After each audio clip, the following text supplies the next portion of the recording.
Welcome to the GunChannels.com lobby chat.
What up, Flippy Pigs? You guys in here?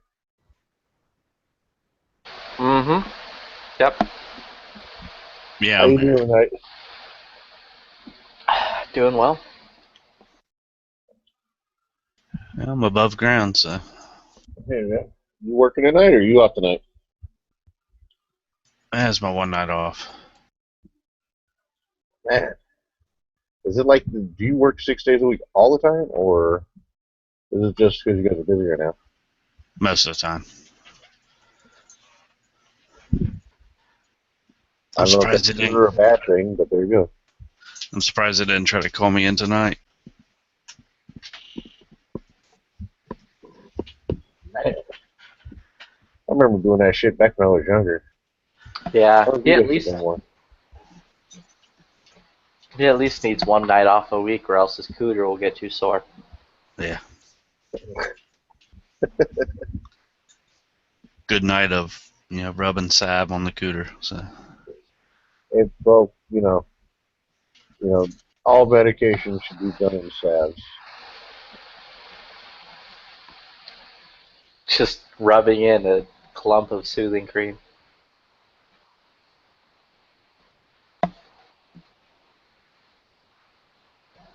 I don't know how you guys were raised, but my mama taught me to beware of the savvy cooter. Fucking dangerous, man. My mom was a nurse. She knew about that shit. You know what I don't see on the shelves anymore is Mercurochrome. I was gonna say Vagiclean. Yeah. Yeah, I was looking the other day. And, Price check on Vagiclean. Price check on Vagiclean. That was what, me, myself, and Irene. yeah, I think Yeah. it was. It was.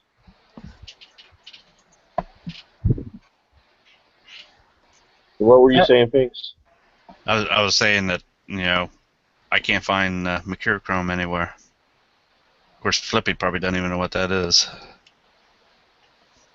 I do not, actually. You're right, sir.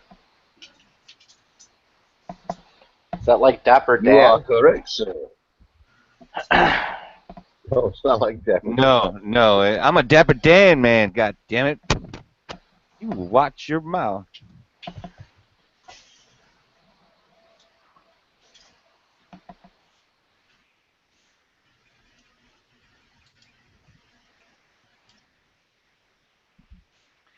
I do have to admit, I'm seeing a few friends that, let's just say, I thought they were not really in support of any part of Trump. Now, I'm not saying they've changed their mind, but I will say that I've seen a lot more posts about losing their faith in the FBI and the judicial system and feeling that Hillary's a crook. Like a couple of them in particular have, shared more than two or three to that matter. Like one of them is, I love my country, I'm ashamed of my government. One of them is I told my son you will marry the girl I choose. He says no. I told him she is Bill Gates' daughter. He says okay. I called Bill Gates and I said I want your daughter to marry my son. Bill Gates says no. I told Bill Gates my son is CEO of the World Bank. Bill Gates says okay. I called the president of the World Bank and asked him to make my son the CEO. He said no. I told him my son is Bill Gates' son-in-law. He said okay. This is exactly how politics works. So I had to fucking like and share that one. Next one they shared was silly Americans laws are for poor people to obey. And then let's see, where was one more? Oh yeah, here we go. Same person who was all totally almost like one of those that was just about borderline anybody but Trump. And then the next one is if you lost complete respect for the FBI and the Justice Department, please like and share. So to me, this is a sign of the crack that is Hillary Clinton's armor, perhaps, that maybe, just maybe, there's enough people that are thoroughly disgusted with this that were voting for her because they didn't want to vote for Trump. Now, I'm not saying they're going to vote for Trump. I'm not trying to say that. I'm just trying to say they might not be voting for her, which could work. Feels like they Could might also just work. not be voting for anybody now, and they're just like, "Fuck it, I'm staying home." Yeah, but check it out. If she don't get the votes Yeah, and Trump still gets his votes, Someone that's, who was going to vote for Hillary who chooses not to vote is a vote. and that could be a Oh good yeah, thing. but I mean, with the whole thing with Hillary not getting indicted, might just have people saying, "Well, fuck it, it's all rigged anyway. Why the fuck bother?" So I'm not I've saying seen a I lot of think that way. I'm just thinking that could be a response.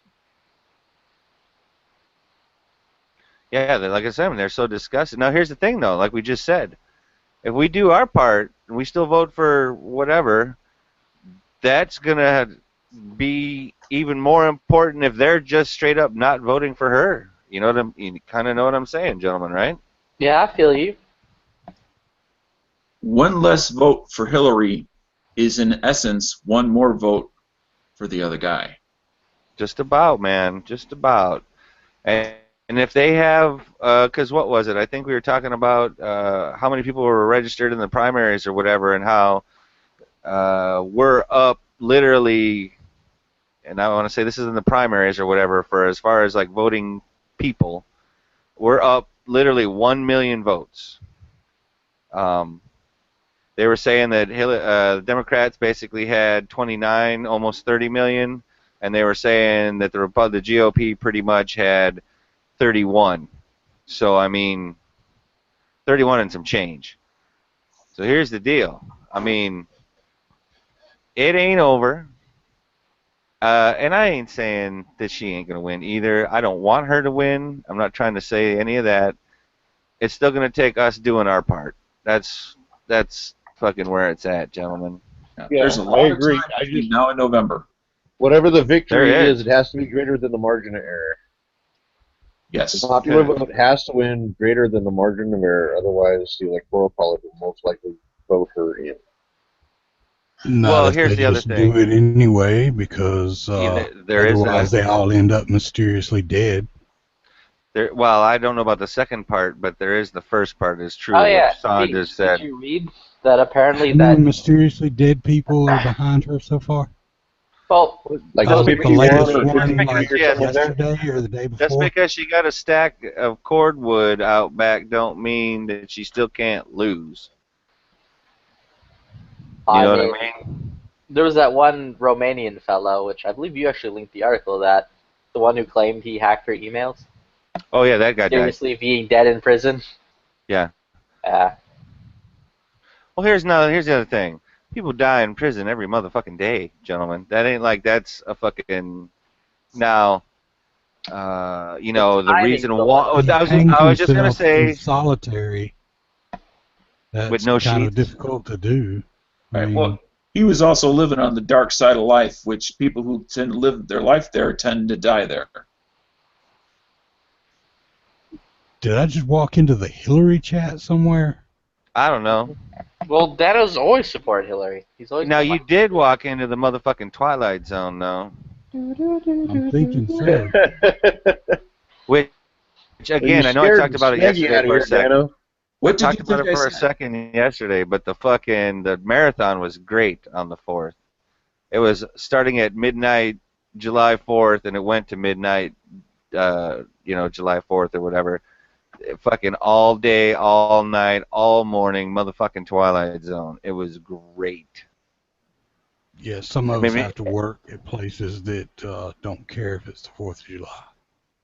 hey, I was working all day. I just happened to know that it was on. I didn't mean to imply that I Well, got I to got sit to down and listen to watch it all. some of it on my phone, but it was like after the fact. Yes, that was more where I was at with it.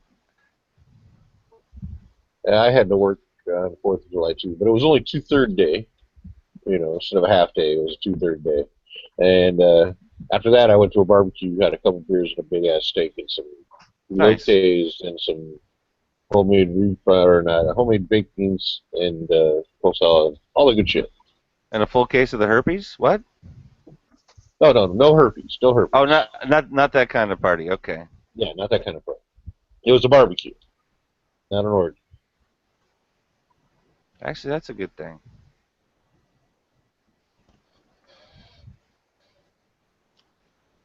All right, what is this about? Here we go. Now, he was only... Okay, here we go. I don't know if this is real or not real, so take it with a grain of salt. The Clinton campaign had $42 million in the bank as of May 31st, according to a report filed with the Federal Election Commission. The Trump campaign only had $1.3 million. Pundits and political observers consequently claim the real estate mogul may not be able to compete. The left Hey, can you mute for a second? There you go. The left mainstream media and the Never Trump faction of the GOP claim Trump's lack of funds is indicative of his weak candidacy. However, the New York billionaire changed the game by launching an aggressive cash-raising effort in June. Donald Trump raised more than $26 million through online and mail solicitations in June, and another $25 million at events with the Republican National Committee, his campaign announced Wednesday, a hefty haul that allies hope will put to rest the anxieties in the party about his fundraising prowess. The combined $51 million falls short of the $68.5 million that the Democrat collected in June, which includes $40 million she raised directly for her campaign, but it was the biggest monthly take by far for the GOP presidential candidate, who did not begin to hold fundraising events until late May, which is pretty fucking baller. And it suggests that Trump has the ability to quickly inject large sums of money into his campaign coffers by tapping into the fervor of his supporters. That and his own pocketbook shall he not get the money he actually needs. We all And know that- that he just can't get it. We're talking about a guy who took like what 30 million his dad gave him and turned it into like how many billion? I think it was 2 million, not 30, but Oh, 2 million his dad gave him, and then turned it into how many Was billion? his grandpa, wasn't it? well, I don't remember if it was dad or his grandpa. It Who doesn't cares who start gave out him the with money? The fact of the matter millions. It is, has, like hundreds of millions. Yeah, he did pretty good. He did pretty good But because the I know thing being, I know a lot of people that would have got that money at that age that he got it, and they'd be either dead or broke by now, or some Well, he can combination flip living a on the house, fucking that's street. for sure. Oh, he can do all kinds of stuff, man. You know, people talk shit I'm about just how saying many times he's a real estate guy, so basically he's flipping houses. That's true. I was just thinking about how much people give him a hard time about We're just bigger. bankrupt businesses or whatever. Well, how many hundreds of other businesses has he basically crushed or dominated the markets that he's in that haven't gone bankrupt? Well, the ones that do go bankrupt, it's usually strategic bankruptcy anyway, because he bankrupts one in order to And it might be disassembled to find break up, something else. right? Yeah, or break up something or screw somebody over. Are we complaining Well, about Trump yeah, being a capitalist? I don't necessarily know that the theory of screwing someone over is technically Well, sound business It's advice. a strategy. It's called something else in business, but it's a strategy. Yes, you're right. And I mean, That's corporate It's not a raiders. strategy, except it has a very short future. What's it called in war? Kamikaze. Resource allocation. Winning. Right. Thank you. If you had any cash right now would be the time to actually buy property because the property's down. No, property's going down further. I can't be spending any money on that kind of shit if I need, what did they say in the other chat? I need Everything. training. I need training. A I need tank. ammo. I need to tank. support my Second Amendment foundations. I need Shovel. more ammo. I need Yeah, ammo panic twice. You need a I need panic reloading. I need reloading supplies. Yeah, you I need need to panic, magazines. apparently. And then I also need another couple of ARs, maybe an AK, and possibly one more semi-automatic pistol. If I think, you know, that was part of what the list in the other one. How many arms you got? well, he also needs Well- to be able to collect some like surplus guns too, some military collection. I only surplus. have 2 arms, but they're That fairly was the only chat small that I arms. recall where PBR ever agreed with anything I said, so that was like a historical moment. So. Well, and Dano, here's the thing. I may only have 2 arms, but motherfucker, I can throw that fucker on the ground if it breaks and pick up another one, or I'm fighting to another position where I have another one loaded and ready to go. So to say that one only needs 2, I think that's a mistake. If that's all you got, then that's what you're going to make work, and that's the way that goes. If you're fighting by yourself, you've already lost. If you're going from fighting position to fighting position with pre-positioned weapons, it was over before you started.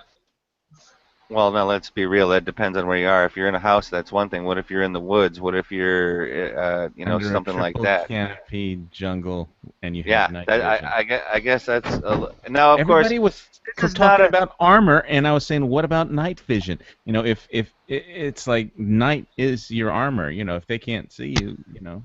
well, here's the thing. I'm not gonna need any of that, dude. I'm just gonna be the first one to comply. I'm gonna turn in all my stuff when they ask me to. It'll be just fine. I'll just get tattooed with the number, get the chip, and call it all good. You know, just like y'all are gonna do when it comes time to comply, right? Yeah, get- yeah, I'm going to do exactly what they expect me to.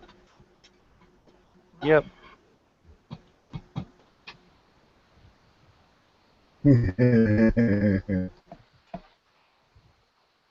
Oh, nobody likes it when I troll. Okay, that's cool. I'm not trolling. I'm just not. Oh, I I'm am. not- That's I'm what not- I was saying. I'm not like telling you what I'm going to do, or whoever's listening what I'm going to do on the internet. So. Well, I'm not going to have a choice in the matter, no matter what it is, because my currently the people that speak for me don't actually speak for me. You Well, don't speak for that- yourself. you're stuck on an island. It's not like you can get in your car and drive away. Right? That's true. I mean, I might be a strong swimmer, Bob, but I don't think I'm going to make it to the mainland with the breaststroke. No. Yeah. I mean, you never fucking know. I might be that guy, but I don't know, man. Shark food. Yeah, I'm thinking that might be kind of tough. That's You know, why. there is a guy who's rowed a boat, a rowboat across the Atlantic. Yep. Which is not as big as the Pacific, but I gotcha. It's still a long fucking way. Yeah, but yeah, at least you don't get like, the cold. Well, Right. It's cold out on the open ocean, even in the Pacific. Oh, wait, what does this trigger the vote? What is that? North Atlantic though is like so cold it's not nice. North Atlantic is where the fucking iceberg came that killed the fucking Titanic, gentlemen. Well, if you're gonna be on a rowboat, you're probably able to see the iceberg coming. I mean, what are Is that what the Titanic said? Only if you have night vision. Yeah. Or a Wait a tank. minute. If it's Or a tank. no, if it's thermal instead, you'd be fucked, wouldn't you? No, you Or I can guess it would just be blue instead of There would red. still be a change in temperature. Who uses thermal to look for yeah, ice? no matter what it was, you'd be able to see it, and that's why I say everyone should own night vision. Even You'll I see own. the penguins simple standing on the icebergs. You see these penguins not flying and just moving toward, getting bigger and bigger. these penguins just sitting there flipping you off, hoping your boat crashes? Yeah. Wait a minute. Wait, Penguins don't live in the North Atlantic, but whatever. in the Arctic. Yeah, they're in the South Yeah. Antarctic. not in Fucking the Arctic. whatever. They're like flightless, crafty ass birds. I'm sure they'll find a way. Commercials that have the polar bears playing with the penguins. Yeah, that doesn't happen. This comes on, Penguins? There wouldn't be penguins. I didn't know we had any fucking penguin experts on gun channels. Well, Well, Bobby Canadian, anybody Bobby that- Canadian. We have Anybody that experts on knows everything on gun channels. And that's probably true when you think about it. I'll bet you Yeah. if you went through us, we know, enough to be dangerous. But We know a lot about nothing, is what we know. we know. Wait a minute. We know a lot about a little. Put it I've always that thought Hawaii needs penguins. Really, that would be a big attraction. Nah. Everybody, yeah. Are you Oh, kidding? I mean, even Chile has penguins. They go to Brazil and they hang out at the topless bars in Brazil. Well, yeah, like the panda bears do. Yeah, we don't need to put fucking penguins in a fucking jail cell for dumb crackers to fucking come and look at and go, ooh. No, you just put them out on the beach. Put them out on the shoreline here. And Big Island would be great. We got a lot of lava rocks. Penguins could jump in and then jump out. You would have a lot of dead fucking penguins, bro. No, you just set up a bunch of poles. You just start throwing dollar bills at them like their natural habitat. Well, tourists would definitely go, to see penguins. You just.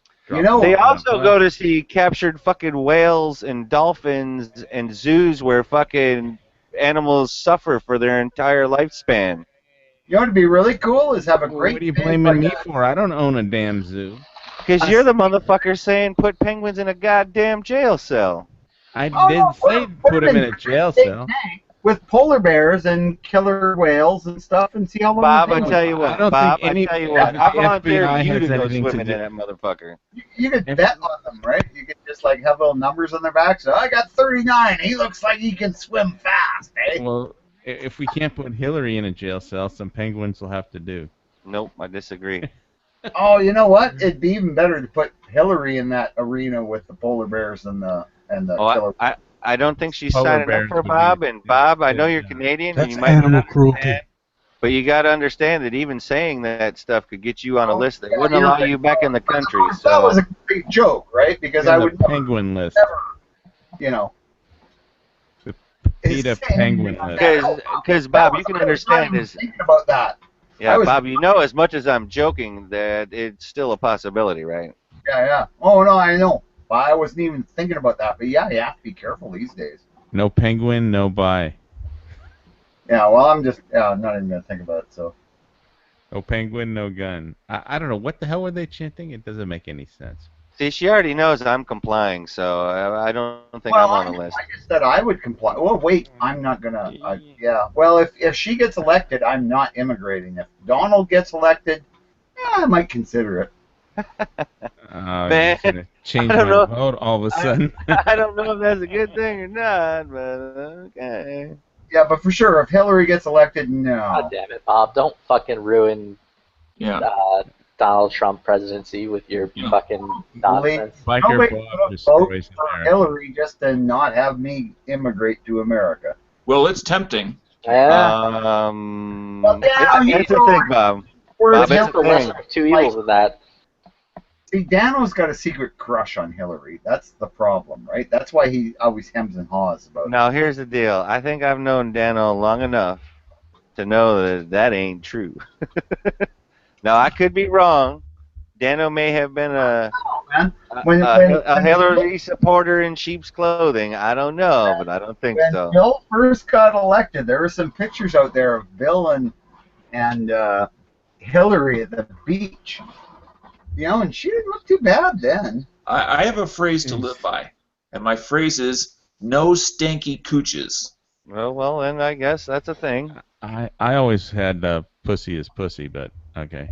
Oh, that is not true, my friend. Yeah, no, it is Unfortunately, What is wrong with you? that is not true. Not true, not true, absolutely false. Obviously, these people are experts. Yes, well, we shouldn't get pornographic in here. Obviously. Exactly. Let's bring her back to guns, fellas, or firearms related material. Oh God, I could really take it somewhere evil. I right swear, now. after Matt's shed, I was ready to just, run out the door and break into the gun shop and buy ammo. I mean, every time I go in the That's a gun good way to shop, get shot, right? every time, well, I know. Well, he's actually, not that. yeah, breaking into a gun shop, you're probably not buying the ammo. Even if you leave Right. money on the counter, you're still going to be in trouble. Well, every time I go there and buy a case of ammunition, and he looks at me like I'm crazy right before he swipes my credit card. Oh yeah, but then he smiles after he brings in swipes it that anyway, total. don't he? Yes, he He does. swipes it. Because he don't care if you are crazy. He just cares if that credit card goes through. No offense to anybody out there. Yeah, well, I pay my bill off every month in full, so. Well, I know. I'm just saying. Like I said, he don't care if you're crazy. He cares if it goes through. And apparently, that's He not a knows problem. well, there's certain I don't know. Is buying ammo going to be that the Department of Health is going to declare buying guns and ammo a disease? Well, Yeah. especially if you buy cases of it. What are Well, they trying to say? Like, to own a gun means you're a crazy person. There's something wrong with you. Yeah, and it'll be the Department of Health that comes. Today, I just want to make an announcement that for those that always think that us preppers and keeping some of this and some of that, as well as those who are more financially not well off but diversified, that silver has now doubled in price since the beginning of the year, over $20 an ounce. wow, I $10 an ounce 6 months ago. It hit 21 like 2 Yes. days ago, but then it didn't stay up. I think the market's still manipulated by the market makers, but it's immune to the laws of supply and demand, as far as what I can tell.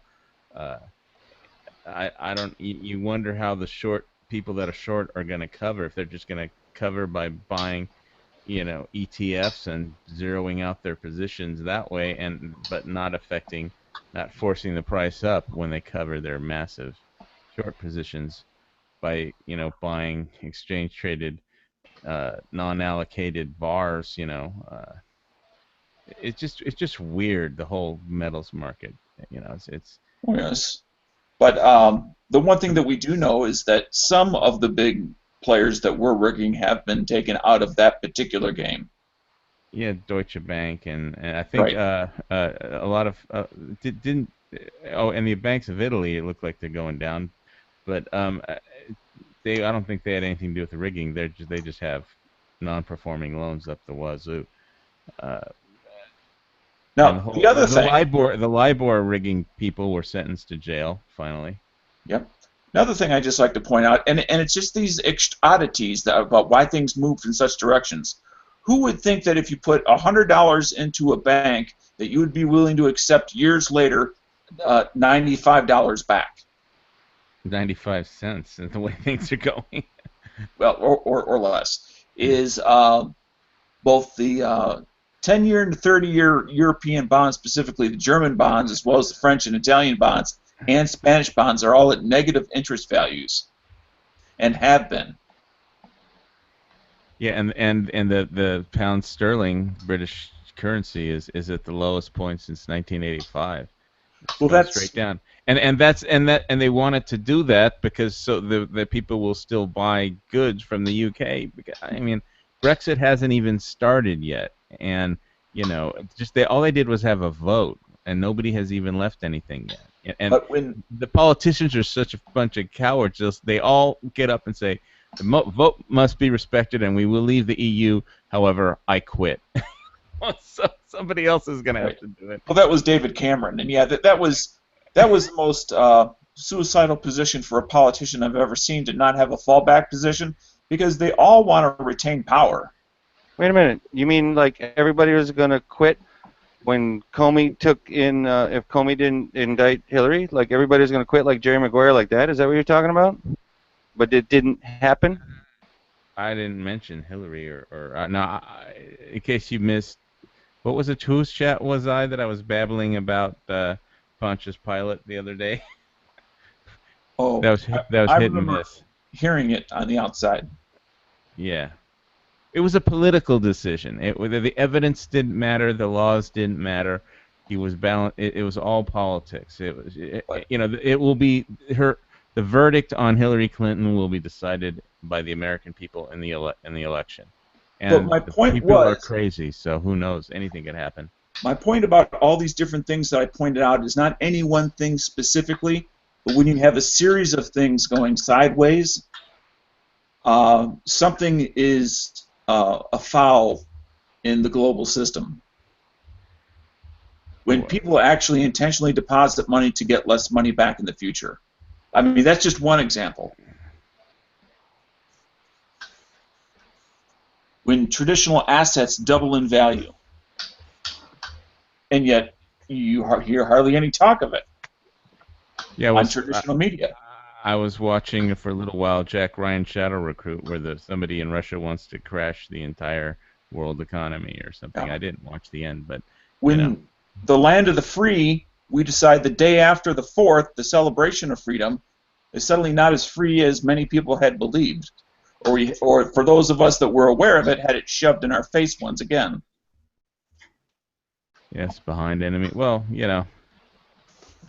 this is still America, and I guess unfortunately, freedom is in the eye of the beholder, and some of the beholders are not beholding, forgotten what, or didn't learn, or missed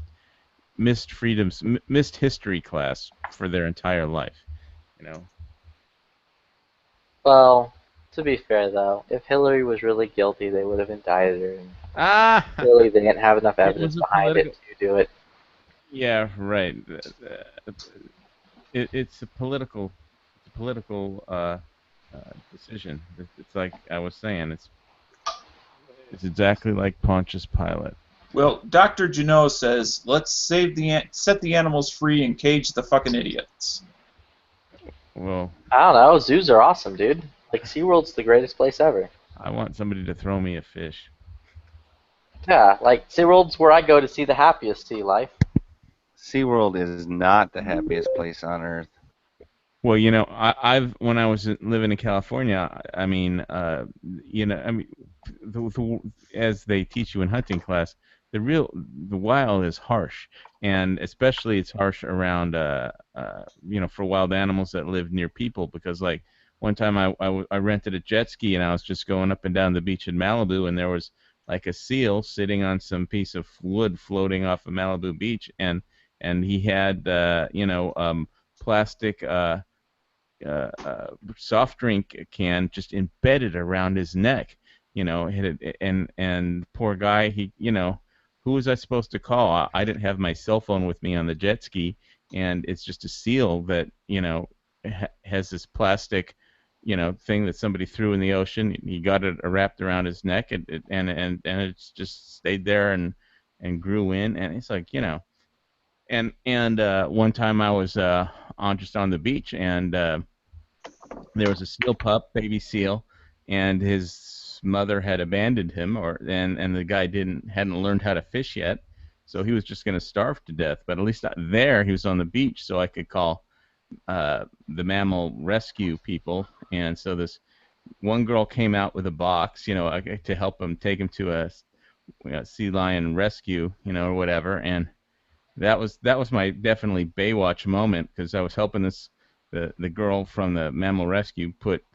the sea lion into the box, and the sea lion pup wasn't happy because he thought I betrayed him or something when we put him in the box. And then this incredible, beautiful bombshell comes running out of one of these, you know, $10 million houses with, like, she had, like, you know, 48 double G tits, and she's just running, and her tits are bouncing up and down. You know, she's like, oh, she runs right up to me like I'm in charge. She goes, "Can I help you rescue your seal?" And it's like, and the girl, you know, I was just like staring right at her tits, and the girl from the marine rescue is just looking at me, kind of laughing, and I was like, "Sure, like, yeah, absolutely help me. Take off your shirt. Take off your shirt." But it was literally, she had bigger tits than Pamela Anderson. I mean, and so, you know, but that's like one of those Malibu moments. It's something that can only happen in Malibu. I mean, because everybody in Malibu hated Baywatch because there was nothing in there that remotely resembled life in Malibu. So remember when gun channels used to talk about guns and firearms related subjects? Well, how did we get onto tits somehow? You, bro. I believe that was Hawaii's fault. I mean, we started talking about animals. I'm not sure how that related to animal rescue, but and then from animal rescue was a chick running down the beach. So let's turn it the other direction. That's what happened, but okay. Please. 34 size G tits. True story.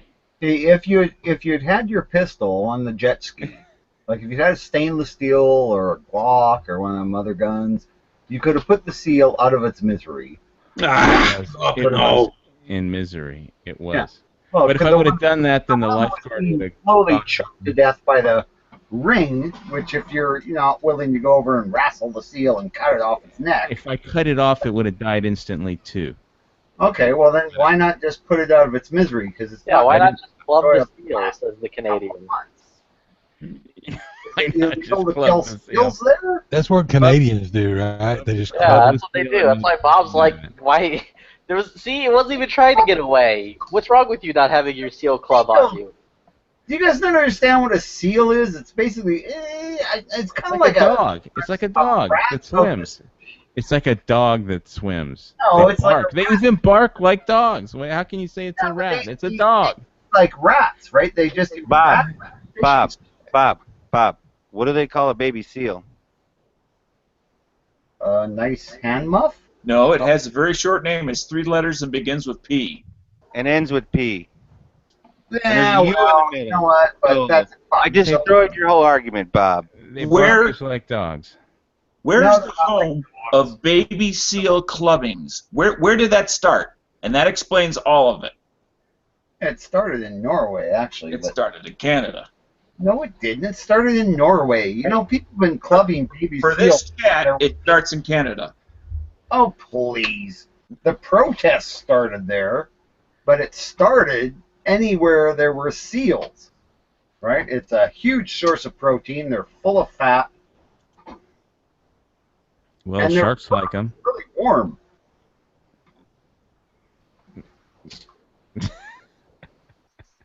Sharks like them. You can't say this was a Canadian thing. This is something people have been doing for millions, or well, thousands and thousands of years. Oh, we can and we will, Bob, in this particular instance. Well, whatever. But you know what? That's okay. You're all right with it, Bob. I know you. Like, are your feelings hurt? Are your feelings hurt, Bob? I don't think they're hurt. When in doubt, blame I don't need a safe space. I don't care. Well, in fact, we made a special Canadian safe space just for you.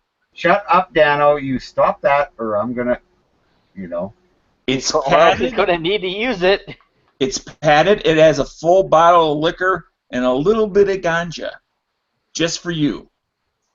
Well, as long as the ganja's not in the liquor, because it won't burn very well if it is. Well, unless it depends on how high a proof the liquor is. If you need to, you can head in there. Just close the door. Yeah. There you go. Is Marco in there already? Because he's usually in there if there's liquor.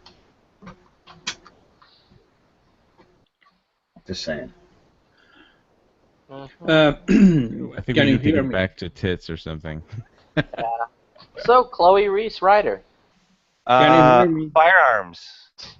Firearm question. Can you hear me? Yes, sir. Yeah. Okay. Miko.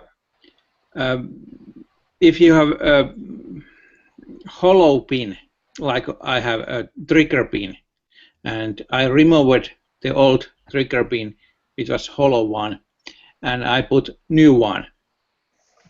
How I stamp the sides that the trigger pin doesn't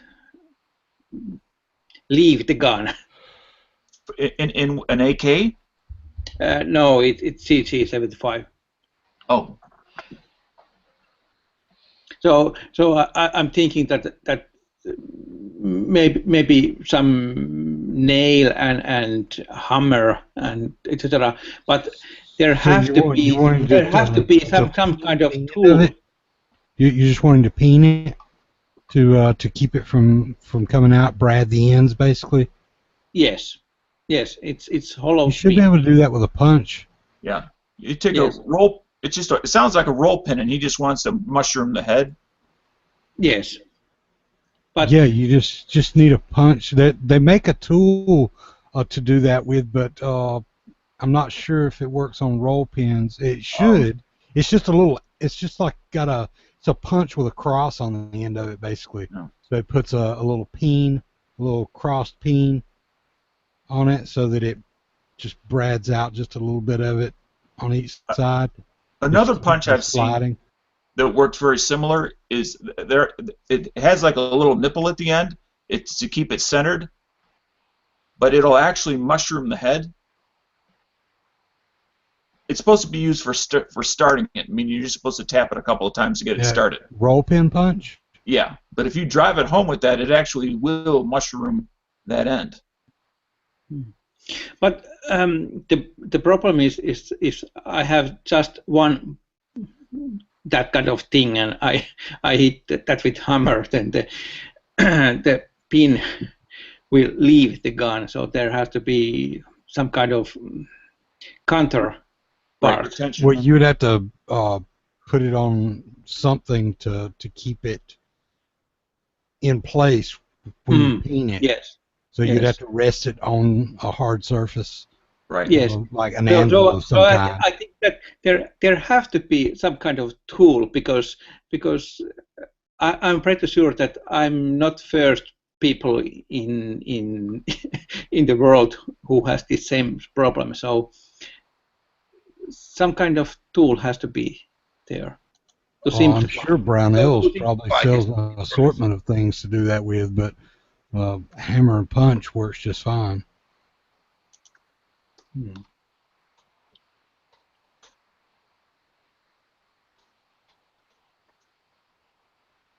Yes, that's the solution which I will do, but I was thinking about if there is some kind of special tool. Well, it's just like when you stake a key or something. There's tools you can buy to do that with, but a hammer and a punch has worked fine to do that with for as long as people have been staking things. Yes, hammer works all the time. You can hammer down everything. That works okay. Well, that's the way it was done before somebody came up with a tool to specifically do it with. Like for AK, nowadays there are very good AK tools for the front, but before there was not. So I thought that maybe there will be some nice tool. Hey, Mika? Dr. No just shared this link, so I put it in the internal as well. Take a look at that and see if that might be up your alley, okay? Okay, thank you. Yeah, that was what I mentioned earlier, a center punch. Yes, that's okay. But if it's a roll pin, that won't work. But you go, need to have something at the other side, because if you are or if this is so fast that you just hit with the hammer, then the pin. You could use a brass block. If you don't have like a proper anvil, you could use a brass block or some other type of steel block. That's what I use if I have to have a hard surface that I'm going to be hitting something and need to rest on. I use a brass block. Yes, but the pin is inside of the gun, so there has to be. But it's going to move out the other side, right? Yes, and then you can punch it back. Okay, so I was so stupid, of course. So you hit from the one side and then you turn the gun and hit it back.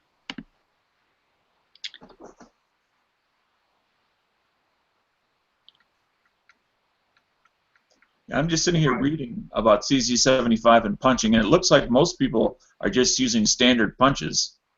It's just in millimeter. Yes, but I was thinking about that. I need something for the both sides. So the gun is lying in somewhere, and then I'm hitting with the hammer on the other side, and then I'm done with both sides. But of course, I mean, if you had, I can do one side. Well, like the Wheeler engineering block, that might help you. Tagging on to what Sean said, and using that idea of like a brass block on the other side, but you may still want, if you can get a second person, just to hold the pistol so it doesn't move around on you.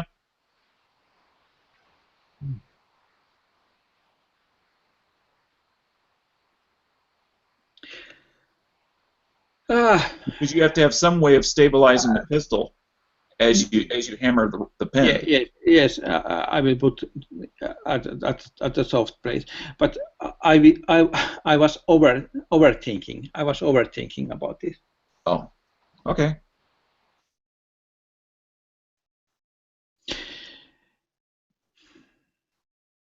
Because there is only one pin which is this kind of hollow pin with this gun which needs some work. So, and the clocks doesn't need anything about this. So I have used this gun over maybe 1 year, and when I'm at the range, the pin is moving. So sometimes the pin is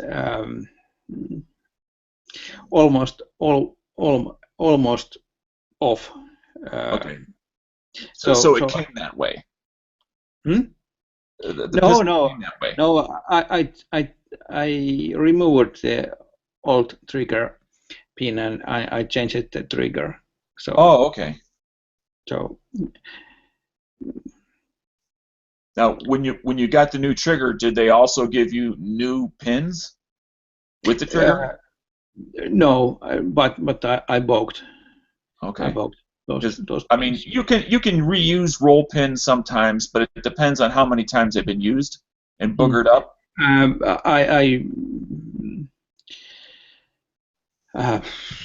I used drill. I drill it. Oh, okay. I drilled the other side of the pin, so I could remove it. So the original pin is trash. Gotcha. That was easier. That was the easiest way. It was the easiest at the moment. Now it's not so easy.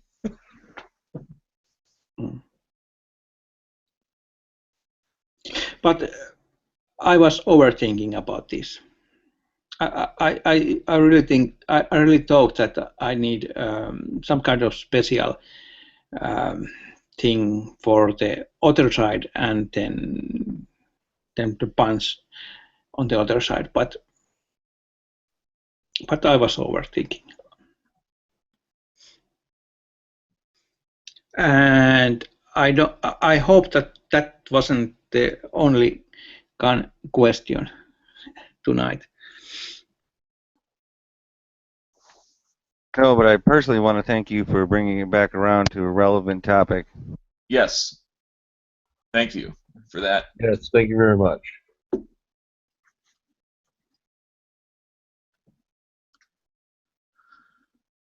And after that moment of quiet reflection, next. Was that an Elvis impersonation there? No. You know, they say about every 20 minutes in a natural conversation that there is apparently a moment of silence. Apparently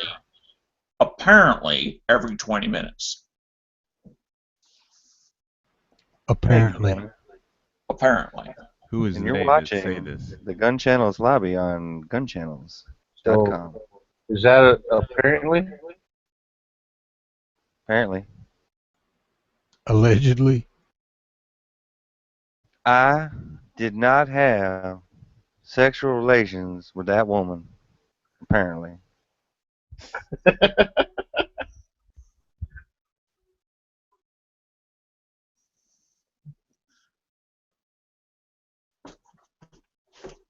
See, we're drifting back in that direction again. No, I know. I understand completely. I'm trying to think of something firearms related that I want to talk about.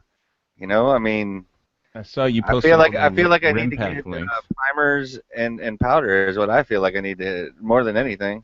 So, Zeke, what would you say is the oldest Hollywood movie, at least that you can think of, that shows the M9 as one of the main guns in the movie? Oh, Dano. Die Hard. That question? No, hey, I asked the question. I don't answer them. Give me a minute. Give me a moment.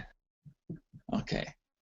Well, Z is self-reflecting on this very important, crucial question because he is my movie guru. Oh, don't get me wrong. I am actually going to look it up because Yes. I have absolutely no idea when the first M9 was used in a movie, but I know somebody that does. The first time I recognized an M9 in a movie, or that M9 actually became popular, would be Die Hard. Now, is an M9 the same as a 92 relatively? Yes. For practical purposes, for our sake of the discussion, yes. So are we saying that basically either the Brother 92, the M9, or whatever the facsimile would be, right? Yep. And I'm trying to think. It's going to be, for me, it's going to be some type of French caper type of movie or something like that. I've actually been in the Fox Towers that they blew up at Die Hard. Well, that was the Nakatomi Tower, but okay. That was the Fox Towers behind the lot at 20th Century Fox. So you say, but in the movie, it was Nakatomi Tower, right? In real which life. Which is what we're talking about. Yeah, we're talking about the movie terms, not the reality terms. All right, let's see. What can we find here? Let's find. I'm just going to type in M9 Dano and see what happens here. All right. Because I don't know. I have no clue. The doorman was really nice person. Is very friendly. You know, it's not like the guy in the movie who just. Now, was the guy's name Barney? Was that the security guy who was eating the donut? I don't remember, but no, they actually. That's another good question, dude. I thought his name was Barney. They actually have professional doorman in the real Fox Towers, but. Well, of course they have real people. Wow. We're talking about a movie. This is a long list, Dano. Hold on. Holy schmolies. Let's see. Dun dun dun dun dun. Now, Dan, are you talking about like the very first movie that it was in? He's trying to say what is the oldest movie that people recognize it from. This thing not on? Okay. He's trying to ask what the oldest movie that we remember one being in. Yes.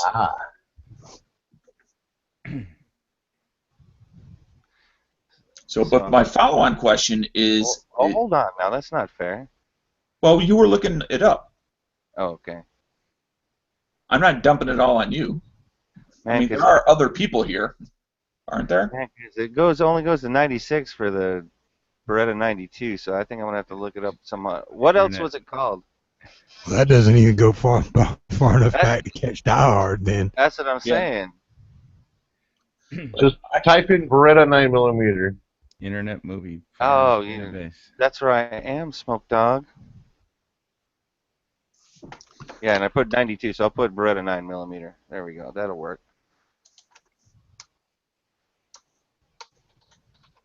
Oh, because would the Beretta 92 actually have come out in 92, gentlemen? Well, yeah, that's how they name them. Okay, so there you go. Well, I don't know. Did it So come that out was- in 92? I thought it was around no, it was around in 85 because the Ruger P85 was entered into military contracts to win, and that's the one that the M9 won. So it was actually around 85, 86.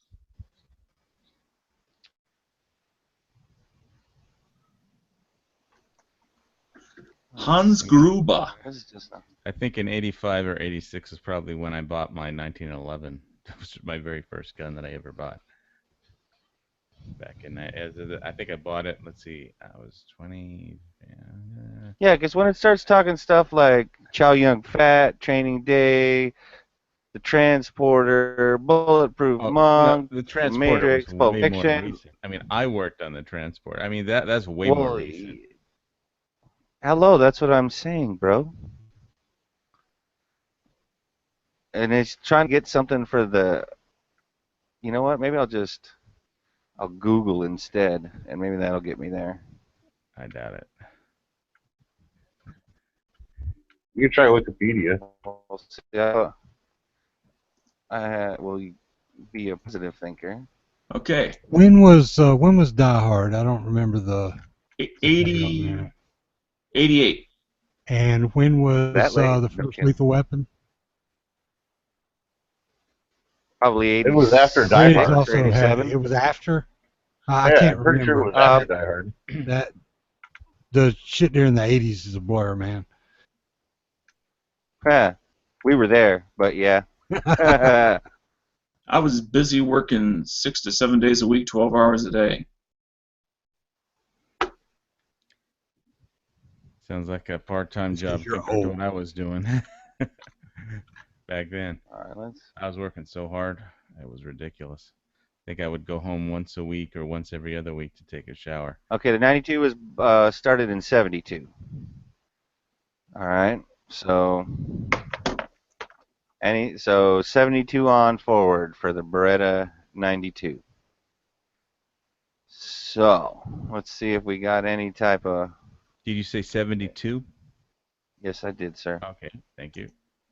Yeah, that's true because of the 92S, the old model, one with the European magazine release, or the heel magazine release, or whatever. I was going to say, in order to meet the requirements of some law enforcement agencies, Beretta modified the Beretta 92 by adding a slide-mounted combined safety and decocking lever, replacing the frame-mounted manual thumb safety. This resulted in the 92S, which was adopted by several Italian law enforcement and military units. The later relocation of the magazine release button means these 92 and 92S cannot necessarily use later magazines unless they have notches in both areas. You are absolutely correct, B. All right, so now I'm just going to go Beretta 92 in the IMFDB. And it should. Lethal Weapon came out before Die Hard, by the way. It was 87. Die Hard was 88. Boom. Then you got RoboCop in 87. Apparently, a couple of bad guys used one in that movie. They used all kinds of good stuff in that movie. That's the earliest thing I'm seeing here. This is just some random thing, list all. It was a thing I found on the Firing Line forums where somebody was asking that exact question about movies that the 92 had been in. Mm-hmm. Oh, my internet is going ridiculous. It don't even know what to do. So at the moment, corrected, Sean. I do apologize. I'm sorry, Dana. What did you say? So it looks like, barring new information, 87 is the earliest. Oh, no way. Well, that's the earliest thing that I found there, but that was, I mean, the earliest thing they had there was RoboCop. So, I mean, that was 87. So if it came out in the late 70s, oh, it was 72. Okay, so it was early 70s. So hell, there's like 15 years worth of movies that it could have been in that I'm sure it probably was. Dr. No said Extreme Prejudice. I like that. I couldn't even. The name sounds familiar, but I can't think of the movie.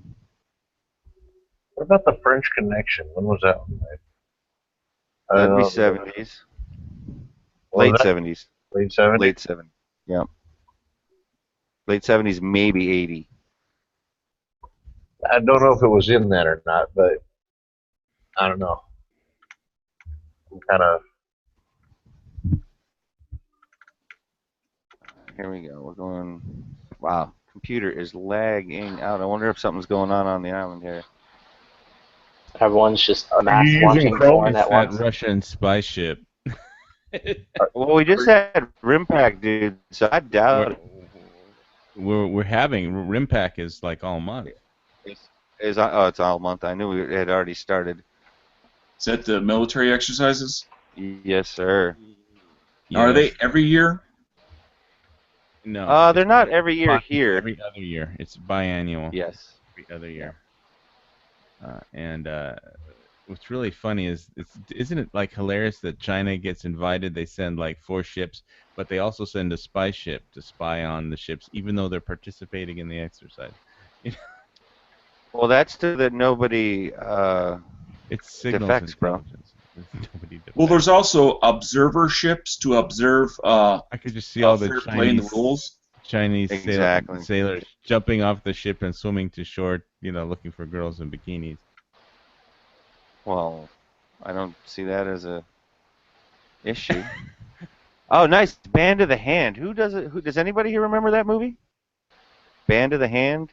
It was like, say it was like Miami Vice-ish, and it was taking kids that were either on drugs or criminals or whatever. So it was like a 1980s version of the Mod Squad almost. Sudden Impact. I remember really liking that movie. Oh, that movie was great. I think it had a hot chick in there that I was, after at that time. Yeah, Sudden Impact was in '83, and that had one. We're going further down the rabbit hole here, gentlemen. We're getting there. What was the oldest so far? Was '83? I was listening. What are you looking for? Thus far, I know. Yeah. All right, I'm gonna have to get on and start looking up movies.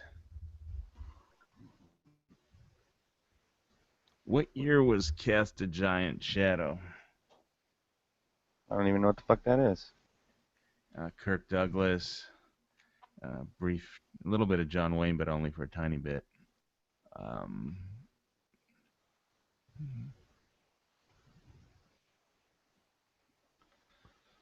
And the scroll. Oh, this page must be huge. That's why it's freaking doing this. Okay. Russian Navy is mine. I found some other movies in the imfdb.org. Read at 92. The movie Police, 1985. Born Identity, 1988. Laser Mission, never heard of that. 89. Number one. Wait a minute. Back up. Slow down. What? When was Born? What? It says the Born Identity, 1988. Born Identity was not 1988. That was entered incorrectly. Born Identity was 1990. This is with a different actor, though, not the current actor you're thinking. This is with Richard Chamberlain. Same title, different actor, different movie. But same character name. Well, we still got to beat 83, right? Oh, 83 is what we're trying to beat? Yep. 83 is Sudden Impact. What are we looking for? As of right now, 83 is the earliest. We're looking for movies that had a 92 in it. Right. Yeah. Yep. That we remember. And Sudden Impact had one? Yes, which is Clint.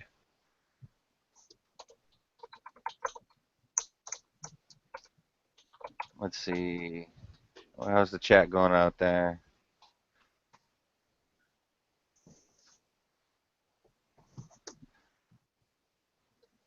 Extreme Pressure. Yeah, I gotta look that one up because I don't know what that one is. We'll find out though. Man.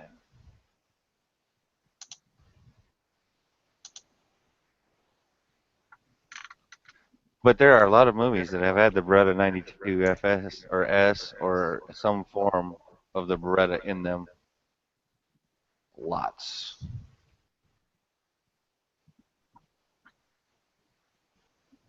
Well, before Glocks like hit the market, the Beretta was like the sidearm.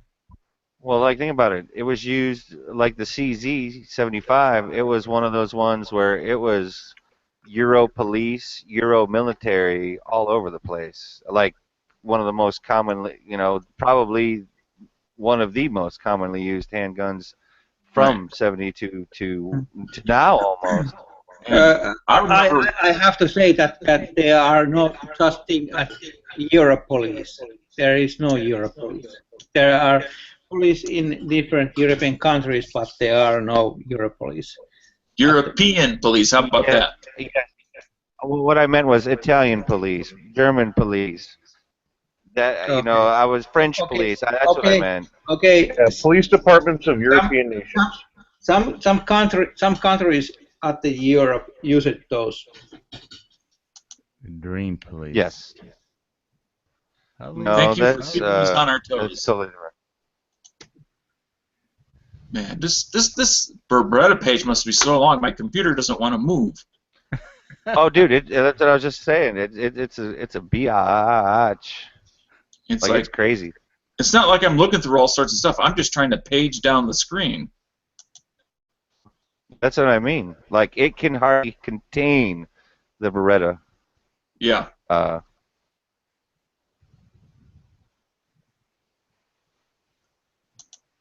on. I'm willing to bet you that anything in the 1911. Okay, Extreme Prejudice was 1987.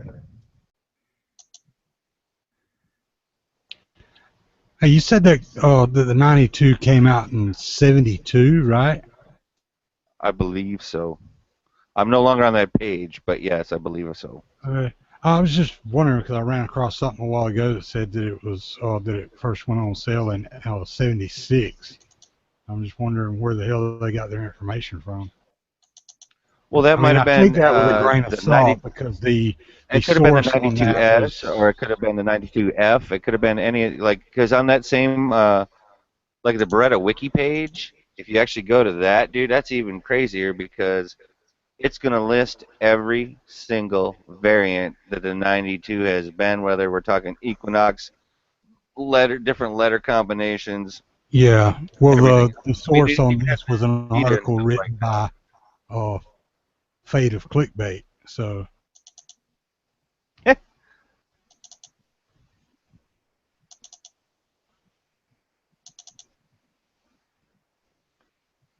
And yes, Die Hard isn't always correct. Correct. Terminator 2, correct, but those are not before 1983. And who's not using a headset? Let's see. I'm not. I'll mute. Am I coming through? Yes, sir, but that's all right. Ain't not such a big deal. It was my clicker, my mouse, I think you were hearing. Dang, John Milius wrote Extreme Prejudice. It's got to be a good movie. I'll have to watch I like these stand guns in Cast a Giant Shadow. I remember those. The stand guns. Mark II. Yeah. Cast a Giant Shadow. Yul Brynner, John Wayne, Kirk Douglas. Meh. Frank Sinatra. Meh. Frank Sinatra? Let's just say it was a meh movie. Well, like it was okay. Well, I will not disparage the movie for fear of being called something I'm not, but I will say it was an okay movie. It actually had a better story going for it than the movie could fucking portray. Right. Also, I want to take a moment and point out that there are only 6 more days before the new NFA ruling on trust takes over. You have 6 days. To do what? To submit your paperwork. Submit your paperwork for a trust. before they change the rules on you. So Or in 6 submit your days, I may tax go stamp. and file rules on one because then my sheriff can't do anything about it. Oh, so you're able to flip the coin on him on this one. I kinda Yeah, like that, because well, Sean. see, uh, Is he your Not chief law according to we enforcement? G-Webs. can have that shit, in Alabama, but the sheriff has the last say in this county. Right. So he doesn't want anybody having it unless they work downtown. So that group of Yeah. people, those people can have it, Yeah. but everybody else, he won't sign You off get on. the shaft. Yeah. Yeah. So the funny thing is, he'll apparently sign off on short barrel shotguns, but not on SBRs or suppressors. So what was the thing That's he ridiculous. that you said he wouldn't sign off unless you were downtown? Suppressors. SBRs or suppressors. Sounds like almost like any of it, really. And Like he's an he- elected his- position? Yes, he's the chief law Yeah. enforcement officer for the county. Yes. Yeah. Yeah.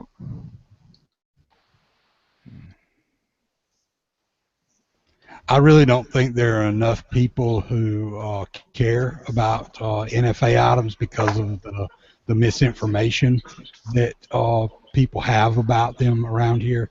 It's getting a little bit better, That's a shame. but for the most part, people are still under the impression that they're all illegal no matter what. So they don't even realize that there's a path to legal ownership of those things. I guess that's one of those false impressions I always had of the South is that not only did they have significantly better gun laws, is that they were at least as a minimum aware that even if they didn't have something, that they were aware that they could if they wanted to. Northern ignorance. No, it's literally all over that people believe that silencers are illegal. Like everyone. If you're not like into gun stuff, you pretty much think that that's correct. Well, most of that stuff was illegal here. I think never mind. There's a chart somewhere that tells what year we got it available, and I think the latest one was the SBS. The suppressors came off sometime in the early 2000s, I want to think, for they came off because of the hunting community. But what I remember about people still think they're illegal, though. Why I brought up Cast a Giant Shadow is because I remember seeing like a military history channel show about the Sten guns and how they made them in Israel they were still under British rule, and they were basically manufacturing them in basements, because they were so easy to make. And so it's like people could probably just turn these out, really, because that's what they did, under British occupation, was make the Sten guns, because they were just and basically, I know there's a military history show about something like Tales of the Gun about the Sten gun. I didn't know. We wouldn't have chose the 92 Dano, and we would have just chose, like, say, the M951. It goes all the way back to 1953, and that's still a 9mm Beretta pistol. I mean, you're talking all the way back to the original Diabolique. You're talking, which is 1968. I knew that there had been Beretta 9mm that looked like the 92 before then. I mean, even Magnum Force in 73. No Way, yeah, the original No Way Out. No kidding, in 73. I'll have to watch that episode. I haven't seen it. Tales of the Gun. Guns of Commandos. Oh yeah, that's a good one. I haven't seen that one. I'm going to watch it. Let alone Police Story from whole 73 series to is 77. Tales of the Yes, Gun it is a is. pretty interesting show. I can't remember the name of the guy that narrates it. He's an actor as well, but he also does narration. He fucking narrated like everything on the goddamn History Channel. Like that motherfucker's literally the voice of reason in everything on the History Channel. Or at least was for a time. Basically, once you get a gig like that, yeah, it's just, you show up at the studio, Oh, you you talk, milk you that read your shit, lines, yeah. and then, you cash your check, and wait for the next call. You know. Although I You miss might do Tales of the 7 Gun. shows I really a like day. that show. Well, if you really like it, you can still watch it on YouTube. And that I do. But I wish there were new episodes of Tales of the Gun. Yes, I would agree with you on that. I do too.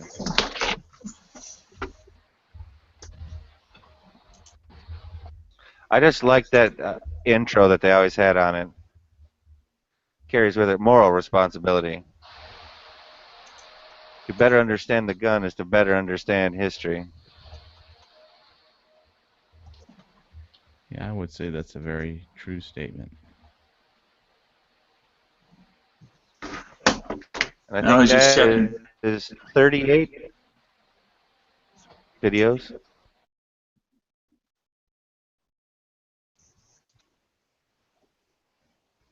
You go, Dano. No, I wasn't going to say anything of significance.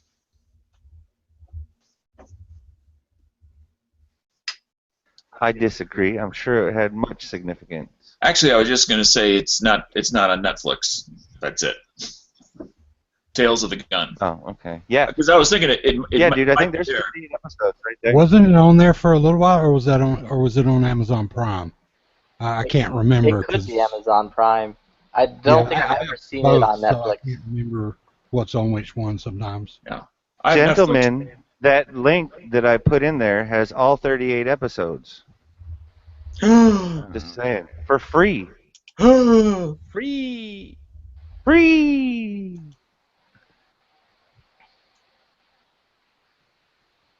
Or at least it has 38 episodes. I don't know if that's all of them. I don't know if that's all of them, but That's enough to it get could going. be. I have 1,000,001 bookmarks. Oh, looky there. I never saw that episode. Women and Guns. Do you have a filter or something, Flippy? As in, for what? You Oh, just actually, found that looks like a good one. That was the first one you zeroed in on. And that was Well, no, I was 33rd like on the list. scrolling down the list reading, and that was like Yeah, they the have one that Tales jumped of out the at me. Gun, Tales of the Gun, Guns of Israel. Guns of Okay. Infamy Part 1 and 2. It's so infamous they had to have 2 parts for it. $1 Million I know Guns, a book by that title, Guns of Infamy. 10 Guns that changed the world. What episode is that one? Which $1 one? Million Guns. Israeli one. Tales of the Gun Israel. 22. Oh, nifty. I'll watch that one too tonight. Yeah. There you go. See? We're helping people. That's what we do here. I mean, they have all sorts of great episodes. I mean, it's been a long time since I've seen this stuff. From Guns of Colt, Guns of Remington, Guns of Smith & Wesson, Guns of Winchester. Oh, Guns of Remington was fucking nifty. Like, that one was cool. Guns of the Sky. The Tommy Gun. Yeah, Guns of the Civil War. Guns of World War II. The Luger. Now they have Infamous Guns on there twice. Now I wonder why that is. Or they have Infamous Guns and then they have Guns of Infamy Part 1 and 2. So now I think the one is Infamous Guns as in the gun themselves was something that had interesting character markings on it or whatever.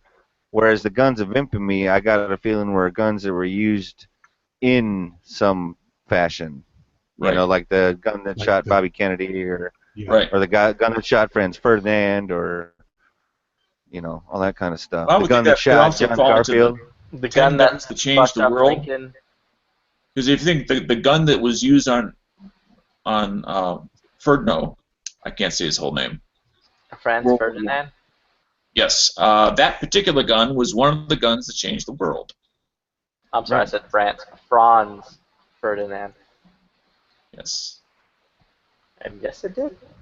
So did the one with the fucking shot heard around the world. Changed the history of the world. There you go. I bet that I would almost that would be one of the first ones. Guns of Commandos. I know how to find out. Click. Click. That specific guns. 45 Like it minutes has a whole before the episode just on the AK. Automatic pistols. Oh, there's also one on the M16. Oh yeah.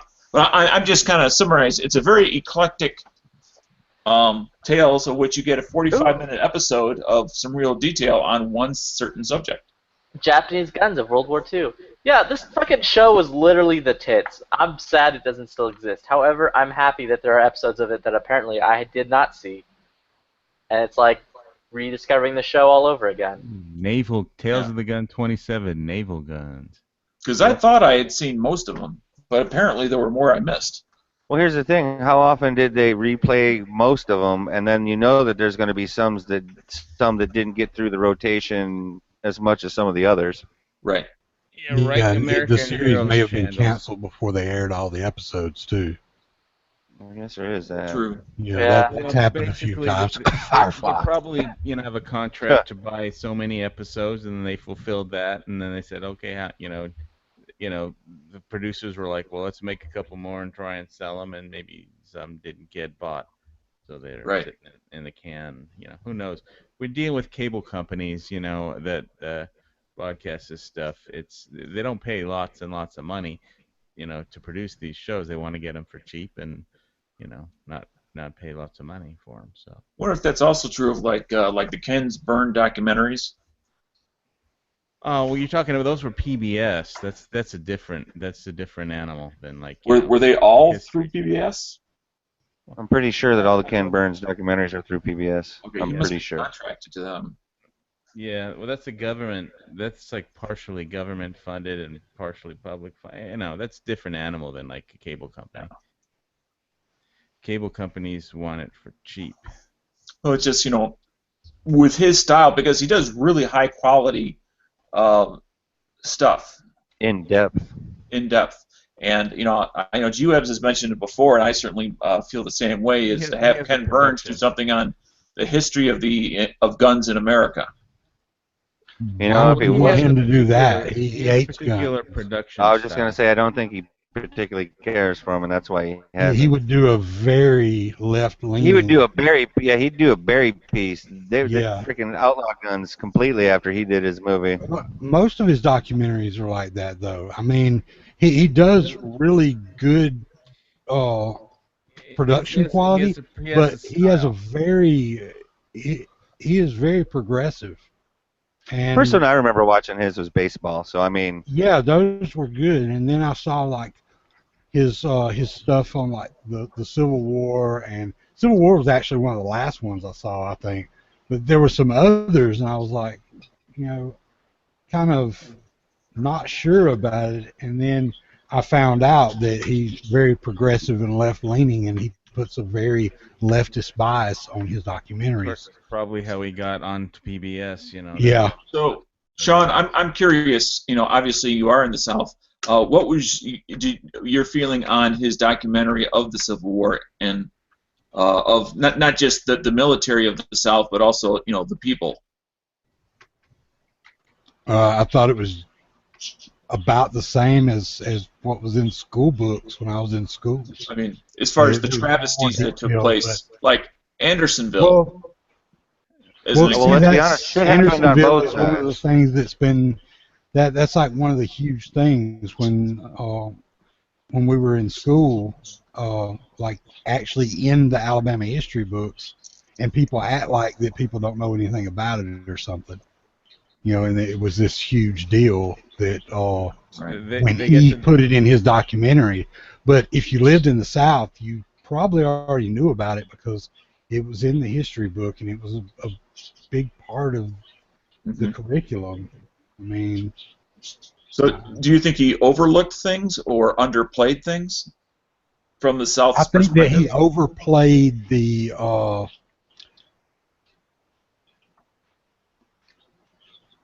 average Southerner, because the average Southerner was not a freaking plantation owner. I mean, right. I mean, even in the South, there were haves and have-nots. yeah, and there were a lot more have-nots than there were haves. I mean, as far back as we can trace any of our history, we don't run into any plantation owners. Right. I mean, actually, part of my family tried to go west, and the shit was already done, so they turned around and had to come back, and that was like shit had already hit the fan here, when that was happening. So, they kind of came back in the middle of that crap. The 1873 crash of the railroad stocks, the Depression. I mean, typically throughout history around the world, the have-nots do the fighting and dying for the haves. Well, war sucks, no matter what part Well, of I'm saying in most wars that tends to be the truth. The have-nots do the bleeding and the dying for the haves. Well, there's always a lot of bleeding and dying. Rich people die, poor people die, smart people die, dumb But not people- proportionally. Actually, no, Dano. 100% of all people die at some point. No, well, Actually. yes. Because rich people have options like escaping the country that poor people don't necessarily have. I mean, you I look have a just news prior to World War record. II, and when Hitler that's not overran true. Poland, nobody could escape, and it didn't matter how much money you had. You had what, to yeah, walk out- we had to after a walk point where the out. door was closed, but there were before the years of war, there was a point of several years where the people had options to get out. And I'm talking about the rich people, not the poor people. And I'm talking about your previous statement about 100% of the people are going to die. That's not true. Well, 100% of people Yep. all are going to die. Everybody dies. In case No, you didn't- Ezekiel I'm gonna never live died. forever. Ezekiel was ascended. I'm going to die, but my YouTube videos will live forever. I said the people that do the fighting Well, and the apologize bleeding to the are the world ones for that that. die. Someone else said 100%. No, I'm just saying that 100% is not correct. Everyone dies. Who do you think? Name one person in the history of the world who has not died or will not die. Ezekiel. Hey, I'm gonna live forever or die trying. That's all I can say. You'll die trying. But You don't remember that bit in the Old Testament where that fellow, God sent down angels and carried him away, and he never actually died? No. which book is that in? Old Testament. I It's a nice don't story. remember. Pretty sure that was Old Testament. metaphorical. Which part of the Old Testament? Nah. As is Deuteronomy, most Numbers? of the Bible is metaphorical, but that's a story for another time that I don't want to get into now. Yeah. Okay, I was just asking if he knew. He was referring to it. I said, which book was of the? And the I- Old Testament. I is the do not 5 remember books of which- Moses. Right, and I do not Yes. remember which book especially it was, but I just All right. remember it was an Old Testament story. Okay. That's like that narrows it down to like 1,500 pages somewhere. So I mean, it narrows it down even more when you type in the fucking Google the Bible, the dude I who just have the didn't die. book. I just have the. I wasn't gonna Google it. I was gonna look it up in my Old Testament, but Look it so up if you here. don't know I'll what book it tell is, you which one it is. you can't. Dano, you were talking about people who are rich, they can leave.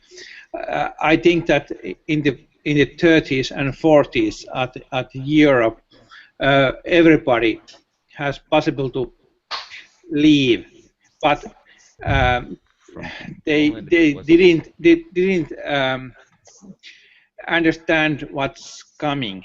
So Nobody can figure it out. the Jews who didn't leave those countries, it was their home. It was their home. So they didn't understand how the world will be. It wasn't changing. easy just to pack up and go either, because it's like my grandmother took her first child to some friends in Belgium, tried to find a place to bug out to. She went back, I mean, you're talking about, on a train through Germany back to Poland, tried to wrap up all the affairs and sell all their property and close all their businesses, and then take the whole rest of the family out. And then before she could even get back, Blitzkrieg. And that war was so fast.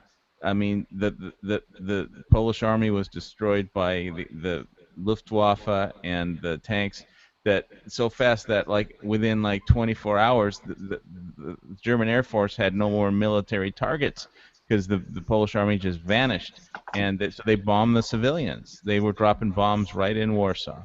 And Well, just for clarification, I'm not saying that everyone knew what was coming ahead. Certainly not. And I agree, it was absolutely their home. That's why, for even the people that were aware that difficult times were ahead, it was just as difficult to stay as it was to go.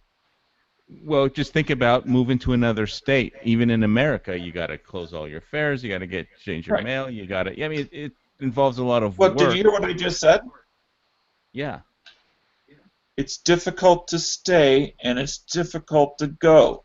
How is your statement any different than that? He's not saying his statement's different. He's just adding on to your statement by making it more relatable. And Yeah. it is 2 Kings 2:11, and I fucked up. It's Enoch.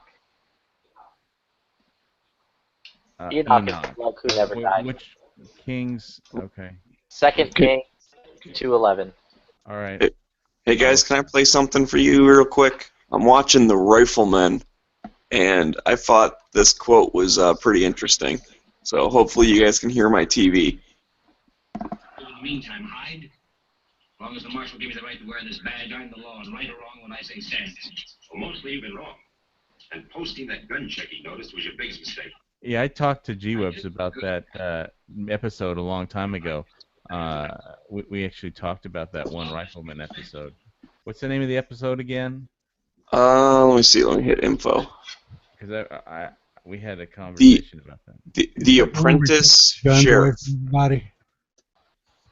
Yeah, the And Apprentice Sheriff. Right. something I'm just going to share, just because it came up, is playing copyrighted material can get one's channel flagged. That's fair use. We are discussing and or reviewing the judge for of fair informational use purposes. All right. Well, fair use has to do with the Well, even if it's not, even if it is fair use, somebody could still flag it, and it would be taken down until it was contested. I'm just saying. Well, sorry. I realize because that's the way it I've works. done a lot, and I'm not saying that you did anything wrong. I'm just saying be aware. That's all. He's just being a Debbie Downer. The scrubbers And, will never find and it. YouTube is not fair. Yeah, I mean, it's not there to be our big, our nice brother or cousin. And I've had my channel flagged for stuff like that. So we've had the shop channel flagged for stuff like that. There's a video on there where Daryl and somebody are doing an acoustic cover of Hurt, and it was flagged for copyright infringement.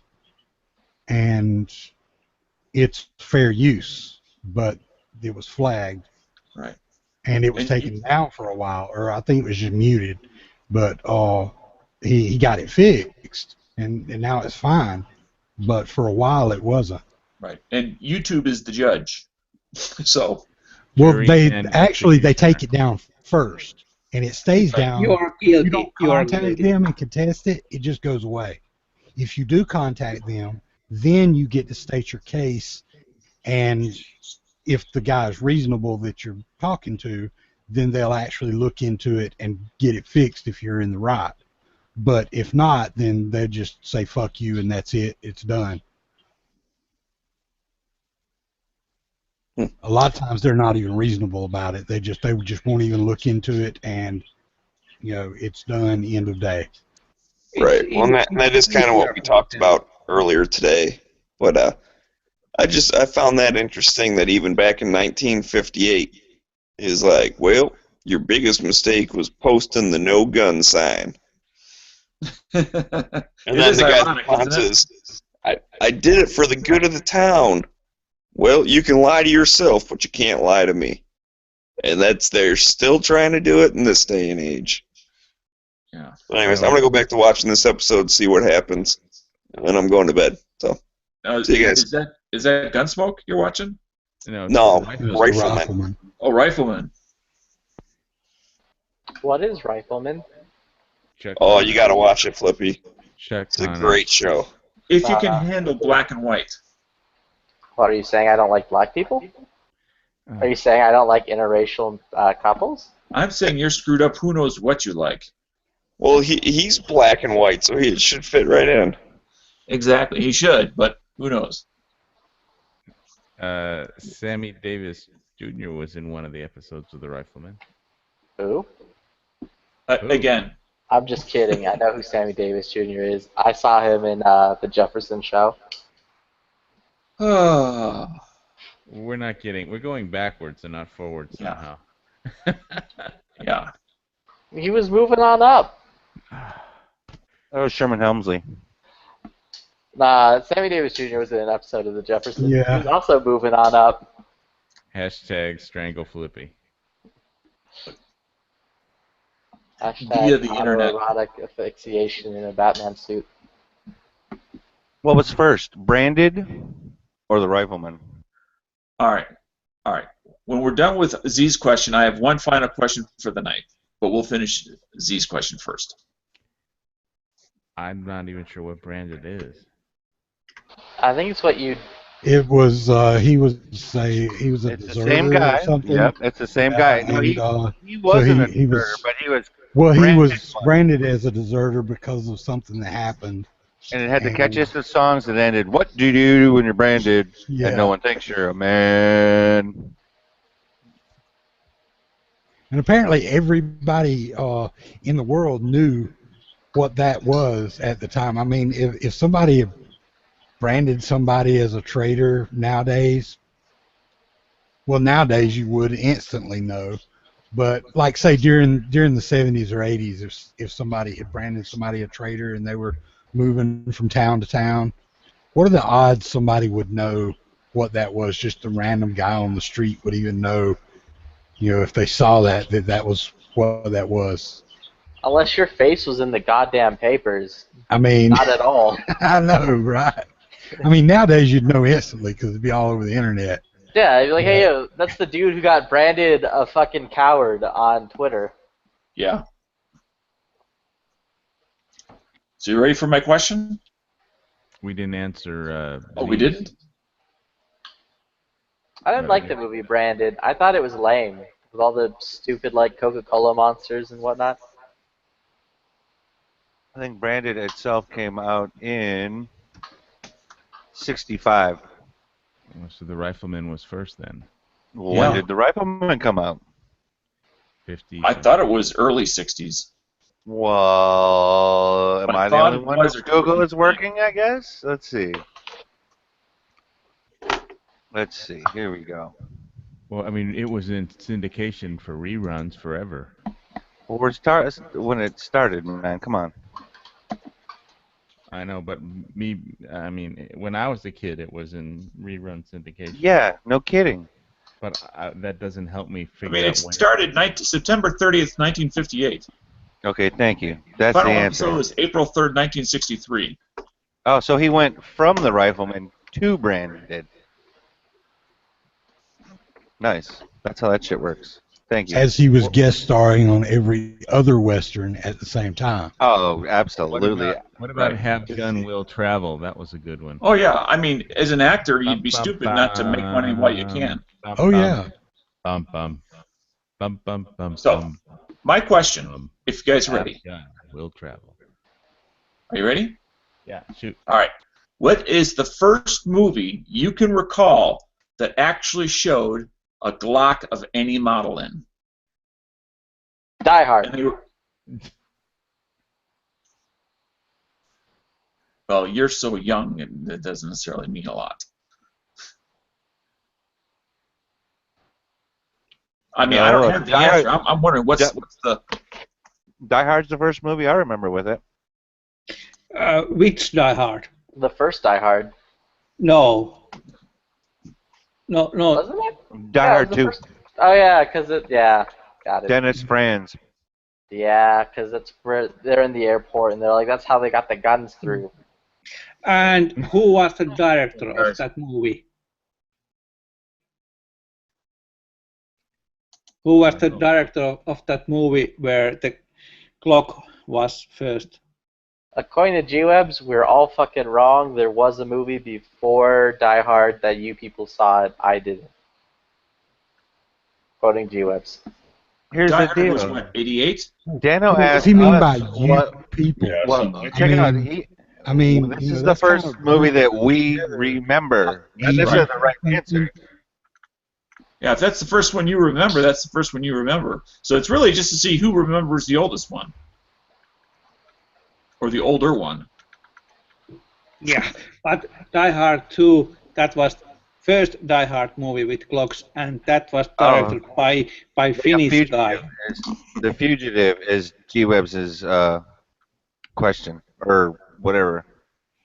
Well, that's a What later is The movie. Fugitive? Die Hard Yes. came out way before The Fugitive, but I don't think so. Fugitive yes, came it out in did. the 90s. Yeah, When did Die Hard 2 come out? 80s. That was the 80s. 89, 88, something like that. Well, Die Hard came out in 88, didn't it? Yeah, something like that. They're both, I think Die Hard 2 was like 80, 89, or so 88. Yeah, Alright, obviously, the original Fugitive Yeah, it was a was black it was, and white. They were mid to late 80s. That came out. Fugitive came out in '93. Yep. Right, and they did. Die Hard 2 came out in 1990. I was a kid when it all came out. There was a Fugitive, black and white TV series, but they Now he didn't have didn't. blocks. He didn't actually say I was right either. By the way, That maybe. was in like the 60s or Fugitive something, with wasn't it? Harrison Ford. The old black and white Fugitive. Yeah. Well, there was. What's his face? I remember the face. I don't remember the name. I always want to call that dude Richard Crenna, but it's not. Now, on TV, there was a certain show with Don Johnson in it. Well, Miami Vice, yeah. Bingo. 86. That's an easy one. The first use of a Glock in U.S. media. But that wasn't a movie. You said movie. Well, that's true. You're right. I should have said entertainment. You're just Miami changing Vice. the rules. But that was Detective Sonny Crockett. Miami Vice kind of, it showed a lot of like the AR-15s and MAC-10s and all that. It showed a lot of the tactical I weapons. remember I think Don they used a lot Johnson. of Mac 10s in Yeah. I Miami remember Vice. Don Johnson. Tiger Cage, whatever the fuck that is apparently the first movie with a Glock in it. 1988. I remember Don Johnson ducking behind a couch while like two guys open up with like MP5s on him and blow the couch to hell, and then he just gets up and blows them away. That's like, How many people wanted to get a Beretta M9 though when Lethal Weapon came out? I'm sure that movie sold a lot of Berettas. Is this a Japanese movie or is this Chinese? Oh, Tiger Cage? Yeah, it's Chinese. Jackie Chan's in it. Oh well, then that makes sense. While I was talking, I was muted. Great. Yeah, Tiger Cage was the first movie with a Glock. And the second one, Yes, just but the as a second one- reference, Johnny Handsome. People have seen that one. That's Mickey Rourke. Johnny Handsome, Johnny Handsome is the second movie. 1989. 1989. Yeah. Number 3 is Die Hard 2 at 1990. So there we go. First, second, third, and then the TV show I mentioned. Well, in America, let's be Miami real. Vice. Tiger Cage was probably not a very popular English movie since it looks like it's a foreign film. Oh! So yeah, the no, you're first not American movie would be Johnny Handsome. Yep. So Johnny The first Handsome in the movies and Miami Vice on TV. Yeah, there we go. Miami Vice. First use of Glock in U.S. media, 1986 to 1987. Yes, he said that, but we. Okay. I thought you said Don Johnson or something. Well, that else. was the guy that was in Miami Vice, just so you know. Yeah, that was the Okay. actual name of the actor. I didn't watch Miami Vice. I wasn't born yet. Yeah. I was a kid when it was out. That's my last question of the night. What the fuck is Soldier Soldier? Oh, some British TV show. Fuck that.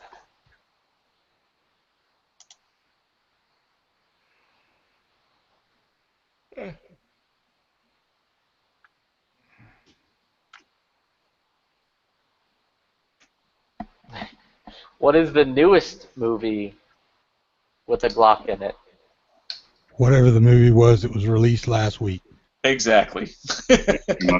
According to this, It was straight to DVD. It doesn't matter. Whatever the last movie was. According to this, it's Gangster Cop.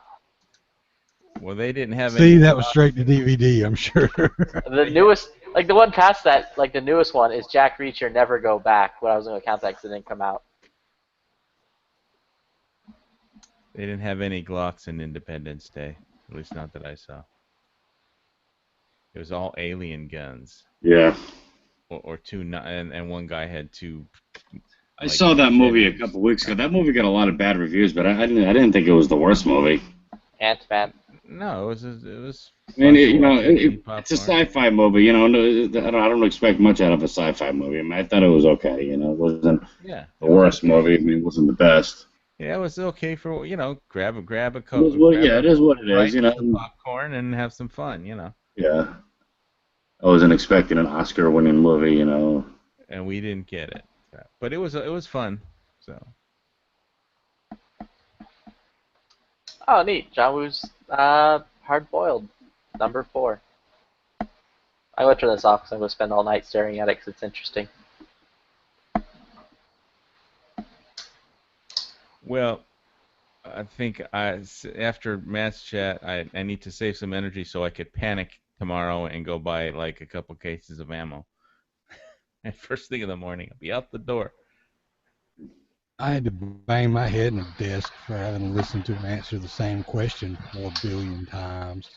See, I'm ahead of the curve on all that shit. I've been saying to panic buy for weeks. Even when Matt was like, "Don't panic It's buy," I like was week after panic buy. week, there's somebody always sends him the same questions, like which shotgun should I get, or it's the same questions over and over. It's like, do these people even listen to this chat ever? Because he answers this every week.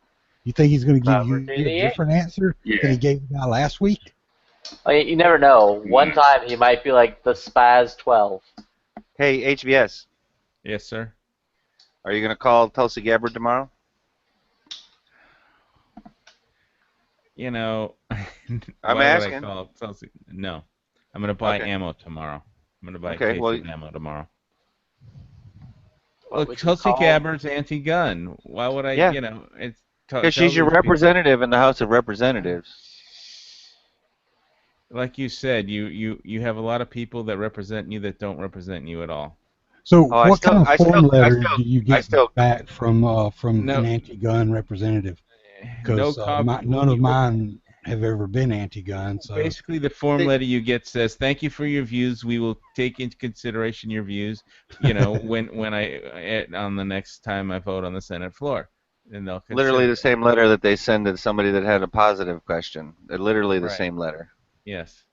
Oh wow, that's, I mean, mine. Well, Martha Roby sends a form letter that reads like a form letter, and it's pretty much, but it's pretty much always very pro-gun.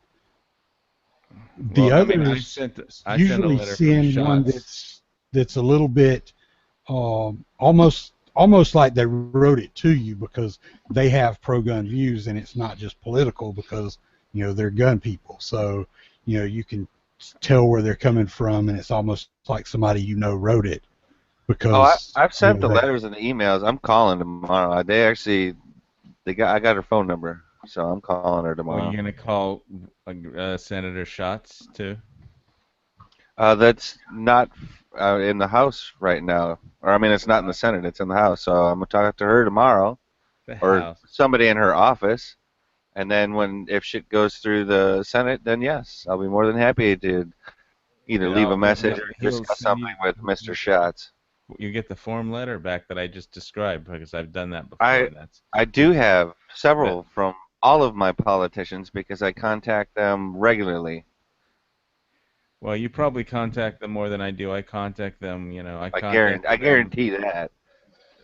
When the last time I contacted all of them was, I think, during the when they had that, if you take a pain pill, you're not allowed to possess a firearm bill that they tried to pass. That was the most stupid. Even the anti-gun people were like, yeah, that doesn't make any sense. No, but. I mean, anyway, I need to save my energy for like an ammo run tomorrow, guys. So you wouldn't want to pull any muscles. That's right. Yeah. Well, yeah. It's carrying a couple cases of AK ammo up like 8 flights of stairs ain't no small thing for a quadruple bypass patient. How much are you paying for your cases of AK ammo over there? Like $310. That's not bad. I can't soft points. I think. I can't get it that cheap here. You got 8 of them? No, I don't think he said 8. I say quadruple. Yeah, so 8 of them. Quadruple bypass is 4. Times 2. What do you mean times 2? He was saying a couple cases of ammo. What the A couple fuck? cases of ammo. I only have 1 heart and a couple cases of ammo. Yeah, that's what I was trying to get at, HBS. I was trying to find out what you're paying for ammo over there. Right. They definitely want more than that here, unfortunately. But I should still try and get a case, damn it. I mean, I've got like about 3,000 rounds of AK ammo right now, but you That's know, nice. 4,000 or 5,000 would be better. You know? Okay, I'm Yes. sorry to interrupt, but how much are you? Okay, so that's the 1,400 round crates. No, No, the 1,000 round. 1,000 round box. Yeah, boxes. It's not surplus. It's probably Wolf, Oh. I would imagine. Tula. Okay, Oh. okay. They also have that fusion stuff, but that would be too expensive by the case. I think that's brass. I mean, you know, fusion stuff I'd probably just going to save for my CZ527. But you know, the CZ can shoot steel as well. It's not the bolt action 18.5-inch barrel that I just put my loopy scope on. So, but yeah, you can never have enough AK ammo. So I'll just buy more ammo. I mean, after that last chat, I was like, you know, I wanted to run out the door right away, even though the gun shop was closed, and buy another case. So maybe I'll be less panicked in the morning, or maybe I'll be more panicked in the morning. I guess fortunate in a small way is I had finished topping off what I wanted literally a week before this last incident. So I haven't looked since. Have ammo prices kind of stayed the same? Yeah, they're still the same Okay. as far as I can That's tell. good. I mean, the availability may be drying up, but Right. you know, I don't think that it's. And that is how it'll go out here. It'll dry up. Yeah. Here. But I mean, the guy at Kona Guns. I mean, he has a gigantic big lump on the floor of just like ammo and you know, like 2 walls just full of ammo and shelves of ammo. So, you know, but Sports Authority is closing, and so that's one source of ammo.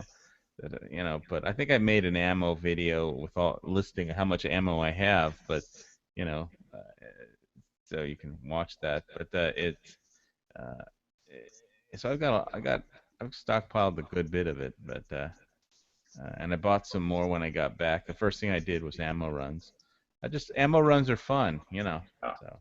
Yeah, I'm not asking you how much you have in total. That's your business. I just thought I heard you say that you bought 8 cases. No, I never said I bought 8 cases. Well, that's why I asked the question, because I misheard Flippy it. said 8. Yeah. I think he was just saying random numbers, but he said 8. Somebody was talking about my bypass, and I was saying, well, carrying 2 cases of, you know, AK ammo up 8 flights of stairs or something. 8 flights of stairs, right? Can't you get somebody to either give you have a dolly or borrow a dolly? I don't. That's not the kind of thing yeah, the resident manager has one, but I generally don't advertise when buying cases of ammo. And let alone, think about that banging the whole fucking way. Think about 8 flights of steps banging each fucking step with that goddamn dolly. No, I'll just carry it up. I mean, it's good. Yeah, I know you exercise. will, because you're a fucking man, and 2 cases of ammo ain't shit for weight, right? When you have 2 cases is 2,000 rounds. That's a hell of a lot of weight. That's a lot of weight, dude. Yeah. Weight. 1,000 rounds of anything is pretty heavy. And unless AK it's more. 22. Yeah, but it's going upstairs. I mean, that was my. Well, you better stretch first. It's not stretching. I mean, that was one of the big things we did in cardio rehab is they put like 20-pound ankle weights on you, and then you would just do like step ups on a stair, just up down, and both your legs had ankle weights. That got your heart rate up so fast. So I would say climbing stairs carrying ammo would be like. Well, the stair stepper is good for cardio, right? The stair stepper. It's great, but doing it while you're carrying, 2 cases of ammo would just be like monster on your heart. So I mean, I have a dolly that I own and keep, and the tires are slightly larger than the frame it sits on, so you don't hit So when you go from one step to another, and they're balloon tires. They're not hard. So it just goes. It's just that this is Hawaii. So I don't. I mean, my resident manager knows I have a lot of guns, but I don't flaunt it. I flaunt my knives. So because he's interested in knives, so I sharpen his knives for free and stuff.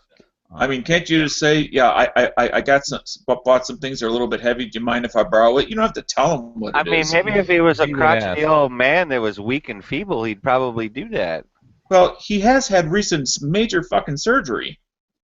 Or he can take 2 trips. I mean, you don't recover from that in 6 months. That's not something 6 months later you were as good as the day before. Or, you just leave it in your car. Well, I'm better than that I was the day before the surgery. Well, but you know what I mean. I mean, for bone to reheal and cartilage to, that takes a long, long time. It's not like muscle. Well, I mean, skin. He didn't break his bones. He didn't. Yes, they did. The surgeon did that for him. Yeah, they saw that. They sort of do that when they open you up. Well, I mean, he didn't break his bones. The surgeon sawed me in half. So. You're just lucky they didn't give you the fucking spread eagle, bro. Oh, spread eagle. Yeah, that's where they open up the whole chest cavity. Well, they do. Yeah. No. I mean, the whole chest cavity. Yeah. Well, they pull your heart out of your chest and rewire it. So yes. I can't imagine much more worse than that, And I don't have to imagine it because they did it. So right. I know exactly how painful it is the next day. Even on medication, I mean, just getting out of bed and walking 12 steps away from the gurney and 12 steps back that was all I could do that entire day. So first day. With a case of ammo. Well, with the case of ammo, Queens Hospital, right? No, they don't. They don't. Oh God, I couldn't carry anything that first day because your chest is just held together by a little piece of steel wire. Yeah. But now my sternum restrictions are off, But But as you know, the easiest way to fracture to get a fracture is to crack open an old one because it's already there. Yeah, but I've been off. My sternum restrictions were over in May, so I had my surgery on March 4th. So May 4th, all my the sternum restrictions were lifted. So I can use my arms again. So are you cleared to do like bench presses? Well, yeah, but not with a lot of weight. I mean. See, there's the weight, the ammo. Well, that's a bench press is not just carrying ammo. Carrying ammo is one thing. A bench press is something else. On your sternum, it just stresses it differently. But yeah, and hey, hauling it up the stairs with just a dolly would probably stress it more than carrying it. I don't know. I would, but it's your heart that gets just climbing upstairs. Because you're bent over, fucking going backwards. Okay. And you're pulling it up. Having a friend come over would be optimal.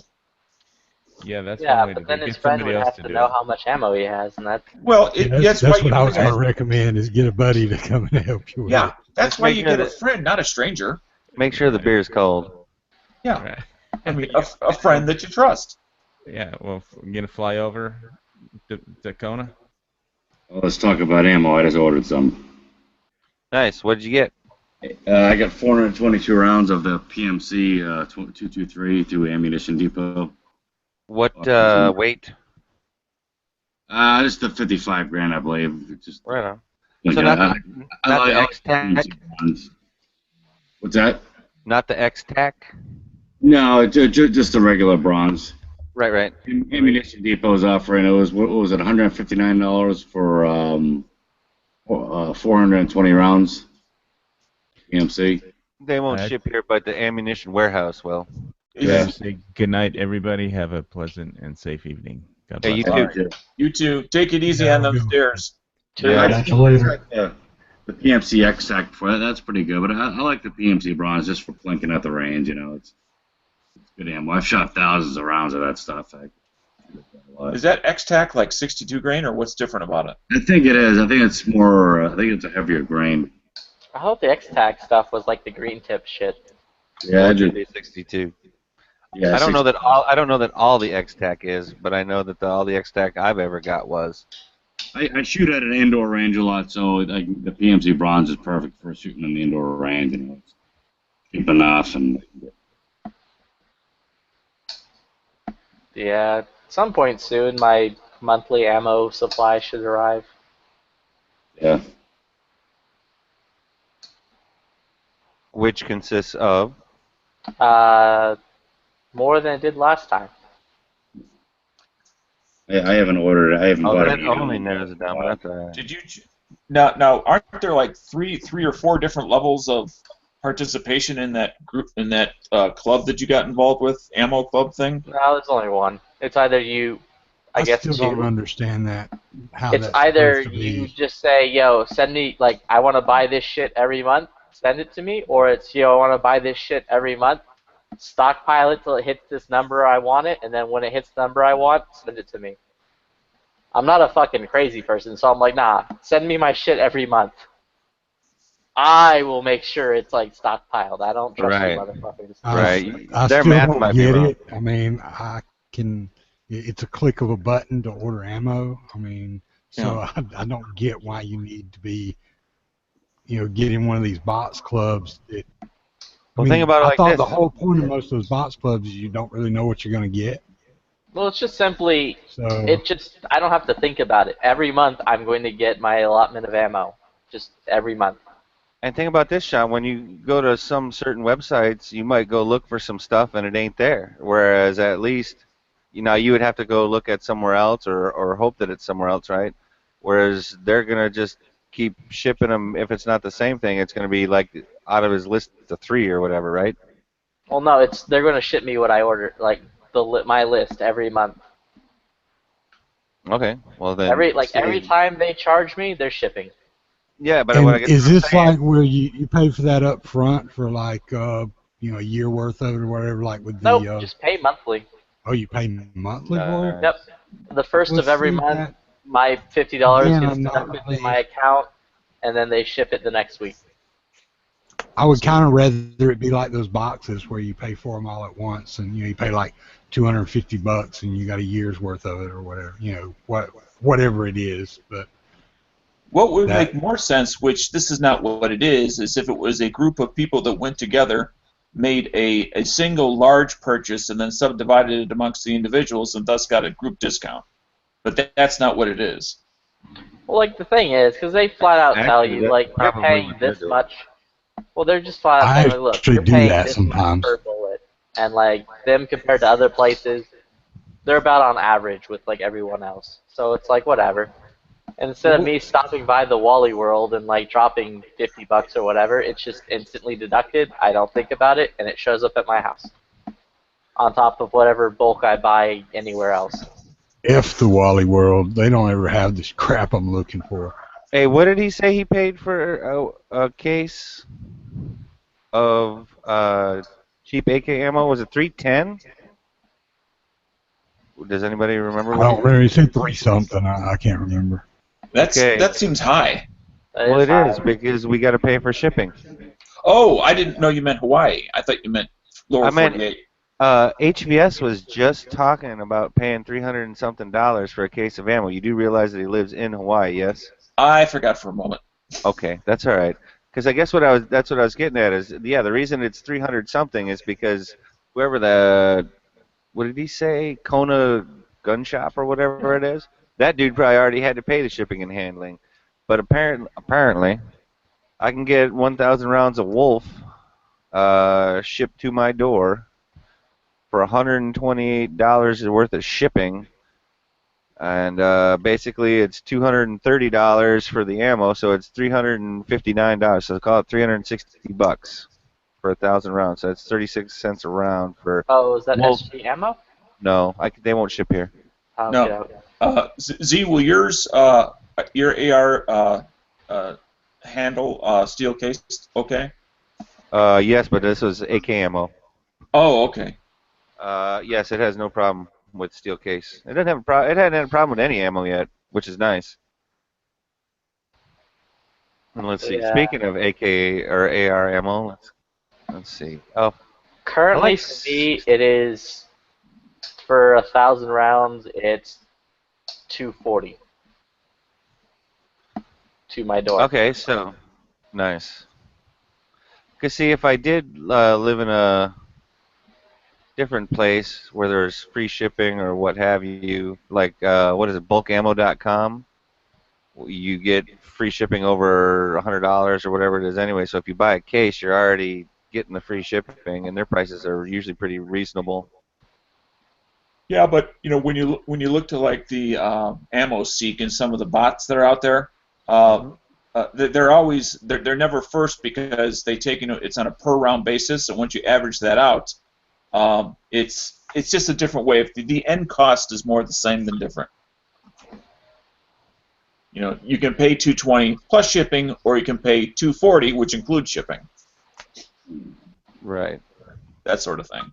How much am I paying? According to this is 34 cents a round. How much am I paying for 5.56?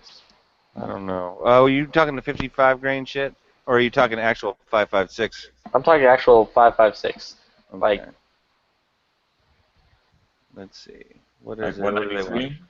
let me see what I'm paying. Let's see. Or XM855. Let's see. They want either 404 for 1,000 rounds. M19 or M193. Okay, then they want, that's 55 grain. They want one, let's see. They want 420 rounds. They want 170 bucks, 172 bucks.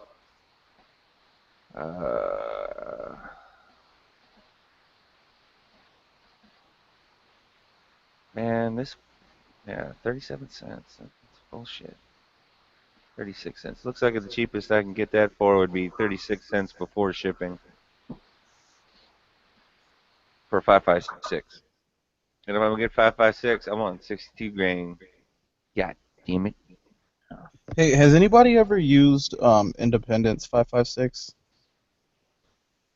I don't even know what that is. Maybe though. It's carried at Wall it's World some now. I think it's Israeli. It's Israeli fucking. I believe you're right. Yeah, has anybody ever shot it? Cause I have, like 500 rounds of that shit that I haven't been able to get out and shoot yet. But I've heard mixed reviews on it. In here, I've never heard anything bad or good, and I know the bad news travels like diarrhea. So I'm sure if there was something really bad, we would have heard about it. Yeah, because I've had people tell me that it's decent, and then some say it's crappy, some say it's really good and accurate. I think it probably just depends on the gun. Because I don't know. These people that are saying it's crappy, they're saying crappy how? Crappy, they get a lot of misfires. Crappy, it's inaccurate. Mainly inaccurate, but I've seen, I watched a couple videos on it, and it seemed like it was fucking pretty decent.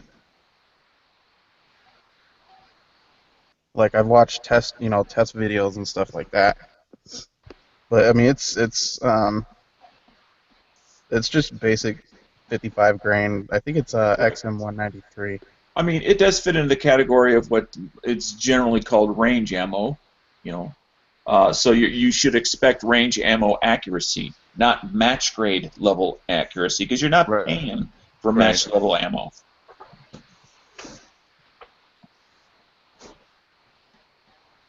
So I'm sure it's just as accurate as the other 55 grain range ammo type stuff.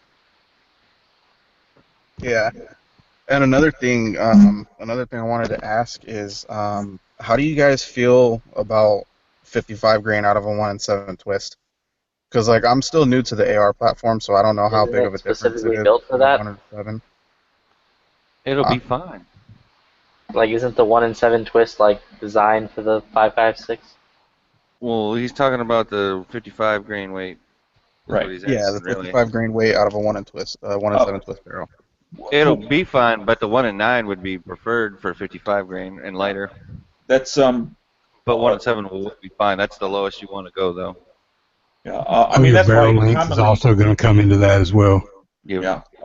If for people that are buying new rifles, the current thing is to go with a 1 and 8, so you can kind of split the difference, so to speak. But I know that's not your question. But are you looking for plinking? Are you looking to be a long distance accuracy? Is that what you want to look for in the future, or something else? Not really long distance. I mean, maybe out to like 200 yards max.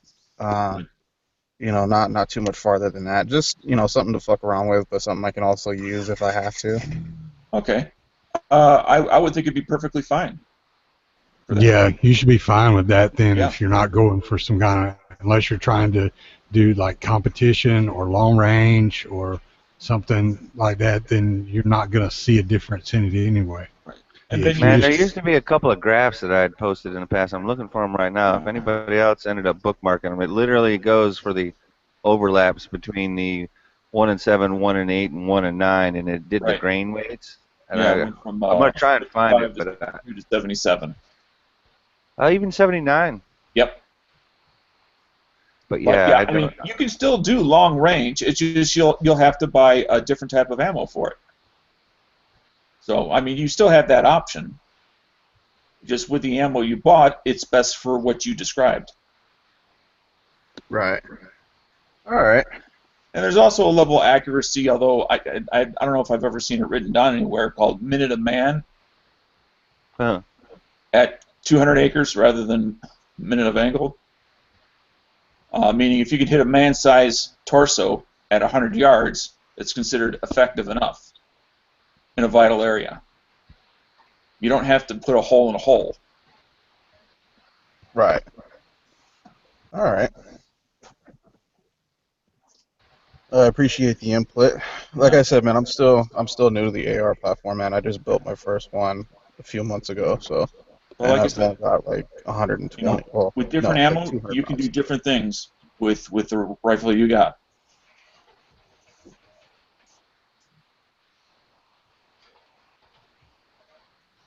Yeah, I was. I forget who I was talking to about it the other day, but it's that Sharps 2545. I thought that was pretty interesting. I was actually gonna think about building another one strictly for that round. It's going to have a round nose, right? Are you a What was that? reloader? No, I'm not a reloader. That's what somebody was telling me is that the expensive, the ammo is expensive and hard to find. Yes, Yeah. absolutely. I mean, if that's what you want to do, I would never discourage you. It just some things are more cost effective if you have some additional skill sets like reloading. Right. I'd definitely like to get into reloading pretty soon, man. I've been thinking about it for like a year now. I just haven't pulled the trigger yet. And you don't have to be a reloader. You can simply buy and shoot when you have it. I mean, again, it's all up to you. And if you are going to the long distance, then the optics cost twice as much as your gun. You're spending about 2,000 for the optics. Right. Well, I figure if I could build a rifle, because if I were to do a long range rifle, I'd probably go 308. But I live in Long Beach, California, dude. So there's not really anywhere that I need a long range rifle around here because I'm surrounded by buildings and houses and whatnot. But Do you have Never about need, dude. Don't let them fool you. It's never some of the about. military bases will have an annual competition on base for long range shoots. I don't know your area, but it's something to ask the local gun stores if they happen to be aware of any competitions annually at some of the military bases. Some do, some don't. It's just an option. I'll I'll have to find out about that, dude, because I'm like 20 minutes south of Los Angeles, so it's a really developed area around here, and the closest outdoor range to me is the Angeles shooting range, which is like an hour away. And they usually post up on their website events on their calendar, and I haven't really seen anything lately. So it's I don't know.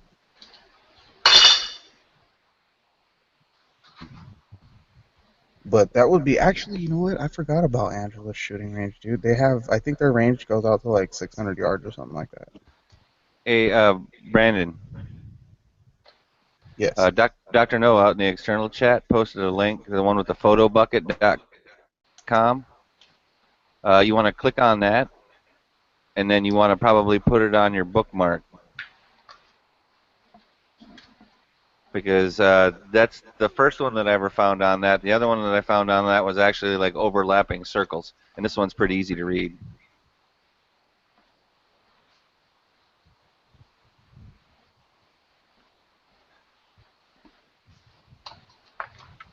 I mean, and it's pretty clear.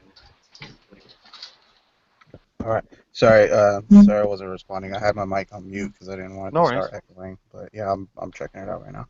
Cool. Yeah, that'll help a lot, dude.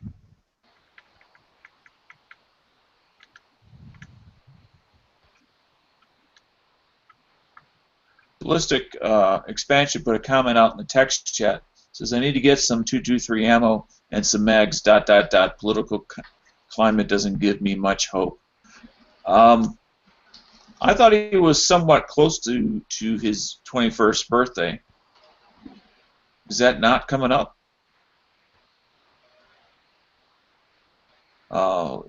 Drop a note in the text as far as how far away you are from the magic number. Ballistic. Well, either coming up or he just had it. One of the two. What's 21 got to do with 223 ammo? Well, not so much about the ammo, but about buying. Actually, you're right. Yeah, I was wondering too. Like, are you trying to suggest we? Let me retract that. I mean, check your local laws, but Right. But here's the thing: is he talking about getting like 10 PMags at a time or whatever? We can definitely find a link for that if that's what he's talking about. If he's talking about a case of ammo, we can definitely find him a link for that. Now, is he just saying I need some 223 ammo and some mags, like nonchalantly, like he's not actually looking for a link? That I don't know. Okay, yeah, forget what I said about the 21 thing. That was me. He says I have to buy my carry permit this month. I don't know what he means by buy. I think he means pay the fee and get my carry gun. So he must not have a carry gun yet. After that, I'm going to get some Anderson receivers. LOL. Ha ha ha. If there's any left, if Dead Horse didn't buy them all before you get there. Already have those, because That's what I was gonna ask too. When I first came in, you guys were talking about ammo, like buying bulk ammo online. I know bulkammo.com has some pretty good prices, but what are some other places that I can find it? I would suggest you use some of the search engines for ammo specifically. Like AmmoBot or GunBot. GunBot looks for ammo. AmmoSeek looks for ammo. And they look at all online retailers, not just one specific one. Here's another one, Brandon. Are you familiar with slickguns.com yet?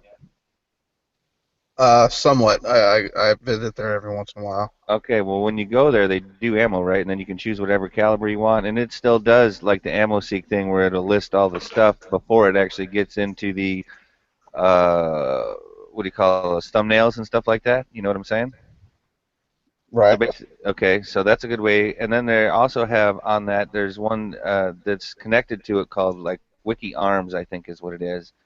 And that's another one where, like, literally, you know how the stock market has a little thing where it's telling you what prices are at that moment or whatever? Like, literally at the bottom of the page for Slick Guns is a Wiki Arms, kind of like a stock ticker for you, too, as well. All those will definitely help. Cool. And now here's the thing that you're going to always have to check, like I do, is will those Mamma Jammas ship it to California? Like, I have to check to see if they'll ship it to Hawaii. especially since you said you're in. You say Huntington Beach? I'm in Long Beach, Long which is actually really it's near Huntington, but I've had ammo delivered to my house before. Okay, It's, that's cool. Because yeah. I don't know how much longer that's going to continue. Starting January 1st of next year, it won't happen. And that's if They'll the have to companies go that do to, ship there too, because some companies won't ship to California. Some companies won't ship certain types of ammo to California. And then still yet other companies won't ship to certain like cities, towns, or counties in California. And Right. then other companies have a problem with it. Right, like Which if I is lived shitty. in Los Angeles, I wouldn't be able to have it delivered to my house. Right, that's a no-go. Yeah. Well, I can see why, dude. There's so many fucking idiots up there. I have that same issue in my state, Illinois, where it depends on where in Illinois you live. If you live in Chicago, there's one set of rules. If you live in Cook County, there's a slightly different set of rules. And then there's a handful of suburbs in and around Chicago that had various rules. I don't live anywhere near those, but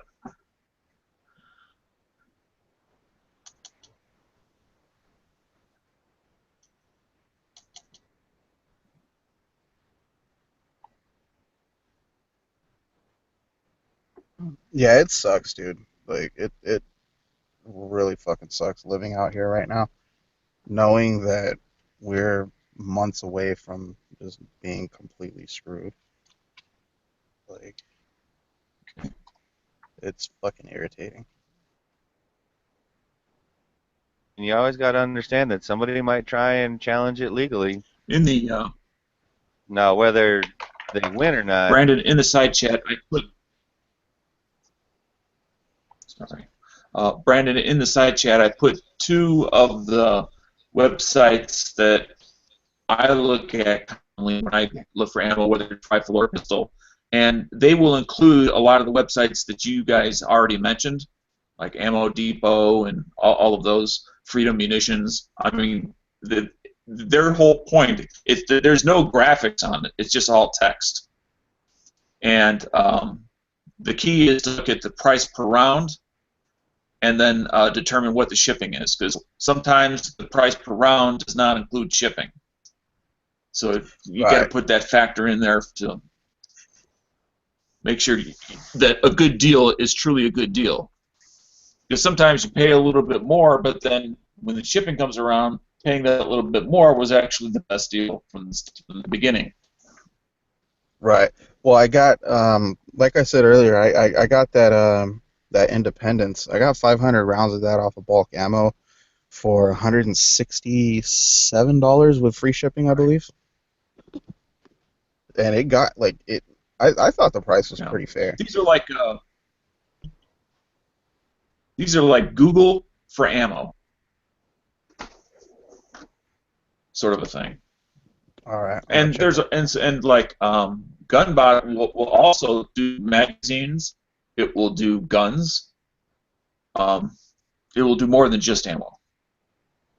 So if you're looking for magazines for a certain rifle or a certain pistol, and having a hard time finding it, it'll look throughout the internet and try to find where are they available and how much are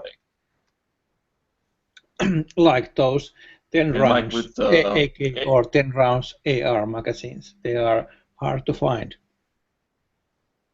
Right. Mm-hmm.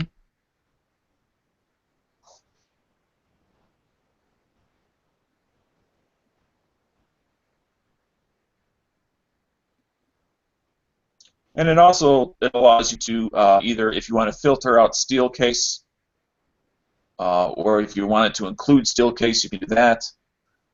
I think so. It allows you to sort it a couple different ways if you want. All right. Yeah, I don't know. I've heard a lot of bad shit about steel case ammo running in ARs, so I don't know if I really want to mess with it, but it might be cool for a pinch, you know, if I'm running The low way on I see it, funds. if your AR won't run steel case ammo, why are you shooting that gun? Oh, I haven't tried it yet.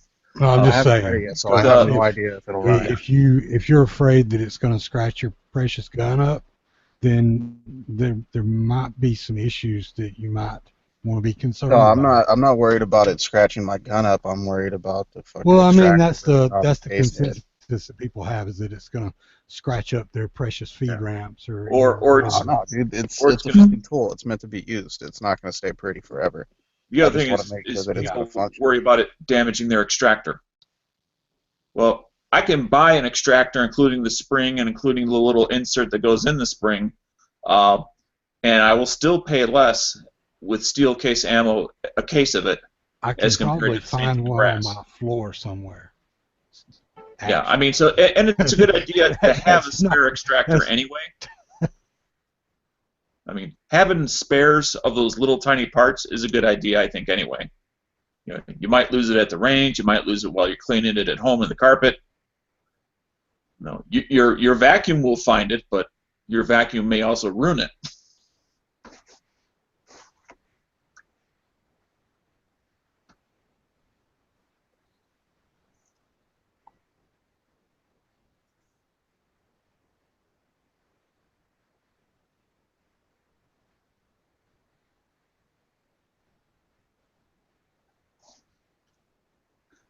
Well, I'm going to take off, gentlemen. We'll catch you later. There we go.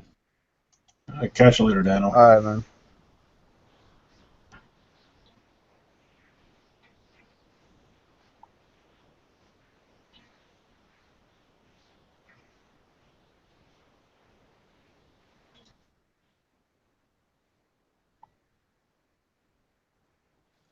So yeah, that's one thing I wanted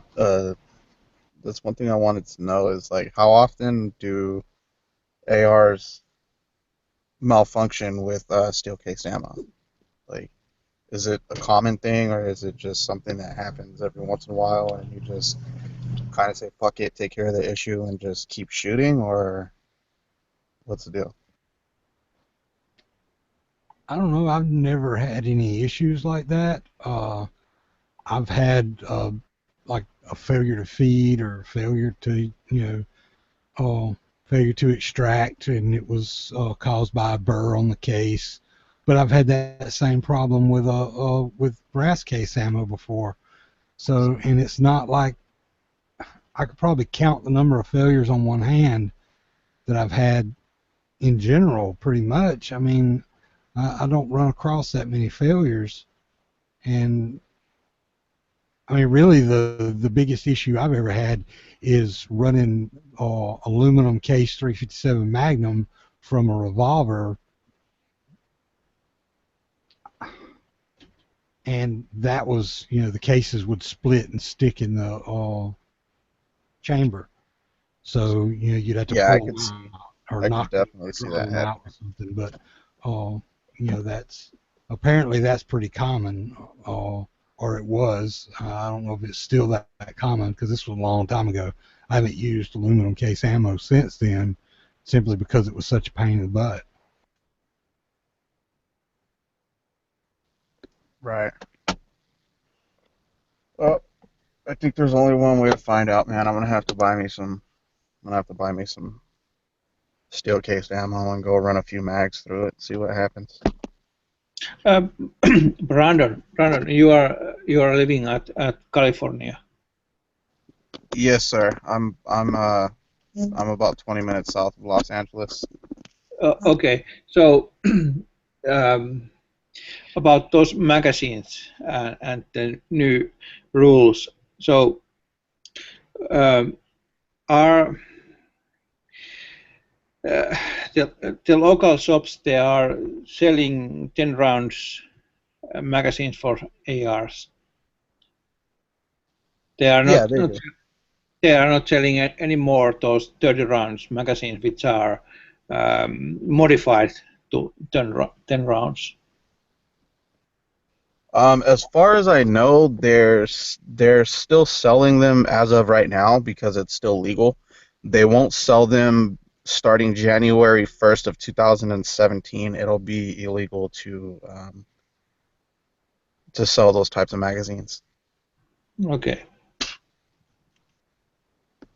But but at there, it's not problem to get 10-round magazines because the place where I'm living, it's it's very hard to get anything about than the regular size magazines. Right. And actually, you know what? I'm gonna have to find out for sure if it's all magazines that are, like the actual body of the magazine. I don't know if they're gonna do anything about that as long as it's like penned or like epoxy filled, to where it can only accept 10 rounds. I'm gonna have to do some research on that. Now here's the question: would California have the same loophole as Canada for their magazines? Because Canada, we're only allowed to use 5 rounds in our magazines for our rifles.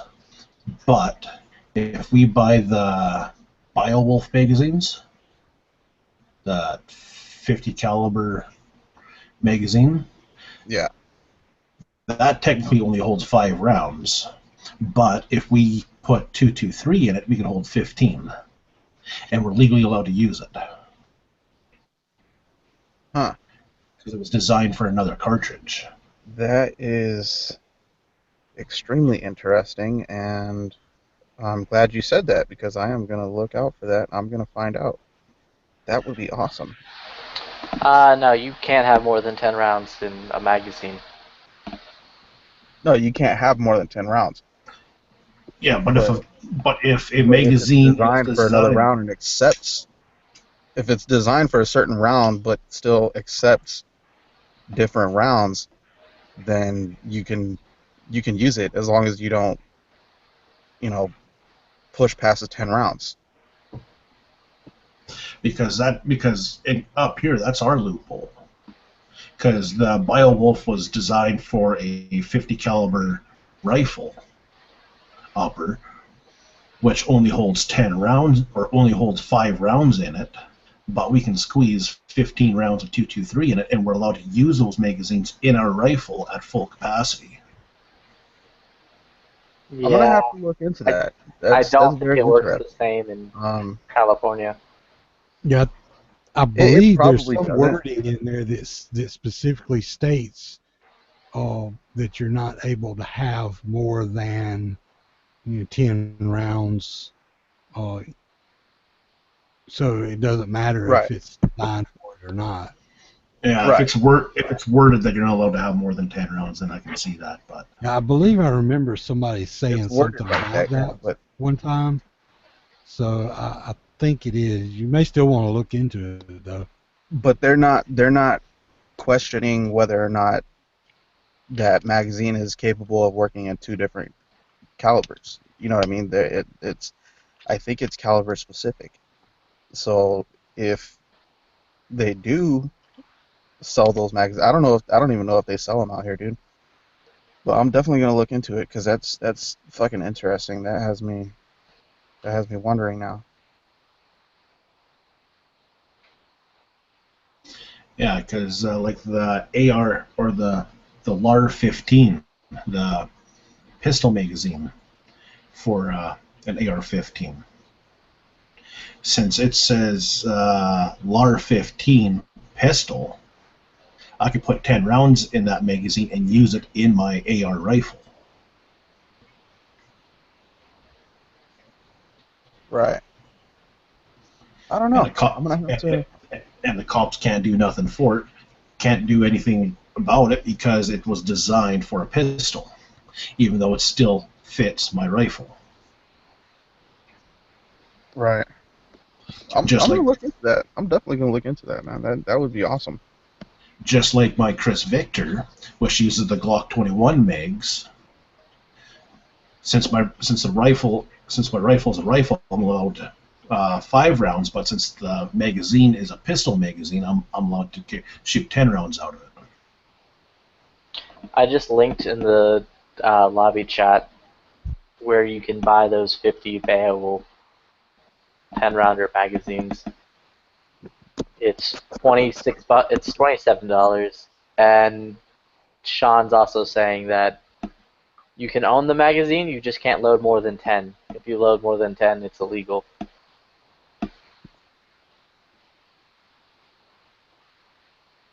Oh shit. Okay.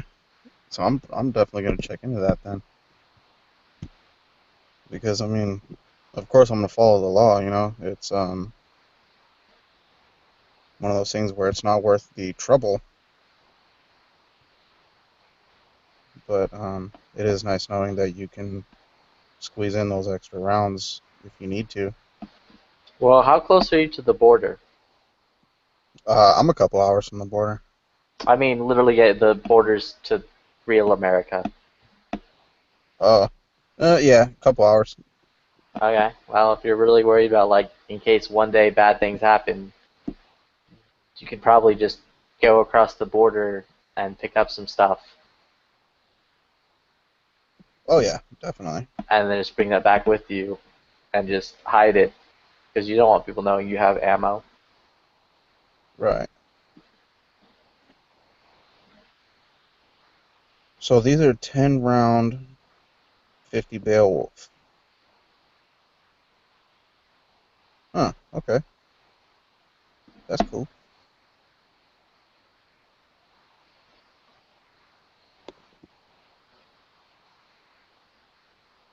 Huh.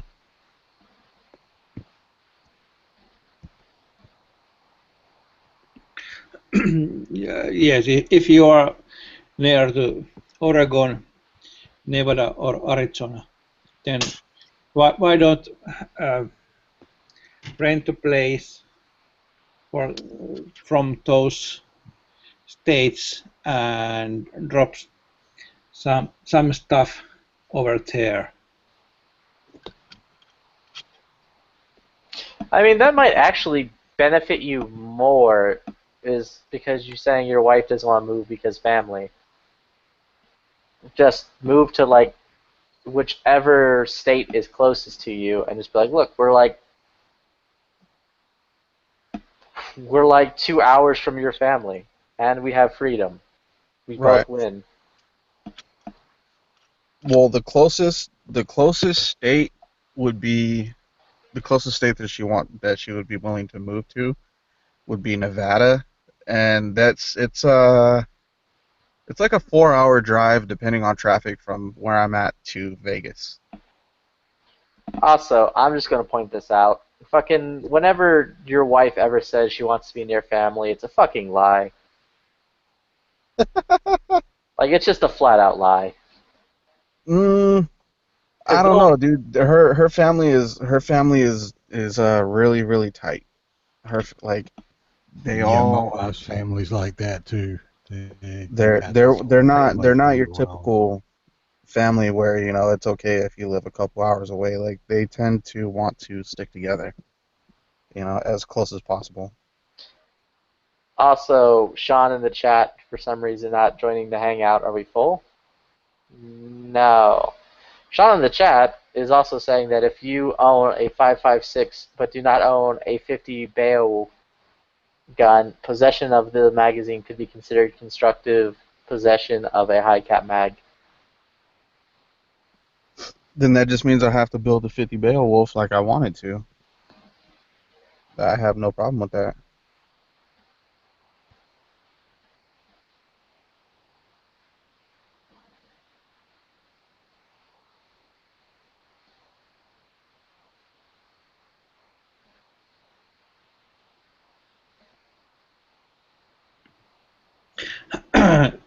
Funny thing, now when I watch a map of the United States, I noticed that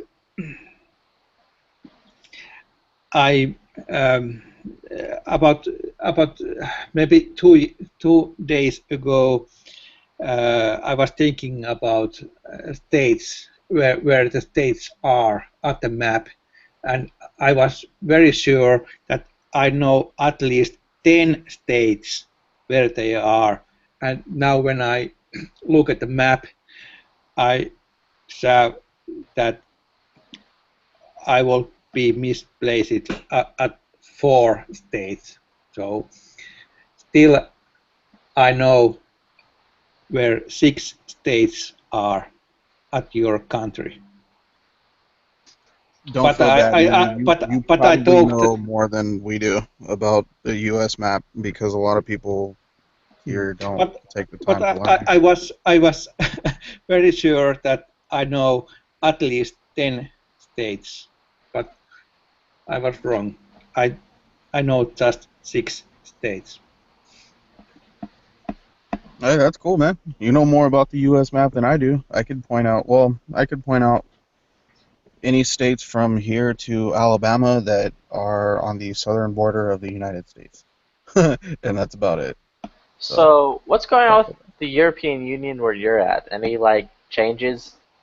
Is your country like, well, Britain land did it? Are we going to do it now? Like, is the European Union going to collapse?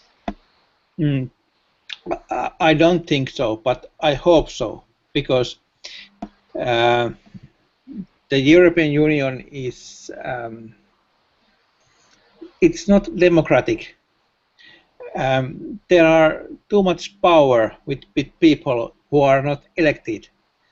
So I don't like this new European Union.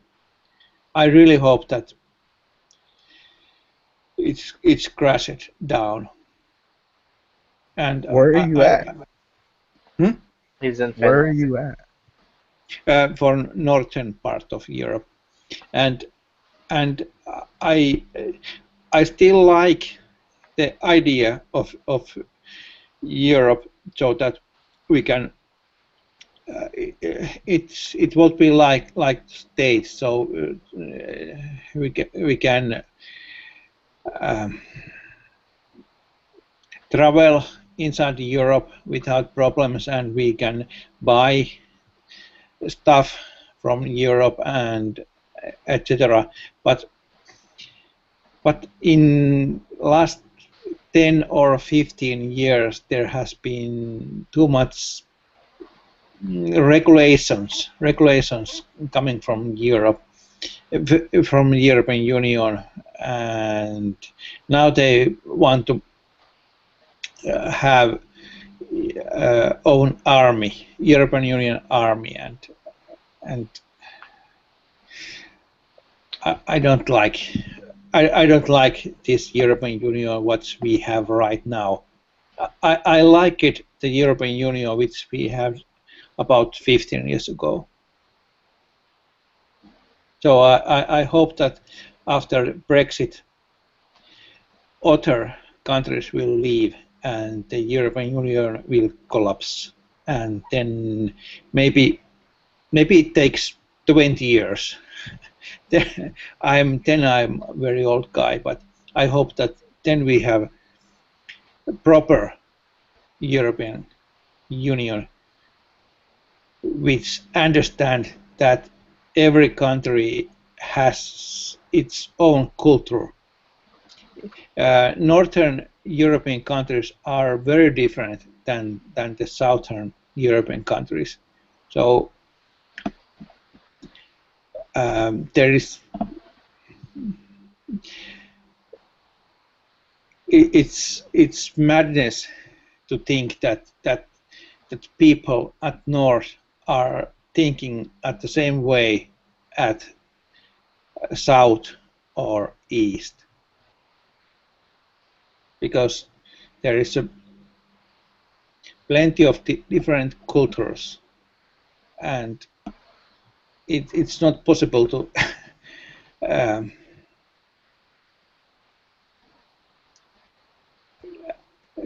it's not possible to think that there is just one European culture and all the rules will be the same. And the best way to think is about guns. At northern countries we have guns and we like guns, and Middle Europe and west part of Middle Europe, they don't have any guns, so they don't think that the guns are important, that they don't understand that some people want to have guns which we at north we really want to have our guns because we have.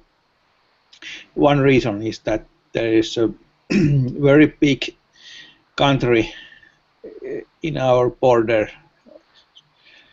Russia, and some old Eastern Europe countries they can carry guns because there is so much violence, and it's mad to think that all countries in European Union are similar. We are so different, so that doesn't work. So I really hope that this current European Union will collapse, and then we will get later better one.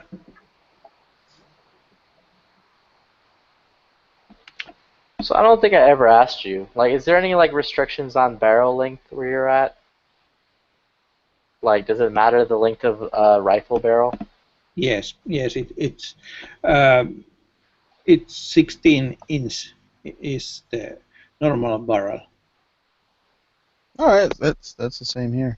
Yes, Yeah. yes, it's very similar because, and the reason is because the guns which we have are made out there, but of course we have also those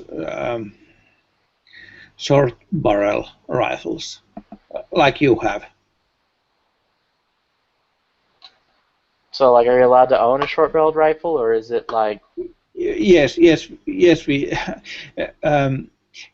every gun is registered, and for every gun you have to have a reason to buy that gun.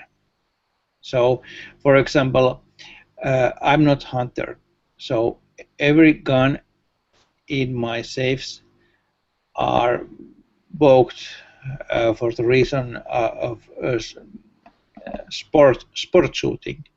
So every shotgun which can be used at hunting, and every rifle which can be used at hunting, they are not hunting rifles. They are rifles bought for sport reason, and for that same reason you can have SPR guns which you have, but it takes some paperwork. We can have almost all the same guns which you have, but all the guns needs some paperworking. Okay. So, like, do you have yourself like any short-barreled rifles? No, I don't have it. No. I'll get out.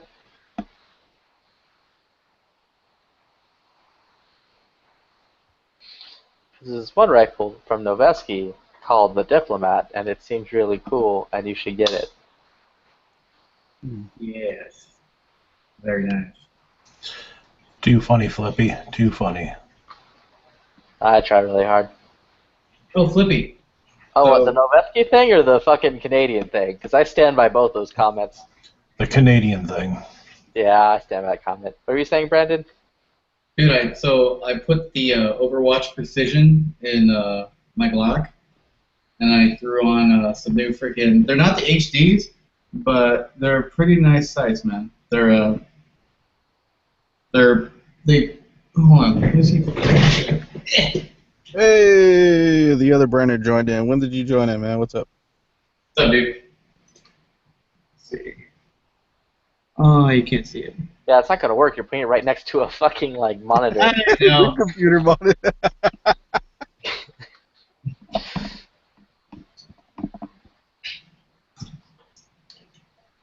But no, man, they're nice sights.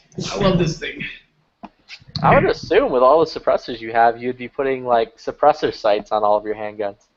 One would think, right? You fucking pissed me off going on camera showing all your damn suppressors, man.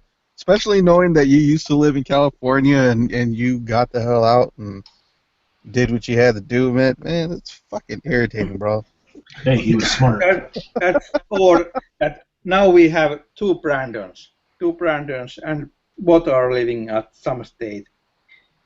Another one is using capital B at Brandon, and another one is not. And the other Brandon, now I'm starting my camera. Same sites. Oh, cool, man. Very nice, very nice. And very nice. Hey, you know what? I'm surprised night sights are fucking legal here in California, to be honest. Yeah, I'm surprised. Well, you guys can't have night vision on your rifles, but I know you can have night. Too fucking tactical, man. Makes it too tactical. It makes it too dangerous. You know, because you can see what you're doing at night. So why would you need to go shooting at night? What are you, some kind of hooligan? Yeah, dude, exactly. That's what I'm saying, man. Best time to shoot coyotes. Is that your fucking Daniel Defense rail? Yeah. Oh, yeah. So I watched a Yankees video on that shooting in Baton Rouge, and then I was like, oh, okay, somebody with a little bit of common sense. And then I flip over to the Young Turks, and dude, it's not even at 2 seconds at the video, and they're like, so today the police murdered another black man. And I was like, of course! Of course they did. Oh, I had the TV on Fox today, and the Reverend Jesse Jackson was on it. And, like, the first thing he does is, like, it's like he gets on, it was like Megyn Kelly or whatever. The first thing he does, he's like, these white racist police officers are hanging black people in the streets. And Megyn Kelly's like, that's a bit of a stretch to say they're racist. And he's like, nah, they're white, they're super racist. They killed a black man. They might as well be Klan members. Megyn Kelly's just like, what the fuck are you talking about? Did he really say that? Yeah. Dude, he was like, fucking the Reverend Jesse Jackson is like the biggest piece of shit. Yeah, that guy's a scumbag. That guy's a fucking scumbag, dude. They only come out when it's a white police officer and a black quote unquote suspect, I guess. Yeah, well, technically he was a suspect. Here's the thing. They're found guilty of whatever they came out there for. They don't talk about the fucking 53 people that were shot over Memorial Day weekend in Chicago. It was gang violence. No one gives a shit about gang violence. Yeah, exactly. Exactly. It doesn't fit their agenda. It doesn't help fucking promote their bullshit, so they don't care about it. And then they want to sit here and scream Black Lives Matter and all this stuff. Man, fuck that. Get your head out of your ass, man. I have a friend, dude. She's awesome. She's black, like she's hardcore in the black culture and everything. And she's like, dude, Black Lives Matter are the biggest bunch of idiots ever. They don't speak for us. They speak for like a minute few of people that are just a bunch of racist assholes. And I was like, pretty much, yeah. That's like La Raza, dude. La Raza doesn't speak for Hispanics. They're fucking crazy. She's smart. She's smart, man. I like her already. Yeah, she thinks for herself. It's great. It's weird. I don't know. Nah, you can't fucking do that. You can't think for yourself. It's illegal or something. You guys doesn't properly believe, but about 5 minutes ago, we got the post. Big time difference. It's about 10 o'clock morning. And the post came just, and I received the new cards for my shooting party, and these are valid for next 3 years. Hey, you grew some hair in the one on top. You look a lot different. That's me, and that's my daughter. Wait, so you now have carry, or is that just for your gun license? So you're allowed to purchase firearms. No. This is just the entry card. This is just a member card. Oh. That I'm a member of this shooting club, and this is my first name because this is when we are shooting, we are using these cool-looking shirts. Very nice. Those sharp Very as fuck nice. shirts. Well, congratulations. I can't believe they issue you like full-fledged plastic cards for your gun club membership. I get this piece of paper. Yeah, dude. Oh shit, huh? They have like driver license quality cards out there, huh? It dissolves in the humidity. Paper card, it dissolves in humidity. My membership card lasts 2 cycles in the washing machine. Yeah, they give me I have a plastic card that says like platinum member. No. But We're talking about gun clubs, dude, not fucking banks. Yeah, I'm talking about a gun club. My gun club.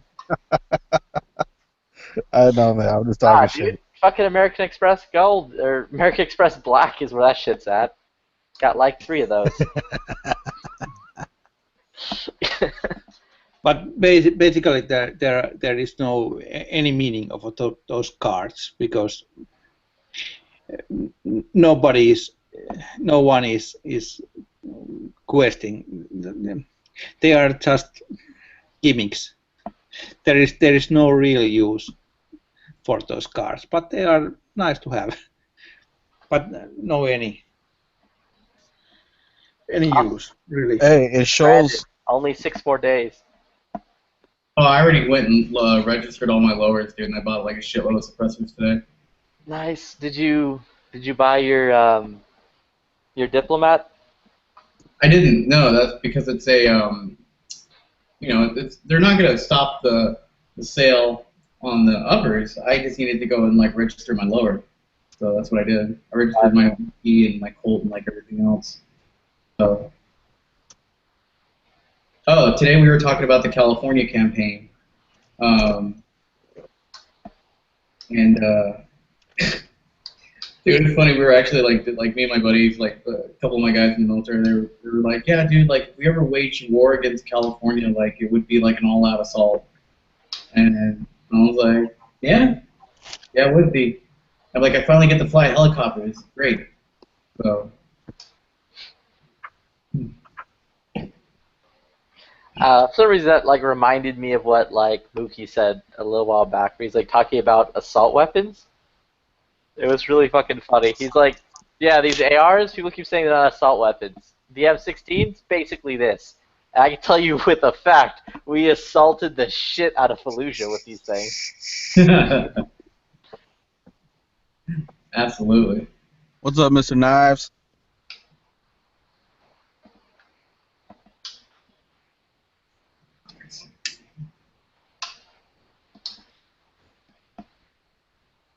Damn it.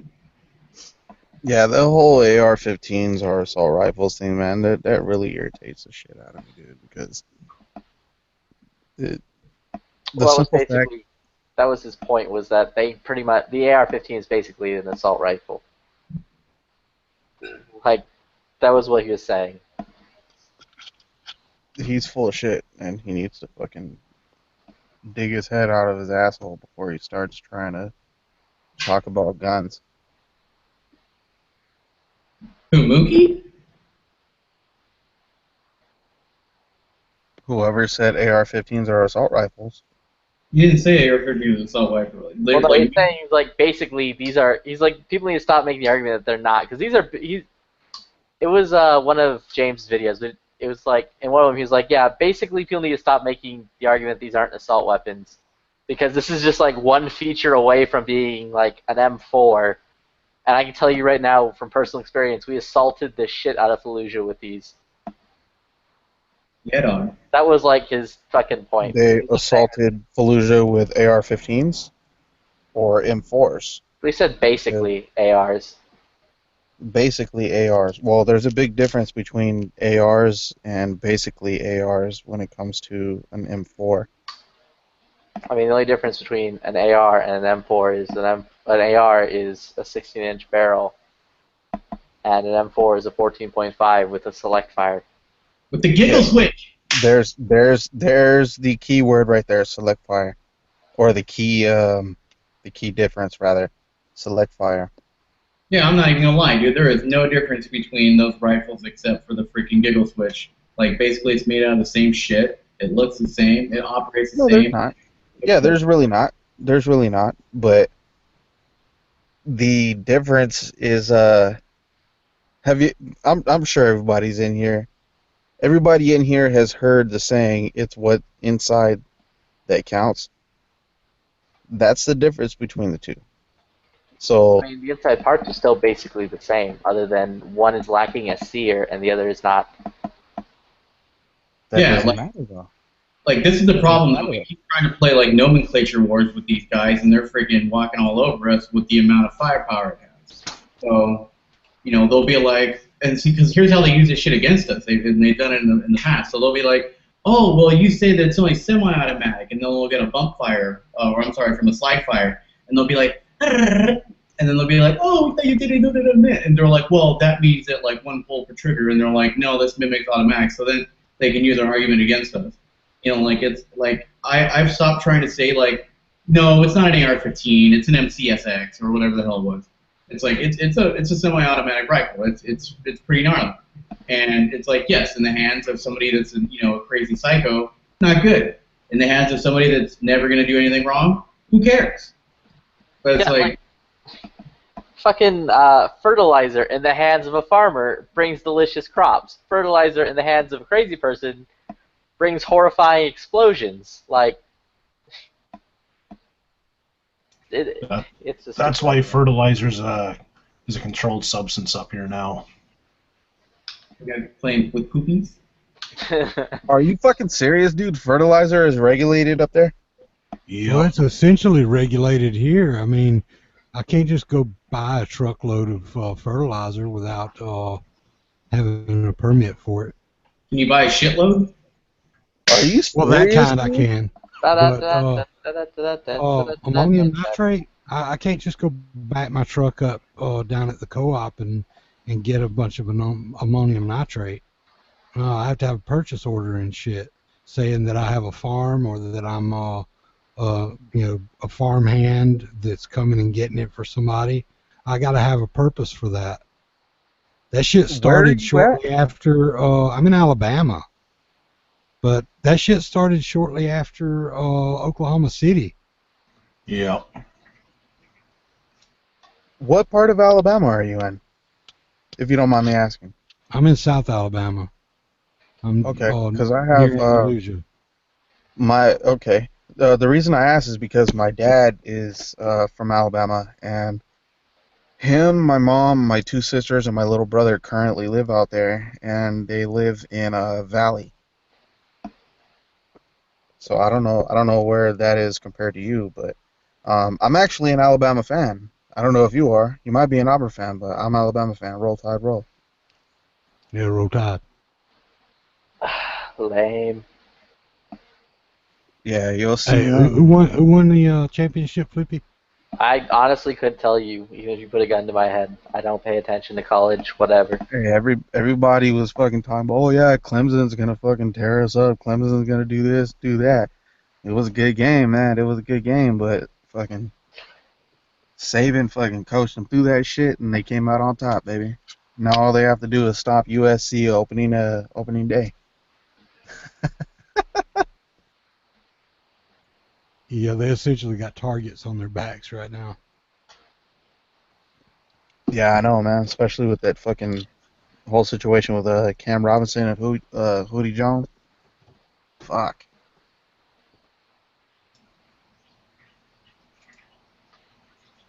But another innocent black man killed by police. The Young Turks. Yeah. Oh, you talking about fucking that Alton, whatever the fuck his name is? Whatever the fuck. Yeah, No, Elton this John. one- Elton John Elton got John. gunned down by the police today. Up in, was it Falcon Heights? I thought it was Baton Rouge. Yeah, I know. There's been another one in Falcon Heights or something. Oh, okay. Whatever. Here's an easy Yeah. one. Here's like the best tip ever for like being able to live to like the end of your natural born life, and that is, it doesn't fucking matter if you're wrong or right. Just fucking comply with the police and then sue them later. My thoughts exactly. Yeah, like here's the thing: when a cop is like, "Hey, put your hands up," you're not gonna tell me shit. Yeah, it's like, I'm gonna put my hands up. It's like, I'm gonna violate your rights now. Okay, violate my rights. I'm gonna fucking talk to your superiors later and do a lawsuit. But in the meantime, I'll do what you want. Don't shoot me in my face. You might want to say all that to yourself, not out loud, because they might just shoot you anyway. Yeah, it's like, go ahead, man. Freaking, you want to, like, yes, I will comply. Yes, I will comply. And like, meanwhile, somebody off in the distance is like, this is good. And then like, freaking, and then it's like, well, like a week later, your attorney comes in, and then you're walking out like a year later with like, you just bought half of Oculus Rift company. So yeah, I have all the 3D porn I'll ever want. Right? I can picture Flippy just getting shot the shit out of, and the cop being like, "Yeah, I shot his ass." Flippy, would you not have shut the 3D fuck up. porn? I shot his ass, and I'd do it again too. Wouldn't we all? They'd review the cop cam footage, and the judge would be like, "Yeah, good shoot." Good shoot. Dude, like, it's funny, like, Flippy, like, if Flippy got shot by the cops, dude, it would look so cartoony. He'd have, like, the X on his eyes.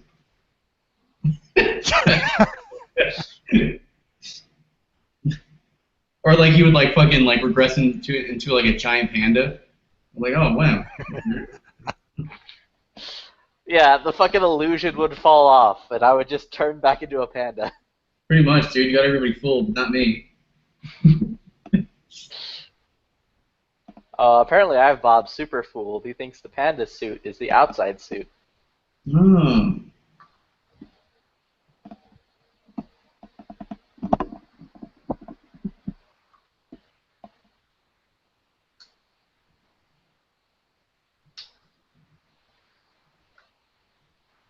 Hey, Sean, if you can send me a message or something so I can add you, man. I want to keep in contact with you, brother. You're an Alabama fan, man. I gotta stick with you. All right. Well, I hear some bromance going on. I mean, I don't know how close you can get to him. You're not his cousin. Hey, it don't matter. Shit, man. Every Alabama fan I come across, man, I keep in contact with them. I'm big on that shit, man.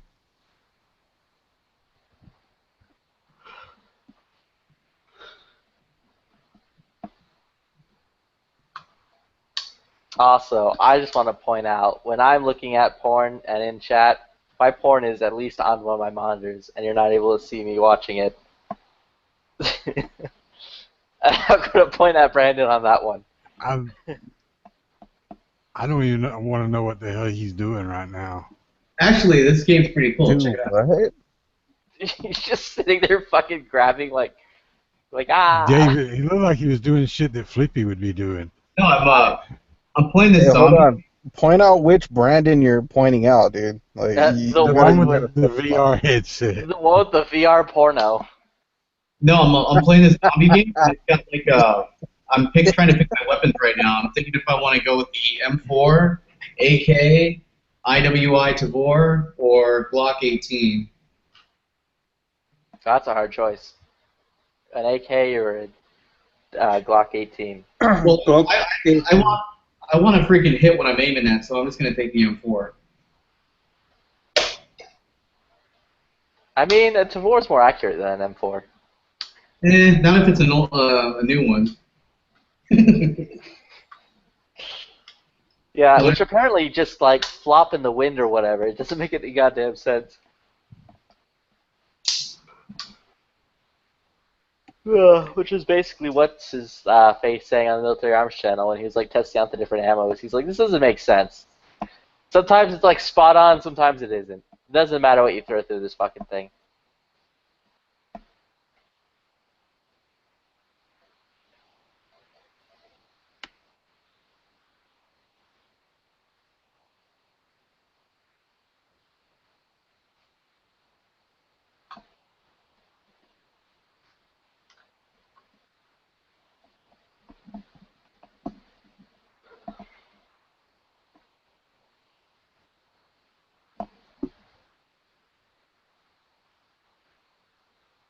Oh my god, that reminds me. Did you all see the Robo Butt you can buy?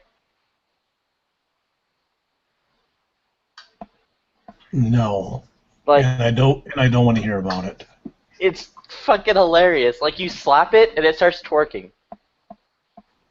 No, I have not seen that.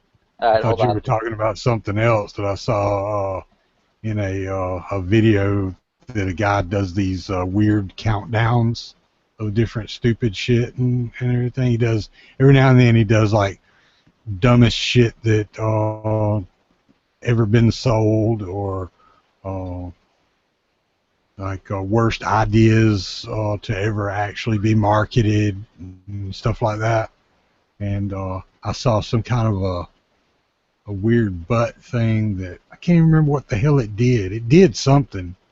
It wasn't like a sexual device or anything. It actually was I can't remember what it was for now. It was stupid. It was a Japanese thing that they marketed for something. I'd have to go look it up. The guy that does the videos is Danger Dolan. Yeah, I just post Danger Dolan's fucking funny. I watch his like WoW stuff a lot. Well, his stuff is, but he's got all these people that do shit for him now, and oh, does he? I don't like all the other. Yeah, I don't like all the other people that do the, like his countdown videos. He's got other people that do them. He's got like a whole team, but he still does like his like playthroughs and stuff. His gaming videos, he still does those. But most of his others, he's got a team of people that do them. Fucking Lindenberg. Yeah, I just posted a link though to the twerking robot butt. It's so funny. As you like, when you slap it, it starts twerking. It's like a $500 thing, and it's supposed to like feel like a real butt.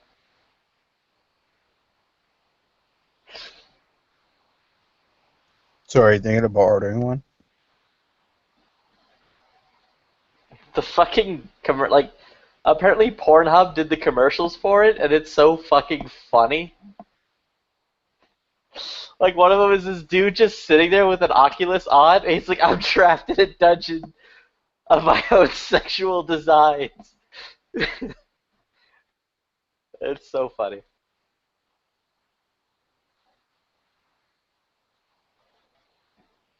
He's just like sitting there slapping it and naming off different cheeses.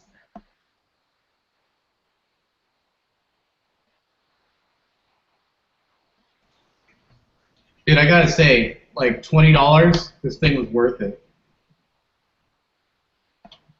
Yeah, I'm still waiting to pay like $500. It's like, take my money. Wait, hold on. How you got that for $20? How? For $20, like they're. It's just a cell phone case. Yeah, you just like throw your phone in there and. But you want to make sure that you get one of these little things that has a magnet on it, because it gives you a lot more functions. But how the fuck did you get that for $20? Amazon.com. Oh. Get a link. Oh, I got little headsets. Like I got this one. Is that a legit Oculus? No. Oh, it's it's a viewer for your phone. Okay, so it's like a knockoff of the Oculus, and it's just Works good though. Worth the money. It's totally worth the money. $20? Fuck yeah.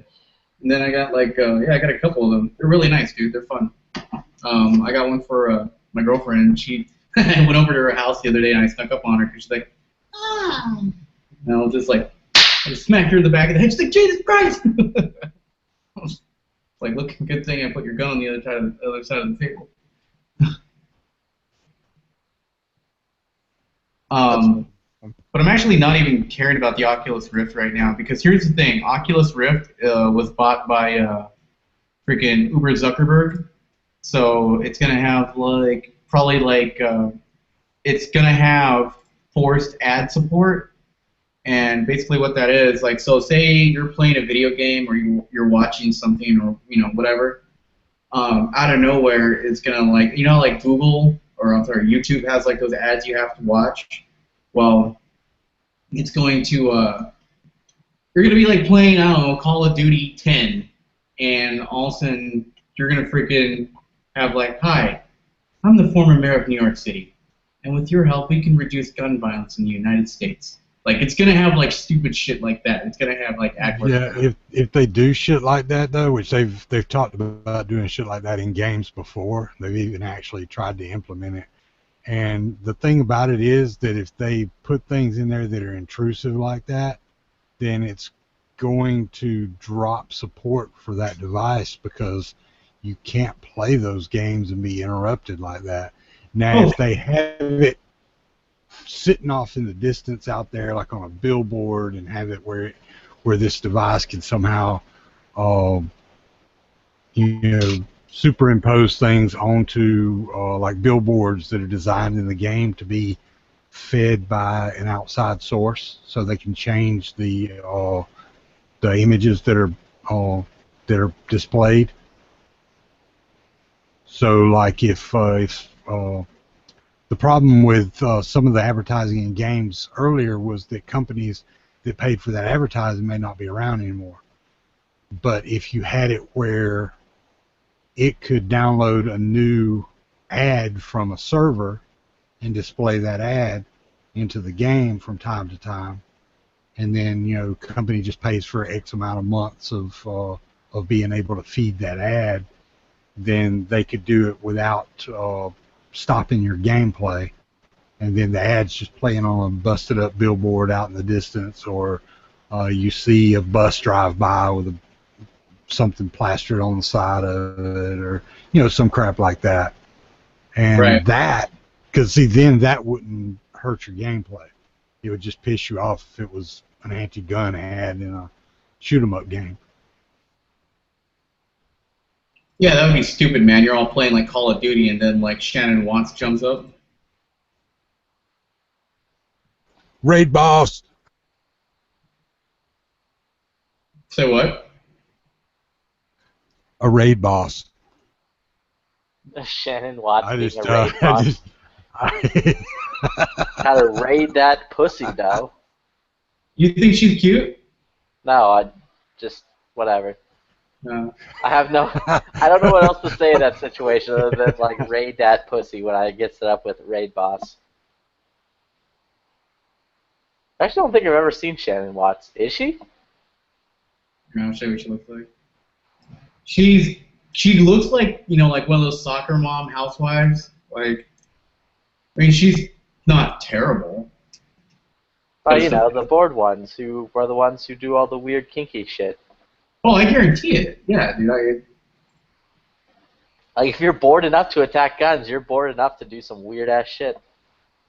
She looks like she looks like she could possibly be like I'm gonna say commander's wife in the Navy. See, now it's awkward. So, in other words, you're saying that she likes semen.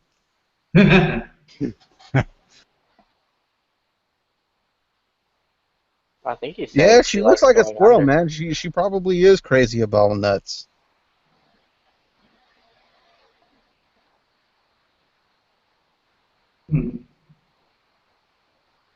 Yeah, she's not bad looking. I mean, like, oh god, dude, you know what I would so be down? Like, I've always wanted to go to an anti-gun hangout, just like grab one of those stupid orange shirts and be like, together we can.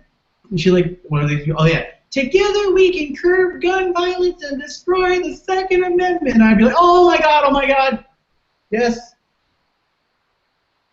Together, just anything that says destroy the Second Amendment, man, fuck that. Whoever says that needs to be fucking beat down on sight. I just said it. What? And what? Oh, we're talking about going on a date with Shannon Watts. That's why I jumped in here, dude. Because she's kind of sexy. Right? In a weird way, you know? In a like, yeah, make my Jello pudding pop way. No, I just jumped in here to tell you guys, like, you know what's fucked up? Do you follow Colon Noir? Yeah. I always want to say colon noir, like colon cancer. My buddy So he calls just put up the craziest fucking video ever, man. Like, it says a lot about our society in so many ways. So some dude was pulled over by the police, or his girlfriend was pulled over, and he says to the cop, according to her, just go check his fucking Instagram out right now, because it's fucking crazy. So she's like, my boyfriend, you know, we got pulled over. My boyfriend tells the cop he's a concealed carry permit holder, and he's going to get his ID, and he shot his arm off. He shot him, and he's dying right now, and he's bleeding.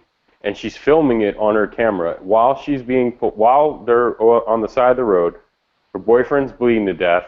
The cop is crying with the gun still like pointed through the passenger side window. There's a daughter in the back, apparently, from the news articles. And this guy was like, never broke a fucking, definitely not a felon, had a concealed carry permit.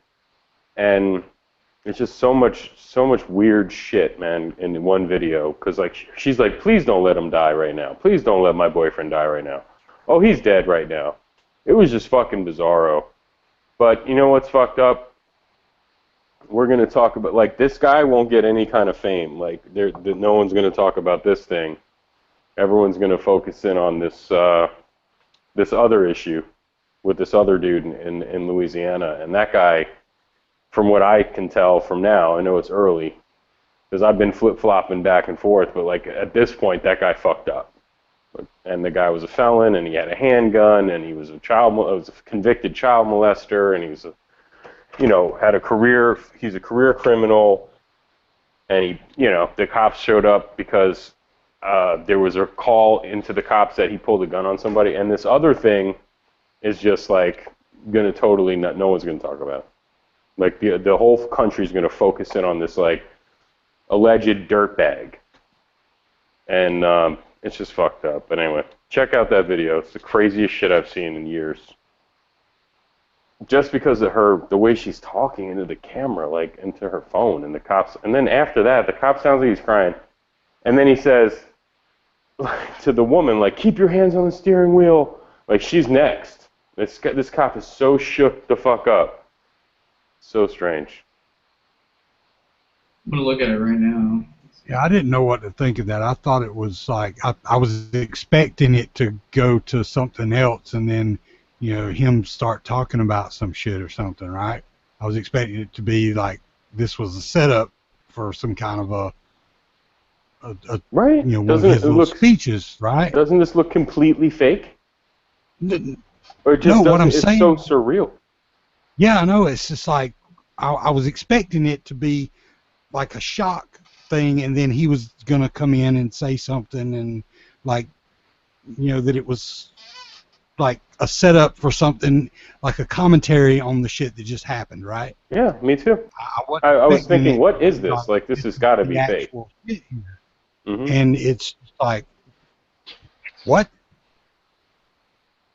Yeah, this is real. Like, the shit is. I was thinking the same shit. I was like, when is this going to be like, okay. Yeah, because it starts getting creepy because it's like, wait. No, wait a she minute. says, "Oh, my boyfriend just died.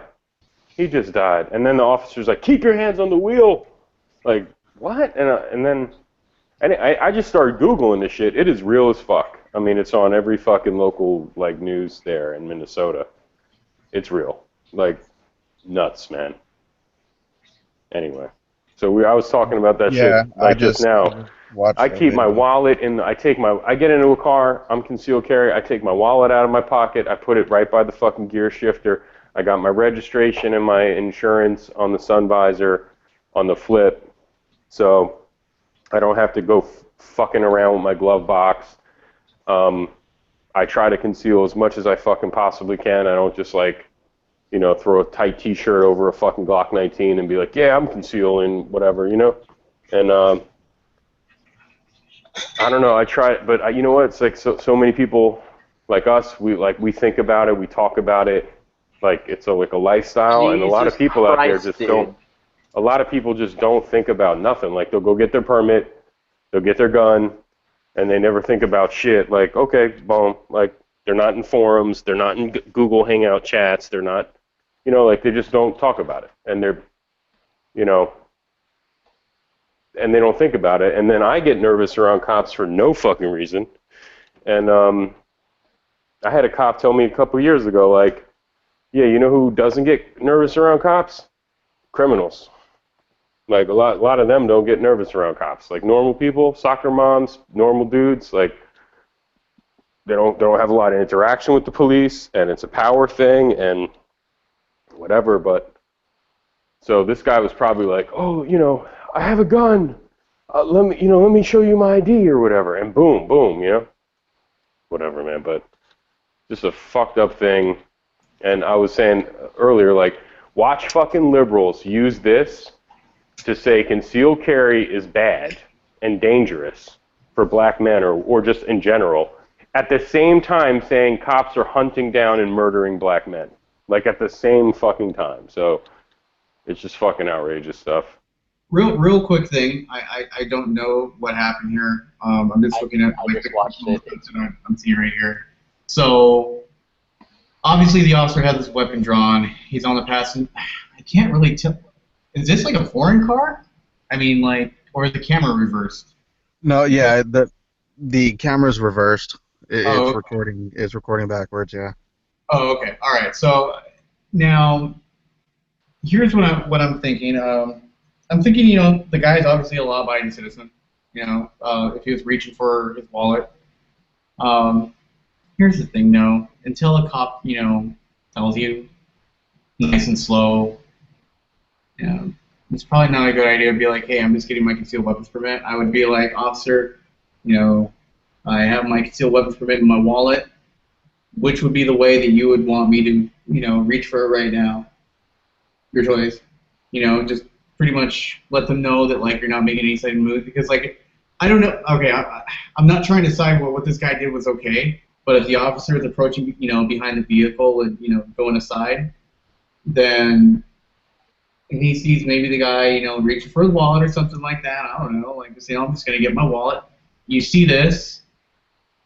I mean, who knows, man? I'm not taking anybody's side here, but I can see how that would perfectly kind of enter in the wrong way.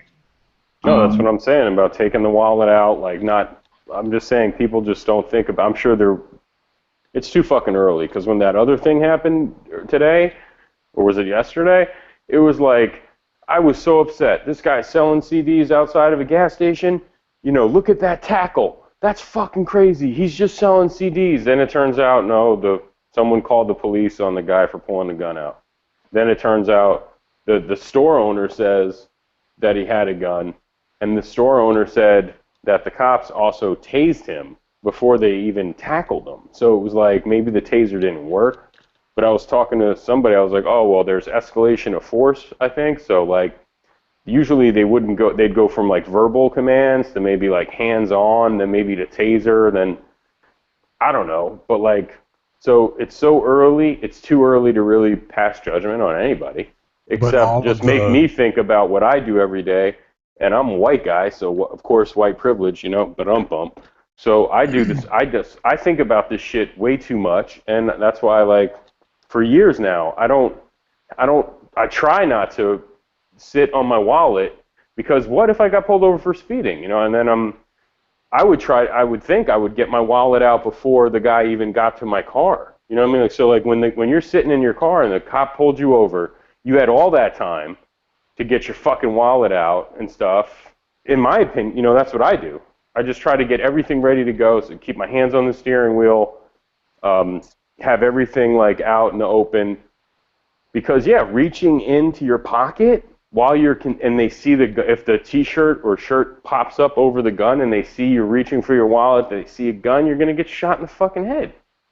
And that's what I think about. So it's just a scary, scary thing anyway.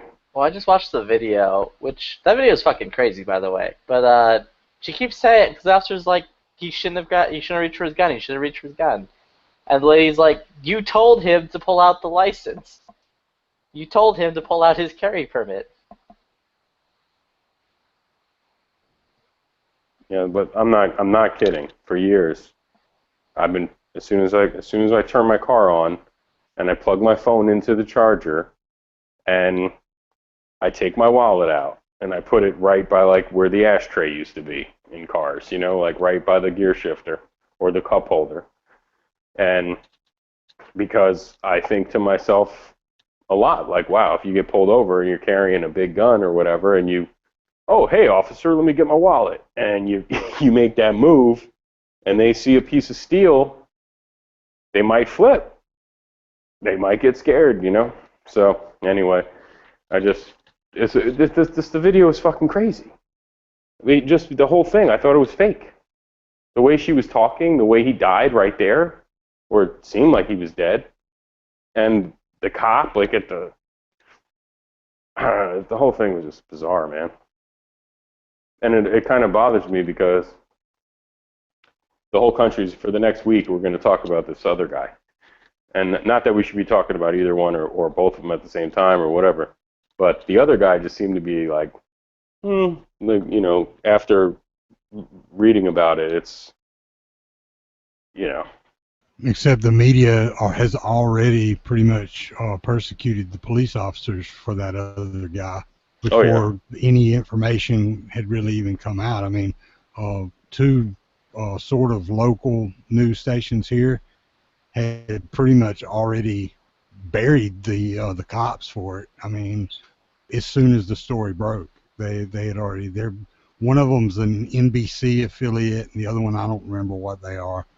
It's but, like they're both big time. They go hunting down stories like this to post on their Facebook page. So of course, when something that actually is, does get national attention, they're all over it. Yeah. And so it's already, there's no chance of those of the cops, if even if they are in the right, if it turns out that they did everything they were supposed to do, they're still already, they're already criminals as far as anybody's concerned. Yeah. Well, the people who took the video, the first video that got out of that, a friend of mine, I'm not sure if it's true, she was telling me that they call themselves like social vigilantes or something. They have a police scanner, and they listen to the police scanner, and they show up like fucking Nightcrawler. Like, I don't know if you've ever seen that movie, but like they just show up. Yeah. They show up like with the police scanner, and then they film fucking confrontations. So, man with gun, all that stuff, and then when they start hitting the video. But anyway, those cops have body cameras, so I'm sure all that stuff's good for the trial and all that great stuff. It just reminds me of like when people got caught up on the Michael Brown thing, and it was just murder, cops hunting down black men, and he was unarmed, and all this stuff, and everyone jumped to conclusions super fast, and then that just took like all the attention. And then that thing in New York where the guy was like selling cigarettes outside of a deli, and he was resisting arrest, and they choked him to death, and it just didn't get, as much as attention. Or like even the Freddie Gray case, no matter what you thought about that shit, not the Freddie Gray, the kid in Chicago with the BB gun or whatever. But either way, it always seems like all the attention gets sucked out to like one little thing that doesn't deserve it. Like if this guy really was a convicted felon, he had a gun, he pulled a gun on somebody, he got tased, he fought with the cops, he's fucking, not the greatest guy in the world. And now he's going to be some sort of fucking saint or martyr, It pisses me off. But anyway, I just came in here to show you guys that video because that shit was bizarro. Real quick, DB, I want to ask your opinion on something. So you how vividly do you remember the Tamir Rice shooting? I saw the video a few times. I think I argued with people in these chats about it. I mean, I don't even remember my opinion, but I think I do. I remember it. I think the cops, were half right, half wrong. Here's where they were. Here's one thing: in today's society, you don't go playing around with an all-black replica, twirling it around and stuff like that. the antis would say, oh, well, it's an open carry state. Well, there's a difference between having a weapon on your hip and, twiddling around. I don't know. Like, they were rolling code when they came up. Like, I don't know about I've you. never been a cop or anything like that. I've never really had any close law enforcement family members or friends. But I think my opinion was the kid was fucking around with the gun, but they came in rolling they rolled in super fast and almost it was like a drive-by in my opinion. Like it was it happened so fast that maybe in my civilian or whatever the fuck opinion, they could have pulled up. If he was sitting on the bench, they could have been further away and hit him with the bullhorn, get the fuck on the ground or something. You know what I mean? Like they just rolled up on him, and then it looked like he shot him as soon as the cop door opened. Well, because what I saw is he had it was like a 1911 replica, and he was playing around in the park and stuff like that in public, and it looked like it was an overcast day. This is what the video showed, at least from what I remember. So, he was just doing what kids do, playing around stuff. And then, just playing around. Cops came up, and I saw him, he turned around like this, and he had the gun in his hand like this. You can hear I don't those. even remember that. I thought it was in his waistband. No, but when the cops actually ran up, I thought it was in his waistband. Because they got him, they ran up real quick, and he probably wasn't processing real quick. Are they coming for me? Am I doing something wrong? I mean, that's a lot to think about in those 4 seconds. So, but anytime you see a police cruiser coming up, the last thing you want to have in your hand is something that replicates a gun. Now, here's the thing.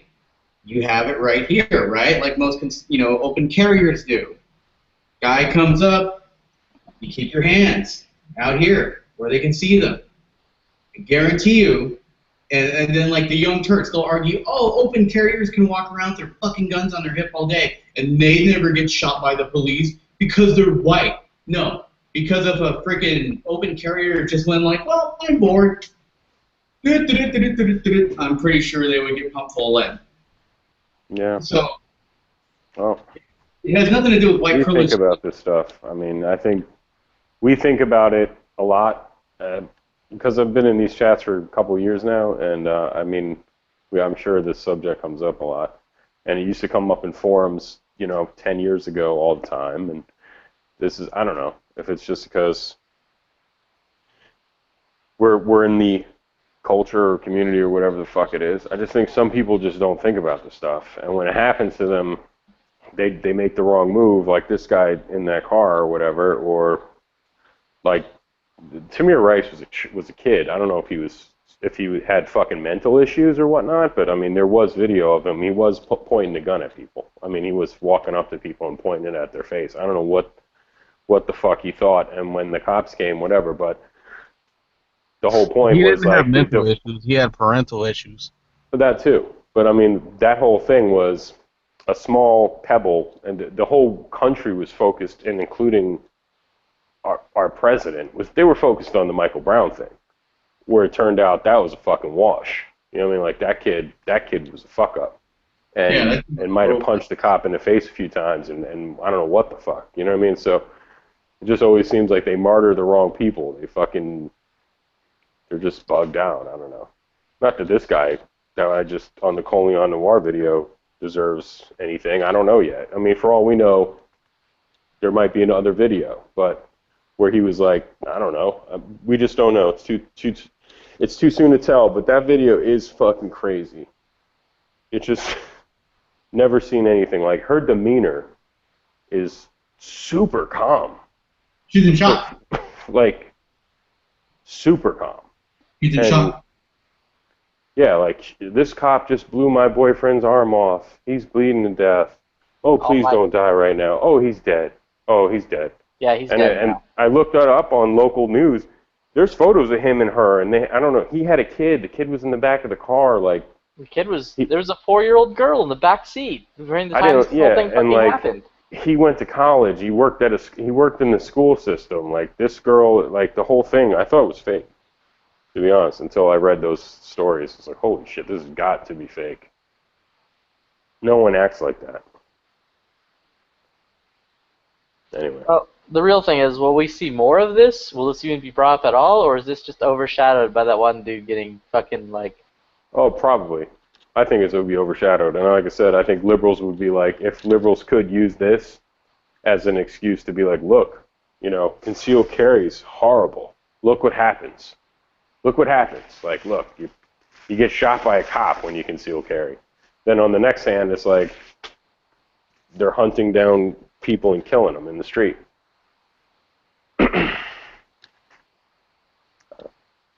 Bad shit. Yeah. I was going to say, though, this country's, we're going to be healing a lot this year. So it's going to be a lot of unity, healing, people coming together, loving each other again, racial harmony. Oh, yeah. So, It's not going to be that. This country's going to tear itself apart.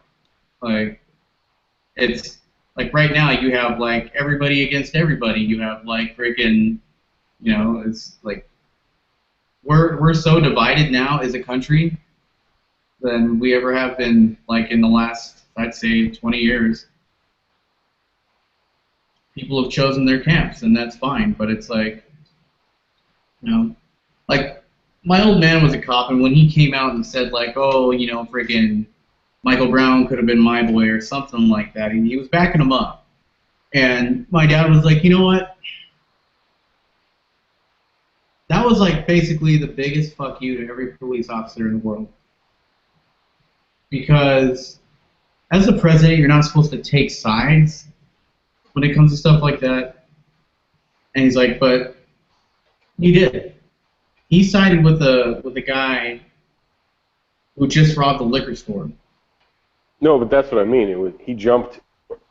He went in so early with his opinion and saying all that stuff that the liquor store footage and all the other, like, everything comes out later. So he just puts his fucking foot But there in are his mouth. still so many people that defend that whole side of that, and they deny. I mean, they're so ignorant. They will not face the truth on that, and they still think that kid was innocent. Well, it's not even the denial aspect of it, too. There's just the straight-up dismissal. Like, whatever, he robbed the liquor store. Who the fuck doesn't do that? He didn't kill the guy. Yeah, but they're like you know, it's just a dead horse, man. It's a dead horse. We beat that shit to death, man. They'll roll out the picture of the 8th grade photo of a kid. Yep. Or 6th grade photo. They'll do unarmed and all that other shit, and they'll just roll it out, and it fits the fucking thing, you know. But what can you do? I reposted that shit on Instagram. I want to take it down. I only got a couple hundred people following me anyway, but it's definitely you know, a thing. I never think about it.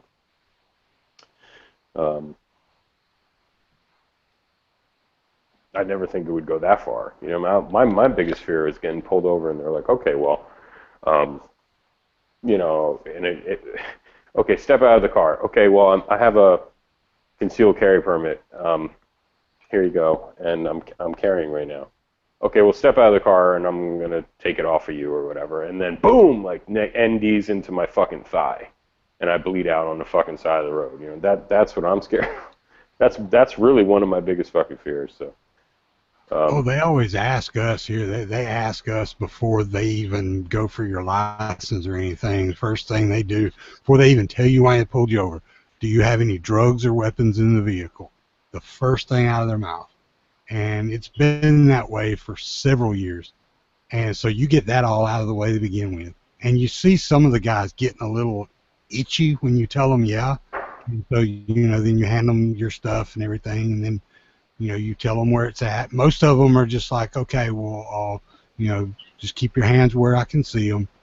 Mm-hmm. And because my gun, I usually put it in the holster that's inside my console when I get in the truck. Mm-hmm. So you know, I just keep my hands up on the steering wheel. Most of them, they're like that. Some of them will want me to step out of the vehicle then or whatever. And but then, you know, go through everything. Usually it's no big deal because it's usually one of those random stop things that they set up where they're, yeah, like a checkpoint that technically I don't think they're supposed to do anymore or something. But yeah, they're just checking people for, well, they're just checking people for their, see if they got insurance. Here, it's to see if you got insurance, because ever since it became mandatory. Why?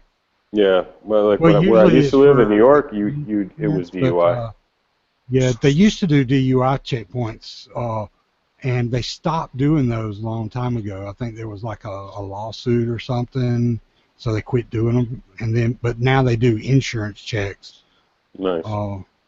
But they just set them up like right in the middle of town one night.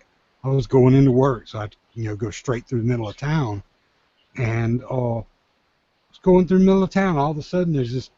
I thought there was a wreck up ahead, and no, it's a checkpoint right on the damn bypass. And so they were holding up traffic on the bypass just to do a checkpoint.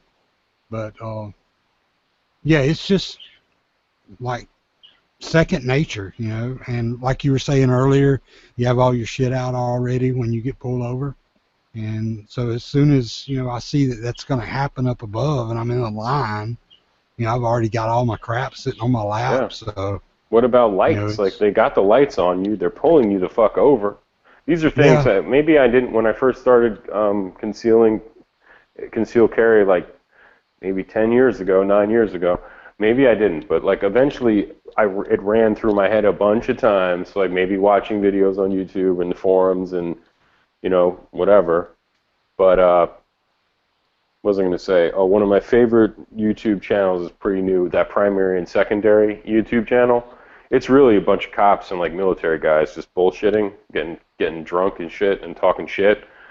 But like one dude, they were talking about the exact same shit one night on a hangout. And it was like, hey, most of the time, I just give them my license, and these are cops and military dudes talking about it, just like we're talking about it. And they're like, yeah, when I get pulled over, I give them my driver's license. It was an Army guy, because he's not a cop. I guess you'd show a cop your badge. I don't know if you get pulled over and you're a cop, whatever. This guy was a military guy talking to cops. And he was like, I got pulled over one night, whatever. I give him my license, and I give him my concealed carry permit because it was like duty to inform. So when they ran my plates, they know I have a concealed carry, right? This is what the guy's saying. And he says, where I live in North Carolina, if you don't tell them that you have a concealed carry permit, even though they know it when they run your plates, it's a crime. So you have to tell them right off the top, like, here's my driver's license, I'm a concealed carry permit holder, here's my permit. So, and the cop was giving him some shit and whatnot, whatever. So the other cop in the chat was like, he's like some dude was like, you know what, I've been on the force for like 15 years, no problem. I'll tell him, look, you don't go for yours, I won't go for mine. Here's how it's going to go down. Like, like once you tell them you're a concealed carry permit holder, they have no problem with it. But he was like, let me tell you, in academy, in school, and like those rookies, like with, like when they first go out with their supervisors or something, he was like, man, they will fuck with you and fail you if you don't secure the weapon. So you do have a high chance of a fucking rookie or somebody, like they need to secure the weapon. Oh yeah, I've had them do it before. I've had them do it. Most of the time they don't, but I've had them do it before. I mean, and yeah, it's younger cops usually that go through the whole process and everything, and then they hand it back to you, and it's like you got to fucking reload it and shit again. Yeah, do they cuff you when they don't cuff you, right? They'll take the no, I ain't never had anybody cuff me. I've had people tell me that they've been cuffed until it was all over with, even if they were not given a ticket or anything. It's like they were cuffed just because they were a concealed carry holder, basically. Yeah, that's what a friend of mine was telling me, like, oh, they're going to cuff you. I'm like, no fucking way. And then I'm like, you know what? If it's a rookie and this is like one of the third or second time this has ever happened to him, and like they taught him this is what you do, yeah, man, that's some scary shit. So, I don't know. You know what I mean? Like, it makes you wonder, but I carry, and my holster, sometimes I have the clip holster, sometimes I have the loops, whatever, and I would just hope that the cop, I'm gonna suggest to the cop maybe, take the whole fucking thing out. Like, just get it off me. Like, you don't need to take the gun out of the holster. You can take the whole holster off of me. You know what I mean? Like, the gun in the holster at the same time. That's what I do when I'm home. I rarely, I just take my holster off with the gun in it, and I put it on my nightstand, or I put it in the safe. Yeah, and that's the way I do mine. You know what I mean? I would hope that's what they do. But like this podcast shit or the YouTube hangout that I was watching, like the guy was making fun of the cop. He's like, dude, it was like a 1911 Wilson Combat. This cop's struggling with the fucking gun. He's trying to like clear it. He can't get the safeties on, the hammer's back. He doesn't know how to work a 1911, and the guy's like telling him what to do. You know, it just sounds like a recipe for... Dude's gonna get shot with his own gun. Exactly. Fucking gun. Exactly. And what if it's a rookie cop and he NDs into his fucking squad car, and then he's like, what did you just do? Get on the ground. You know what I mean? Like, get on the ground, you know? I don't know. It's you did that. Look what you made me do. That's what, at that point you start begging, please don't shoot me. Please. That's what it's... Jesus Christ, man. I don't want to fucking die in my car tonight by being shot by my own gun. I'm turning in my permit, man. Fuck this shit. I don't know, when I drive It's not around, worth it. the first thing I do when I get in my car is I pull my wallet out and I put it in the fucking cup holder. And then when I get out of my car, I pull my wallet out of the cup holder and put it back in my pocket. You know what? And sometimes I forget, and then there's, you know, sometimes I think I'm about to get pulled over, like a state trooper pulls out or whatever, and I'll just easy peasy, just get the wallet out. Don't move too much around if they're behind you, because I think they're trained to to tell, you know, if you're like moving around too much before they hit the lights on you. But you know, just easily get the wallet out and put it in the center section, or I'd put it above like the left fucking air conditioning vent sometimes, like on the dash. So it's like, you know, it's not a fucking weapon. Yeah, And I used to, but you know what? I used to sometimes, at my old job, sometimes I would put my gun in the glove compartment, right? And everything was in there. I was so used to like growing up with mom and dad had everything in that fucking glove box. And I realized, whoa, this is not good, because the gun's in there sometimes. You get pulled over, you might have forgot. You got your little Ruger LCP in there, and they're like license and registration. You go for your registration, and you pop that, and they see the gun. You know what I mean? So I just put them in the sun visor, like the two cards in the laminate. So obviously it's not a fucking gun in my sun visor. I just try to keep it up there all the time, where you know, God forbid, so, you know, their license and registration, and I don't have it ready for them already in my hand. If I go for my sun visor, it's not like there's no gun's gonna fall out. Yeah, like for me, like I don't have to worry about the whole firearm thing because I'm bloody Canadian. I don't have that right. But I always keep my registration and my driver's license in my wallet, and I usually have my wallet in my cup holder. Anyway, I hear you. Although I will say, that lady probably can sue the living shit out of, like, everyone involved in that. Oh, yeah. Yeah, no, she'll make a small fortune. Yeah, they'll pay the family of the guy and a few million. I mean, the Freddie Gray thing with the guy who got beat up or whatever, not even beat up, like, you know, he died in the truck. I think they already paid out like 20 mil, 10 mil to the family. And every cop so far has been acquitted. So it looks like they might not even get one conviction of any police officer in his death, but the city already paid it out.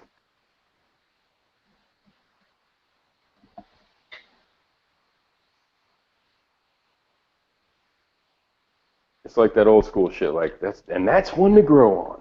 that video comes on, beep. Man, maybe they play that at CCW classes. I've never had to take one of those classes, but like, you know, fucking real life shit, man.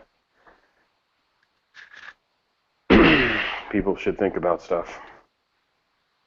Yeah, that is quite terrifying. Plus, you fucking watched that dude die on camera. Well, I've seen people die on camera before. That won't be the first or last, but Well, that's just still weird. it was weird. No, he didn't die. In the local news, he didn't die on that. He didn't die in the car. He dies in a hospital. Yeah. But I'm pretty sure he was pretty much gone though, because he was probably, you know, bleeding out. I mean, yeah, he was probably not conscious anymore. I shot my boyfriend's arm off. I don't know. Seeing someone die on camera isn't nearly as bad as watching someone die in real life.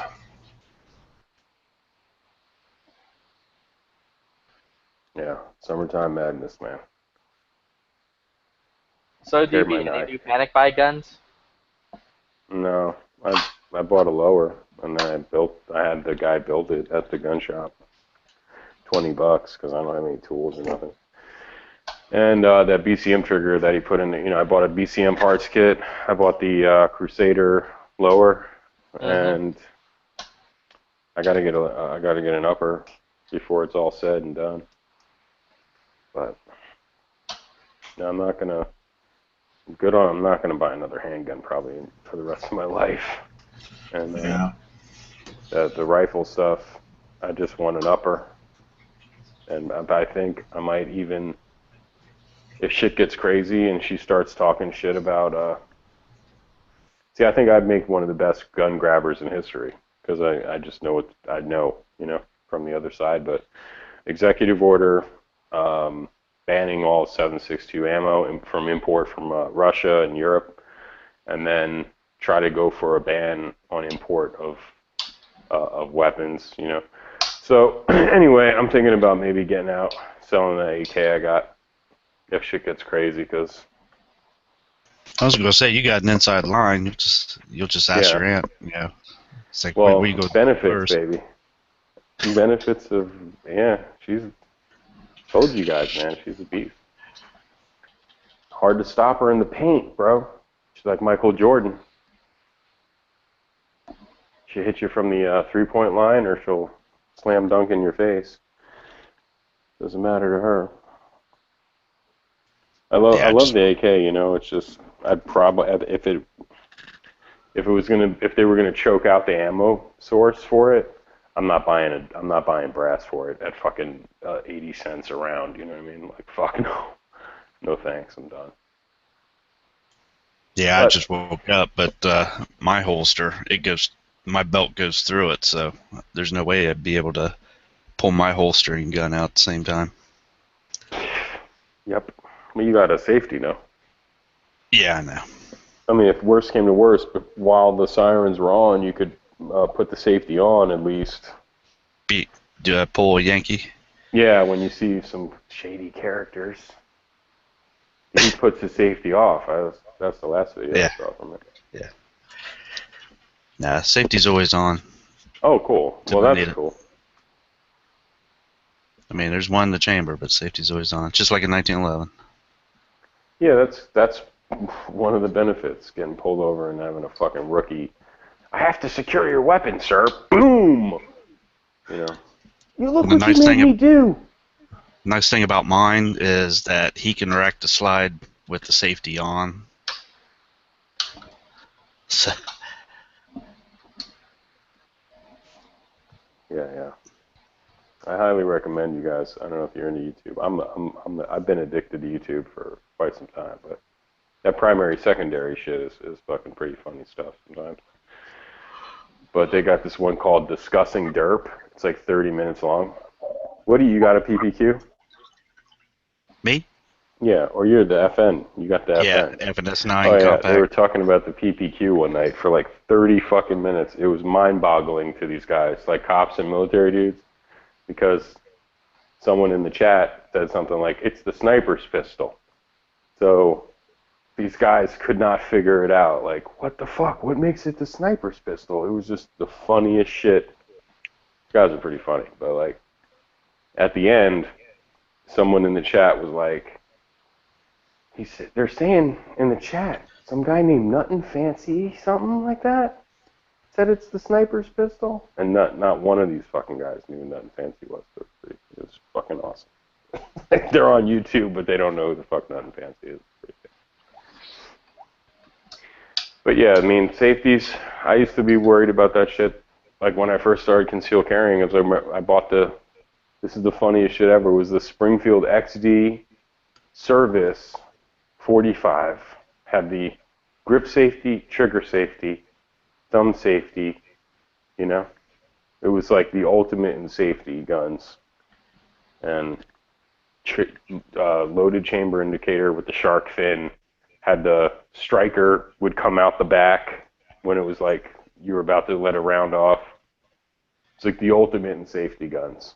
And I just had failure to feed after failure to feed with the motherfucker, so I got rid of it. But I think I sold my Glock 19 and 20. I traded in a 19 and a 26 for this fucking thing. So just because I was so obsessed with safety, you know.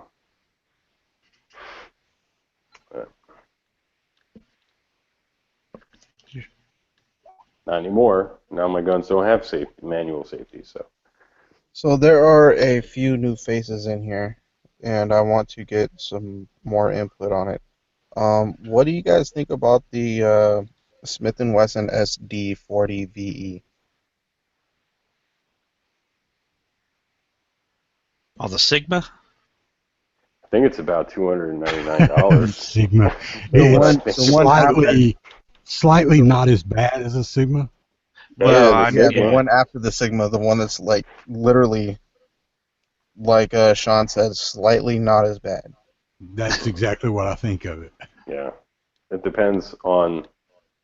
Would I recommend it to people? It really depends on their budget, I guess. You know, like if they had to buy new, because you can get. I think they're like $299, but the M&P is like $399, new.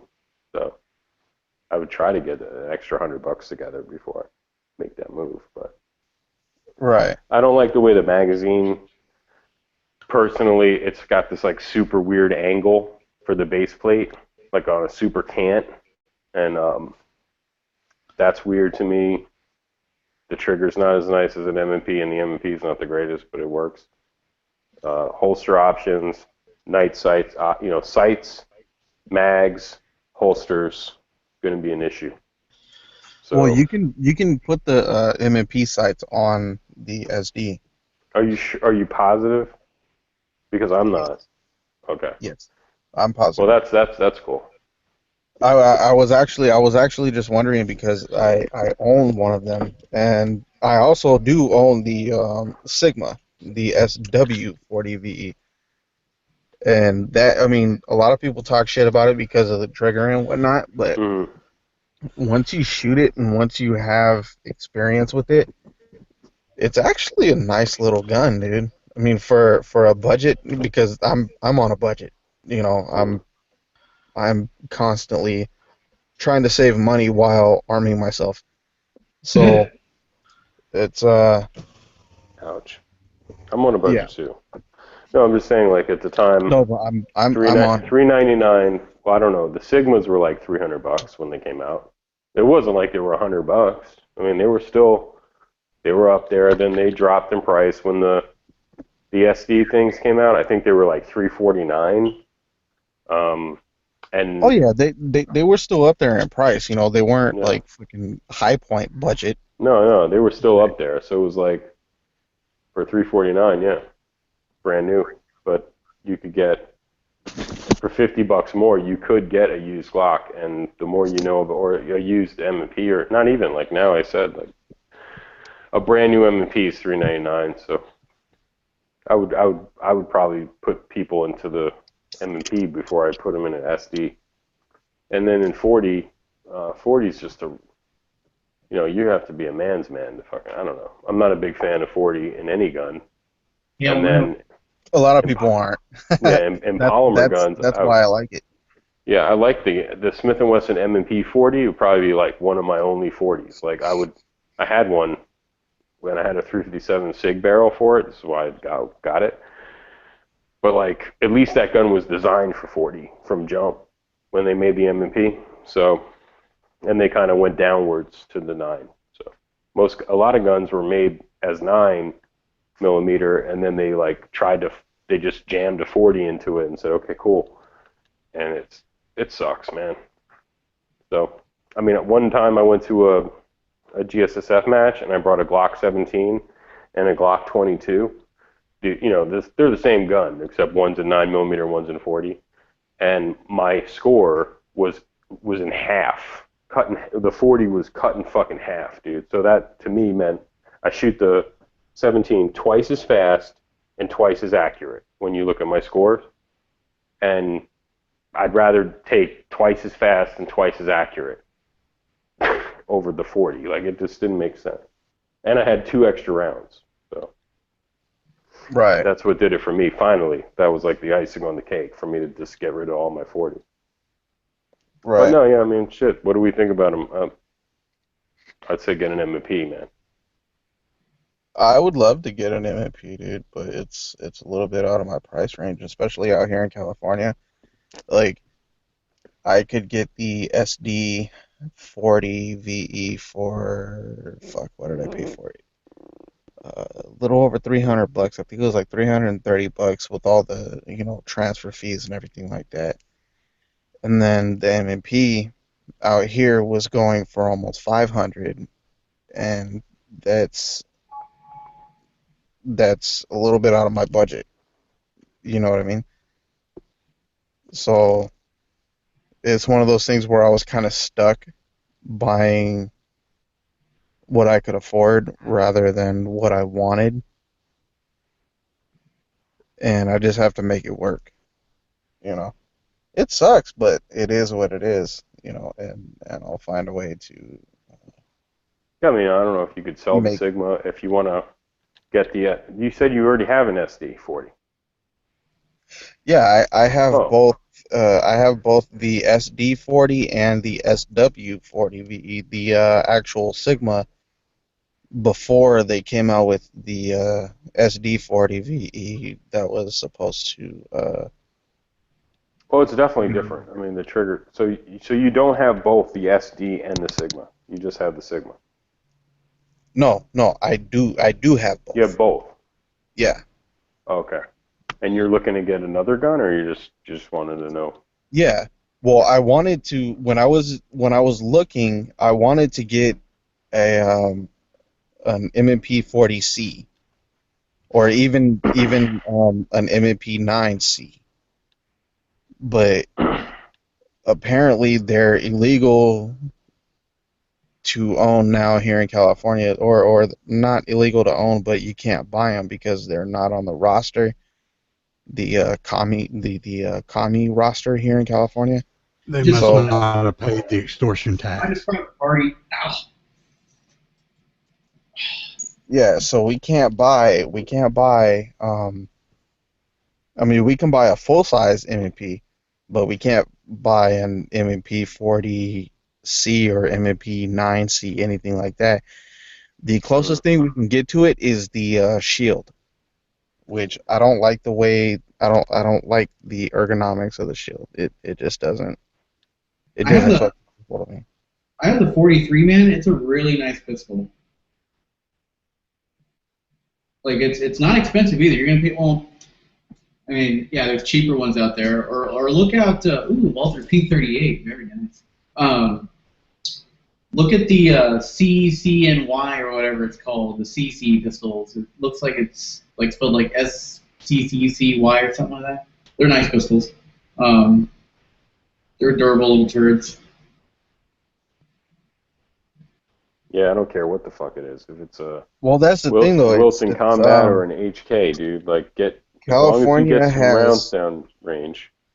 I'm just saying, like my personal opinion. No, I don't give a fuck what gun it is, what brand it is. Put a couple hundred fucking rounds through it, and if it works, okay, you're good on. it's better than, because some people will be like, no, that Sigma's a piece of shit, and they'll go buy a fucking Sig and they'll shoot it once, like put 30 rounds through it, and then, I've had Sigs that have crapped the fuck out on me, dude. I've had 2 of them that crapped out, brand new. So like, and any gun can be a crap piece of shit, That's why you gotta fucking put rounds through them and test them out. They work. Oh yeah, They work. and that's why I have my opinion on the SW, both the SW40VE and the SD9VE, is because they go bang every time. Every time I pull the trigger, man, they go fucking bang. And it's just the matter of the trigger that a lot of people don't like, because it's heavy and it seems like a revolver or whatever, but that's okay with me because it doesn't have an actual external safety or anything like that, so I don't mind the trigger, you know what I mean? But I'm just looking for reliability and something that I can actually depend on when it comes down to the situation where my life is in danger. You know what I mean? And a lot of people don't look at it like that because they see the shitty trigger in them and they just automatically throw it out as something that's not worth the money. But in my eyes, they're very reliable. They're definitely very reliable. And I don't mind the heavy trigger, I've practiced with them. I've practiced with both of them, and I'm pretty accurate with both of them. I can hit a target, I can put it center mass out to fucking, what was it? I think 15 yards center mass and with no issues, so I just think it depends on the person. I personally don't have a problem with it, but it's nice to hear what everybody else has to say about it as well. Their experiences. Well, I would tell you don't buy another one. How about that? Like, you got one, it works, but like now it's time to like try some new shit, get a different gun, whatever it is, move on. Definitely, dude. I'm actually looking at the a lot of people disagree with this gun too, but the Beretta PX4 Storm. I'm actually looking into one of those. Nice gun. I shot one, and it fit my hand great, and it was accurate as all hell. And the recoil, because I'm actually looking for something that my wife won't mind shooting. She's small. She's 5'2", 120 pounds, and she would be able to handle the PX4 Storm very well. Because it, like, the amount of recoil that it has is fucking nothing. It's nothing. If you can't handle that gun, then you have serious issues. And it's accurate as hell. I rented one at my local gun range the last time I went, and within 3 magazines, I was able to fucking drill just a big ass hole center mass in the target that I bought. I was able to fucking punch a big hole center mass at 10 yards.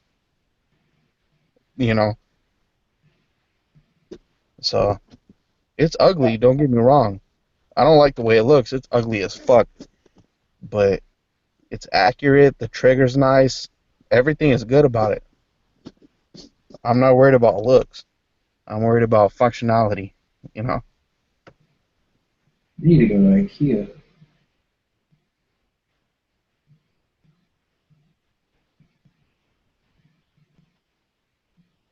Hey, DD.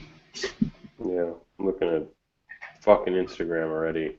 people I follow saying like another black man murdered, reaching for his ID. So like they don't even know the fucking full context. They don't care. It's just like fucking whatever. You're dealing with a bunch of quick to judge idiots, man. Well, they didn't even read the fucking caption wherever they got the fucking photo to repost it. You know what I mean? Like he just was reaching for his driver's license. No, it's just as dumb as fucking whatever. Hey, what's your Instagram, if you don't mind me asking? Let me see. I don't even know. DB Cooper 2015.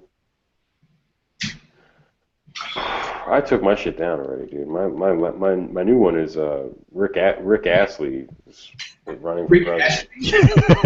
He's never gonna give you up. He's never gonna make you cry. He's never gonna let you down. He's never gonna say goodbye. Okay, just fucking vote for this dude. Get fucking Rick rolled, motherfucker.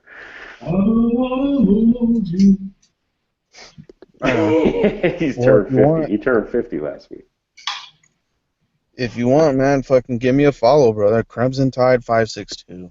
It just I follow you, dude. What are you talking about? Oh, you already follow me? Oh no, I follow Crimson Hawk 669. Oh yeah, no. This is Crimson Tide 562. And the commander. Can you guys hear me now? Yeah. No. Okay. Crimson Tide for. Now I was going to say, Brandon. I grew up on revolvers. Shooting revolvers. So I swear you were going to say I grew triggers. up on Rick Astley, dude. I swear you were going to say. I grew up on him too. What? One-hit wonders. But yeah, I mean, shooting revolvers. All my young life, the heavy triggers on guns never really bother me. Yeah, exactly. I mean, the only people that complain about the Sigma trigger and the SD trigger, it's people that haven't shot revolvers or haven't had any practice with a heavy trigger. It wasn't the heavy trigger that bothered me about the Sigma. It was the fact that it felt like you were dragging it over a dirt road. Oh yeah, there's ways to smooth that out though. Yeah, it's gritty, but you can take care of it. It took a lot to make it smooth, though. Are you on your phone, DB? Yeah. Ah, crap. What do you know anything about P-38s? I know you know a lot about SIGs over there. No, just the Walther. No, I mean was that the first decocker gun? That was cool. Can you see the screen? I don't know much about it. Well, yeah. What do you need to know, dude? I have like 20 of them. Yeah, I don't know much about it. Oh, really? Yeah, I know some of these are worth a lot of money. That's why I was. Let me go get my freaking book real quick, dude. I'll be right back. Cool, because I got pictures of the serial number and stuff. We can look it up. I'll look it up. Yeah, that I don't know about. I know if they're Nazi issue officer guns or whatever, they're definitely worth fucking money.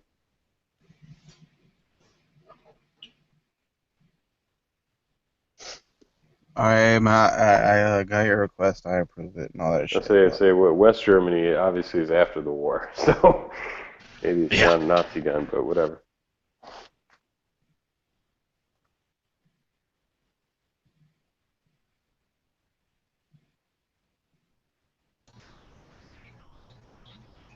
So who's the new guy here? Blue Phoenix. Oh, hi. How's it going? Hello? Yep, I hear you. Oh, hi.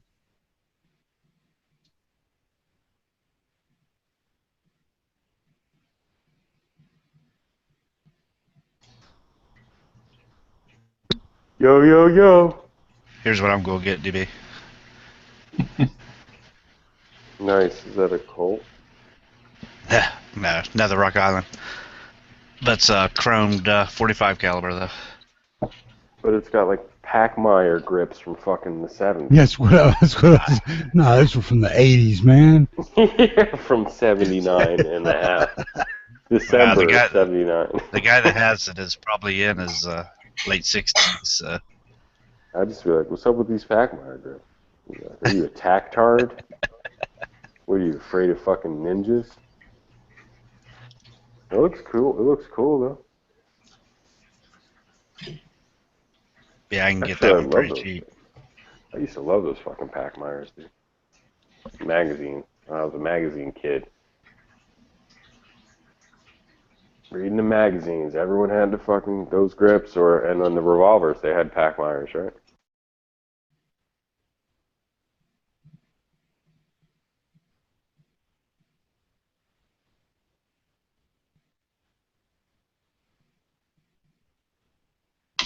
All right. Megatron. Okay. What do you need to know on it?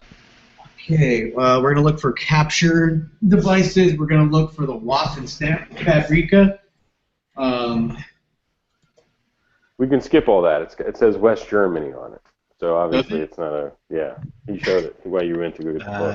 Let's see. It says West Germany right there, so... How do I get your screen bigger? Let's see. Can you zoom in on that, or is that as close as you can get? Here's another. Carl Walther, Waffen, okay, look, show me the other side. Like a slide. This is going to be determine whether it's worth.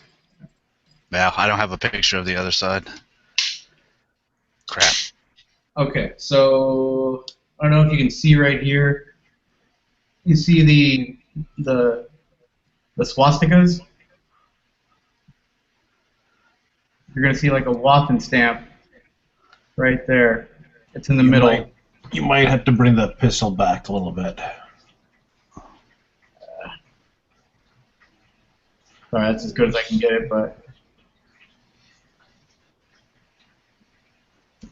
Yeah. All right, so a couple of things that make these pistols valuable. One, those increase its value. That means it was in circulation from, from during when the Third Reich was in power. Right here is the German Army the Heer stamp of approval. This means this gun was used in the German Third Reich.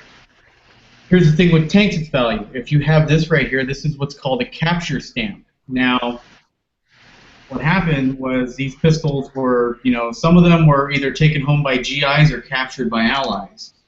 So, let's see. Let me find... I went through this too, man. I will say I'm fucking jealous of the shit that you have, man. You have a bunch of cool shit. Thanks. I love like German World War II stuff. Well, I'm jealous of any American because of all their cool stuff. Okay, here, look here too. So right on the front of the pistol, you should have some markings. Right. I see it under the barrel. Okay. What's the first serial number that starts off with? Oh, shoot. I don't have a gun with me. That's the thing. He sent me these pictures. Oh, okay. I don't think... It looks like maybe a model in the 50s, dude, without seeing, yeah, that's what kind of, it could be a repo. Yeah. See, there's a 964 up here, so it's probably in the 60s.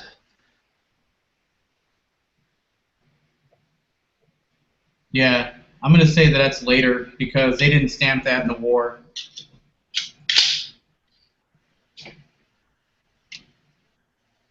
And P1 means police.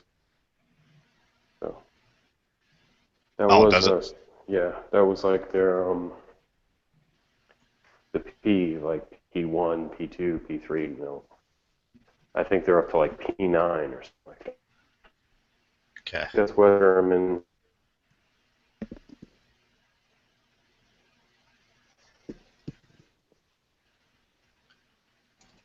Yeah, but if you look at, if you switch over to the other picture there, you can see on the trigger guard there, there's some German stamping. Oh, right there. Yeah, so here's what I know about this one. So this one was a when it has certain little things on there, different little insignias mean what unit it was attached to. So it could have been a Luftwaffe, SS, just a regular Heer Army. So this one was most likely German Army or police, because the police had this inscriptions on the side. It had the serial number on the side, started with 44.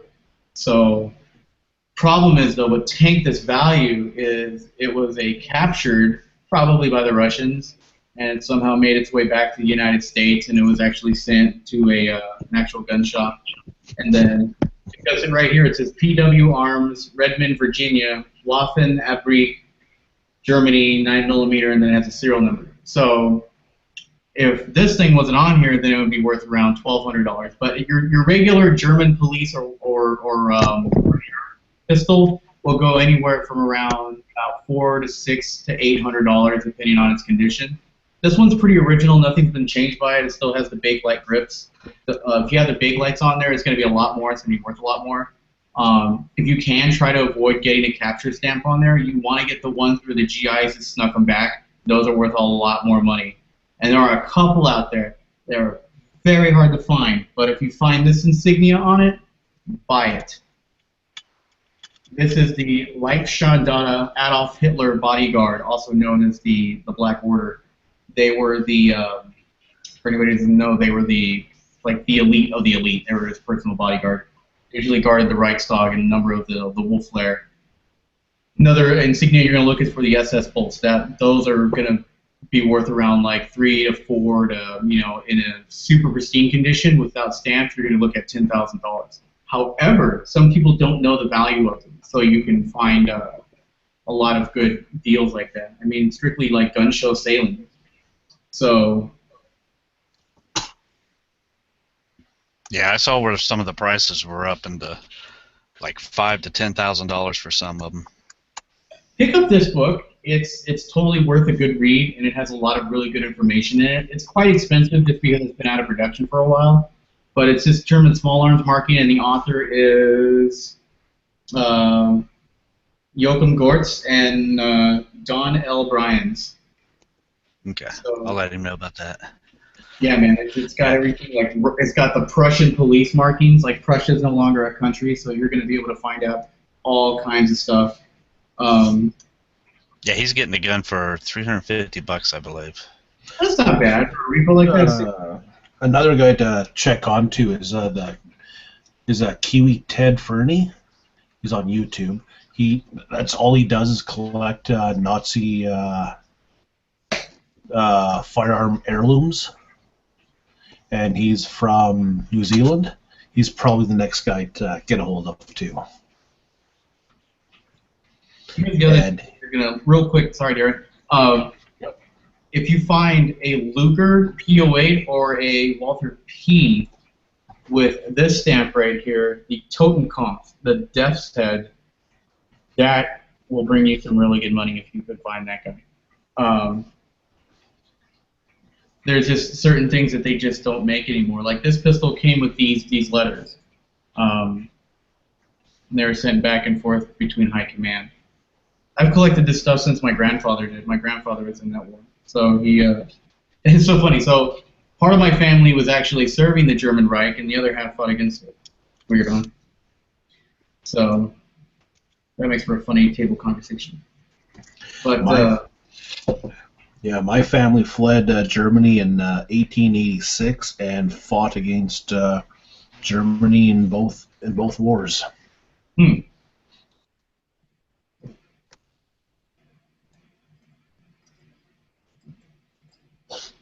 Yeah, so let's see, on my mother's side,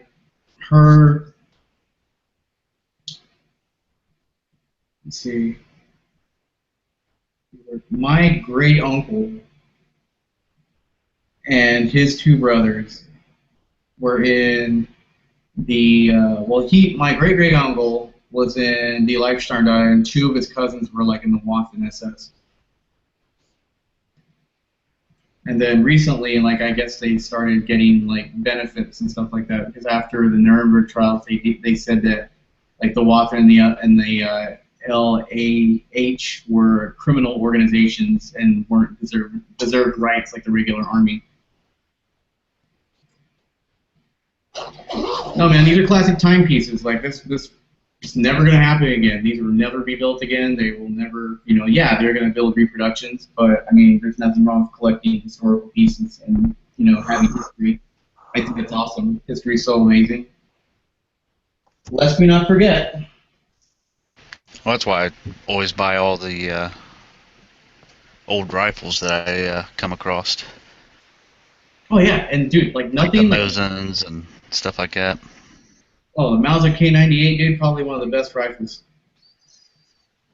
But I'm sure people that are Mosin fans would disagree.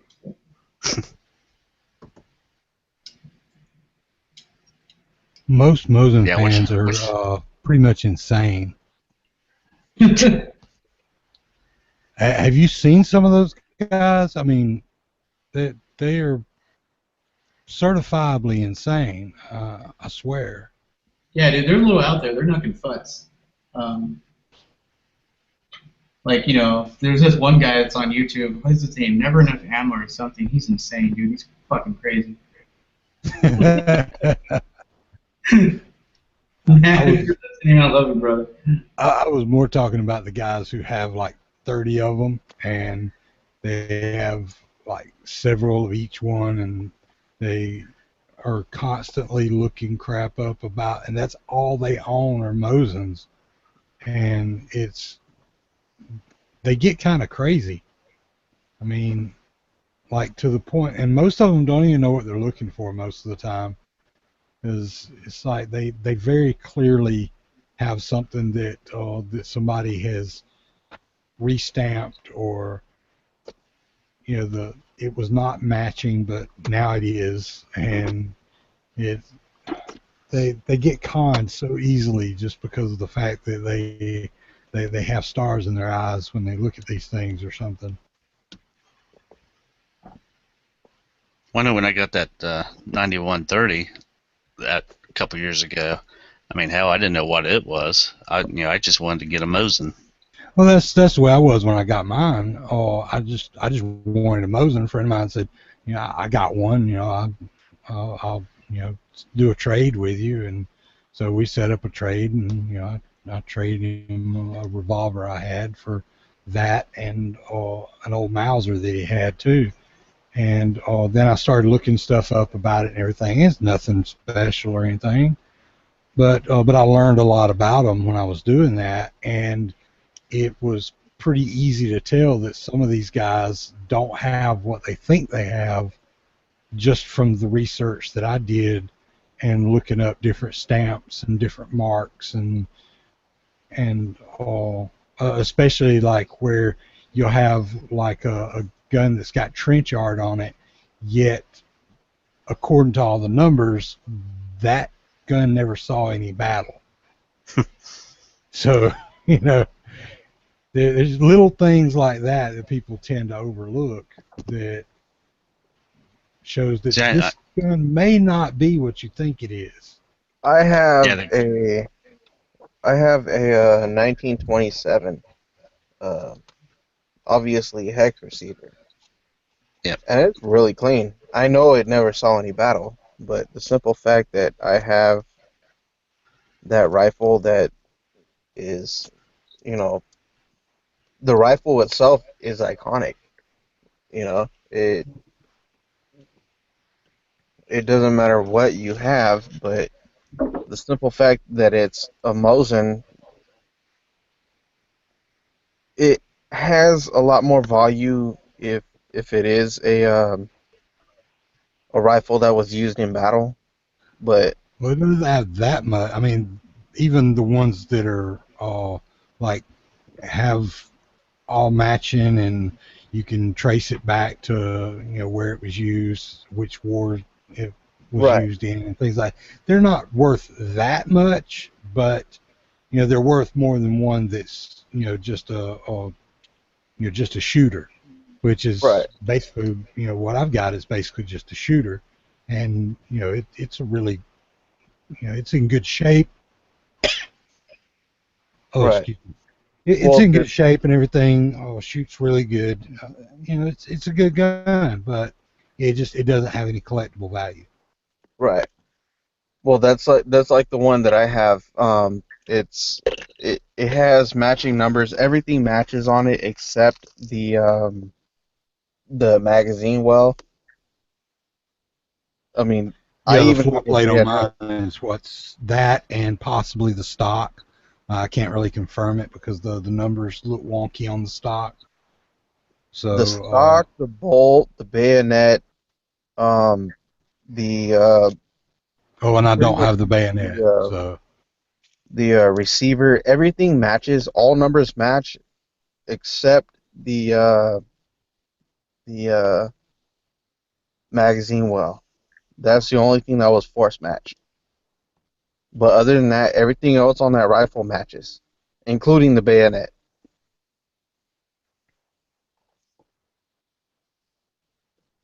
And I actually came up on that, man. I bought it. I bought it at a Turner's right here at my house, or near my house. And I bought it on my birthday 2 years ago. And I went in there specifically for a Mosin, and they had a few of them in there. I think they had like 4 or 5 of them in there, and I was looking at all of them, trying to see the condition of them. And I filled out the paperwork, and the guy came back. He went and had it double checked or whatever, and came back and asked me if I wanted to get one from their warehouse. And I almost said no, but I went ahead and did it, and then I came up with this damn rifle right here. I mean, it looks like a brand new rifle, pretty much, minus a couple, scratches on the finish. The bolt looks good. The rifling looks fantastic, and everything is just solid with it. So, yeah, here's the one I got. uh-oh.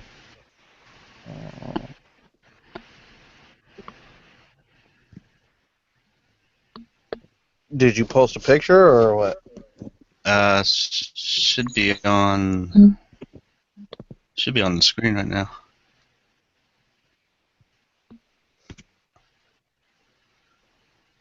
yeah, I can see it. Maybe a little lag or something.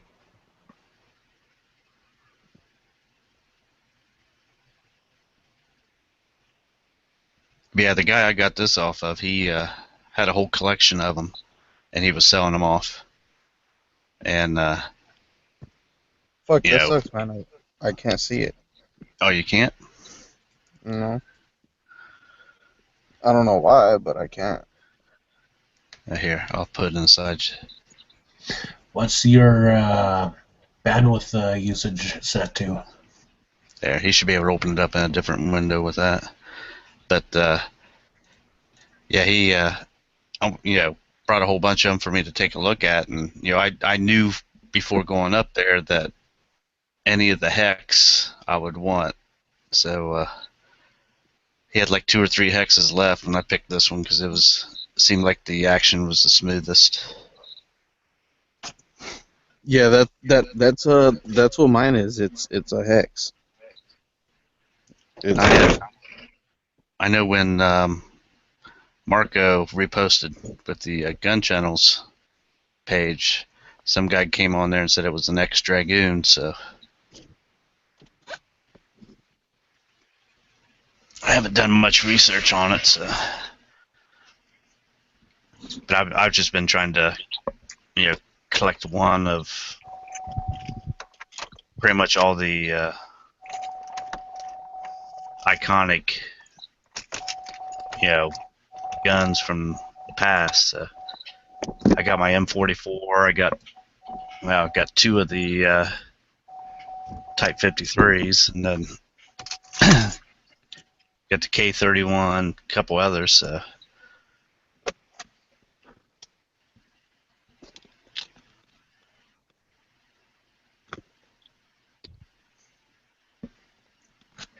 Oh, here, this. I'll show you one that you might like, Brandon.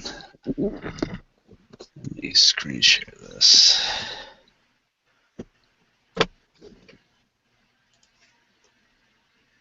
Hey, do you have an Instagram? Are you on your phone? Yes, I'm on my phone. Ah, crap. Yeah, I posted it in the side chat. That's But, probably also why the latency didn't let him see the picture too. It takes a little bit for it to come through. But yeah, it's Pink Panther 69. All right. Yeah. I'll go. I'll Where's go it? check you out right now. Where the hell's my? I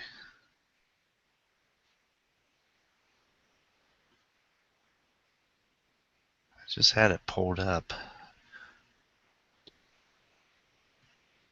I need to transfer all my gun pics to a separate folder.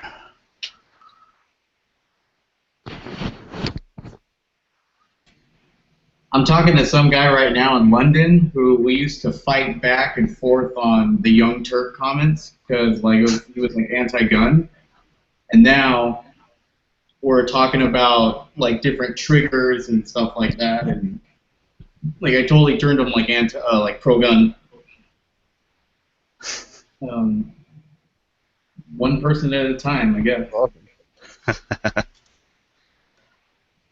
He's because he was all like, oh, he's like, I don't understand why everybody needs guns. He's like, you Americans are blowing each other away every day. And I said, I'm not. Like, and I got 20 plus guns, dude. Like, I'm not doing anything, and neither are the rest of the guys that I know. And he's all like, well, he's like, you guys have too many guns, man. He's like, you know. And I was like, well, dude, okay, look at it like this. Every single gun that was manufactured in the United States or, you know, imported was for a legitimate purpose. But somewhere along the way, whether it be, you know, stealing or, you know, illegal activity, it ended up in the hands of a criminal. Therefore, you have street crime. Once in a great blue moon, you have people that lose their minds. Because in a society of over 360 million Americans, you're going to have that. That's just how it is. People are going to lose their shit. It's part of life. So to say that gun owners themselves, the hobbyists, the enthusiasts like myself, are responsible for street crime, I would disagree with you. And then like I laid into like basically how I grew up with guns and everything, and how like most of my friends. And then he's like, huh. He's like, I thought that like it was just like literally you guys just had like guns everywhere. And I said, no, dude. Like gun owners are very responsible people. I said, but with like any hobby, you're gonna have your idiots. You have people that fly drones into people's backyard and hit their dogs. You have race car drivers that race on the road. You know, it's like any hobby, you're going to have people that try to screw it up for everyone else. And I said, we shun those people, dude. Like, if somebody that acts stupid, we don't want them in our group. We don't want that type of negativity. You know, we're responsible people. So he's like, oh, he's like, I see your point. He's like, well, I see the news a lot and, you know, and all this stuff. And he's like, and then I've tried to talk to some, you know, gun owners about it, and they just told me to go fuck myself in America, that's why. And so it's like, well, I'm certainly glad that, you know, I'm not living there. And I said, no, dude, like, America's pretty good. Like, we, you know, we're not perfect. We got our flaws. We got, like, a really shitty government right now. But, you know, we generally, for the most part, do care about each other as Americans. And at least I'd like to think so. And I said, but yeah, dude, like when you hear like stuff on the TV about gun owners like being bad people, that's not true. Like, yeah, there are criminals that get a hold of guns to use them for evil deeds. But, you know, if it ain't guns, dude, it's something else. You know? You know, it's the point is that I wish the anti-gun crowd, and I said, and I'm not saying you, but the anti-gun crowd would focus more of their attention on getting the criminals than trying to take the guns out of good, responsible gun owners' hands. And then he was like, no, that makes sense. And it's like, yeah, because if somebody's driving drunk, you don't take everyone's car away. you take that guy's license away, and you throw him in jail if he hurts somebody. He's like, no, that's a good point. And I said, yeah, you know, it's just. And I'm like, so what are the guns? What are the guns like in your country? And he's like, oh, it's impossible. You know, it's like, you know, we have like. He's like, I used to shoot. He's like, I'm not gonna lie. You know, I never had anything that you guys had over there. He's like, but I had a over-under Beretta, and you know, with gold inlay. I was like, oh, nice, very pimp. And he's like, well, it was my grandfather's. I was like, right on. What happened with it? And he's like, well, he's like, you know, we fell in some hard times, so I had to sell it. And I was like, oh, that sucks. He's like, yeah, I miss it. He's like, but. He's like, one thing I didn't understand is, like, you know, people's need to have, like, the military stuff. And I was like, oh, like, you mean, like, M16s? And he's all like, is that what they're called? He's like, they've been used in a couple high-profile cases. And I said, oh, the AR-15, yeah, unfortunately, yes. And then he's like, what's the appeal to that rifle? And he said, because I was in the Royal Air Force, and we had what was called the Enfields. And I said, yeah, I know the Enfields. Like those weird sci-fi looking guns where you load the magazine from the back, and he's like, that's it. And he's like, but, you know, we had those on the battlefield, you know, like we didn't use them. And I said, well, dude, like the difference between, you know, and I went into about the AR-15, and I said, especially for women, it's a great, you know how ergonomic military rifles are. You know, they build them because not everybody that joins the armed forces is a gun person. So instead of working them around the gun, they have to work the gun around them. So you just have the best ergonomic platform to play with, and that's why having stuff like a carrying handle or, you know, like a rail system, a pistol grip, you know, you know as well as I that it doesn't affect lethality. He's like, no, I guess that's true. He's like, man, maybe I've been listening to too much bullshit. And I said, yeah, dude, because once you start thinking for yourself, it opens up this whole new world. But he's a cool guy. And then he was like, yeah, I was telling my friends the other day that I met like a guy that's all into guns in America. And they were like, oh, how many people did he kill? And he's like, no, man, he's totally cool. He's like, really? He's like, we see all these Americans blowing each other away. He's like, no, he's not like that. He says, like, I even brought up gun challenge too, and I went into all that. And I was like, yeah, dude, it's like any hobby. You know, you just have all your, your cool peeps in there, and every once in a while you're gonna get some douchebag. So, but cool guy.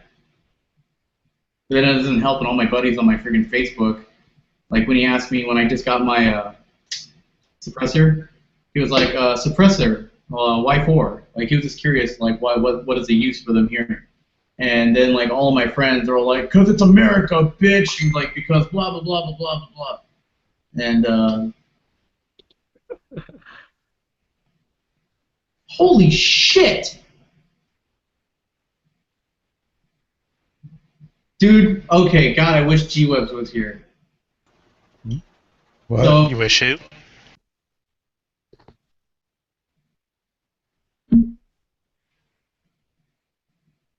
That's awesome. Before I go, because he said he's like, I'm taking my mom out for dinner, and I guess it's her birthday. He's like, before I go, I'd just like to mention that you have single-handedly changed my position on guns. I used to believe that they should be illegal under all circumstances except for farming, homesteading, and hunting. Now I agree that individuals should be allowed to own them for entertainment, and I'm way agreed my personal protection position too. Off now. Have a great day, Brandon. Wow. That was hard, man. That was hard.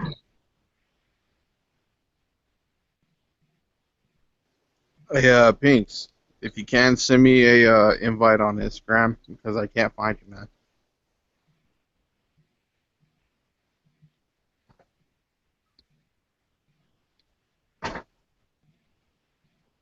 Do you have the external lobby open? No, I'm on my phone right now. Okay.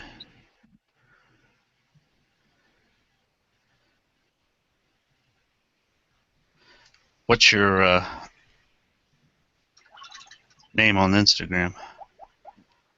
Crimson Tide 562. There's no spaces or anything like that. Just Crimson Tide 562.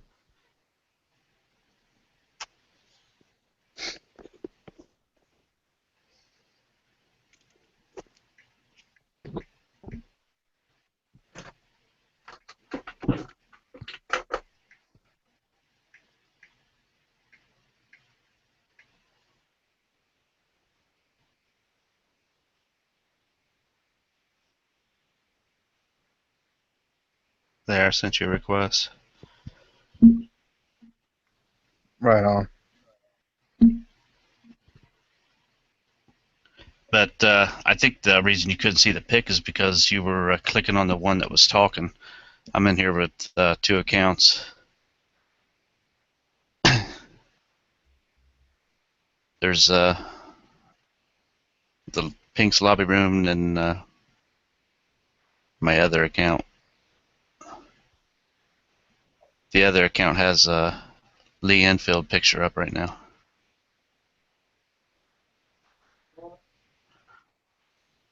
All right, let me go check, man. Let me see if you hit me up.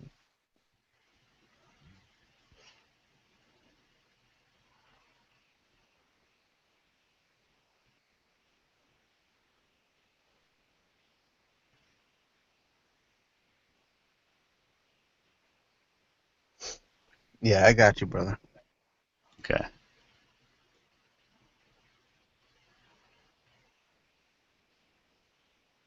Yeah, I was happy to get that Lee Enfield that's in the pic right now.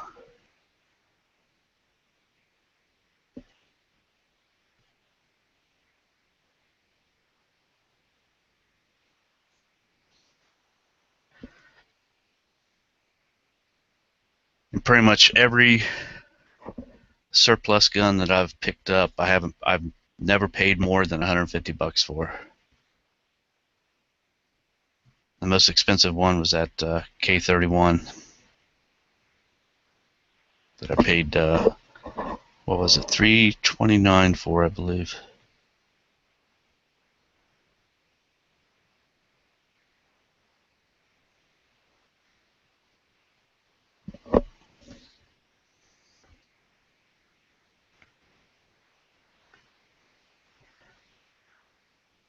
Yeah, all my SKSs paid $150 for. Pretty much everything.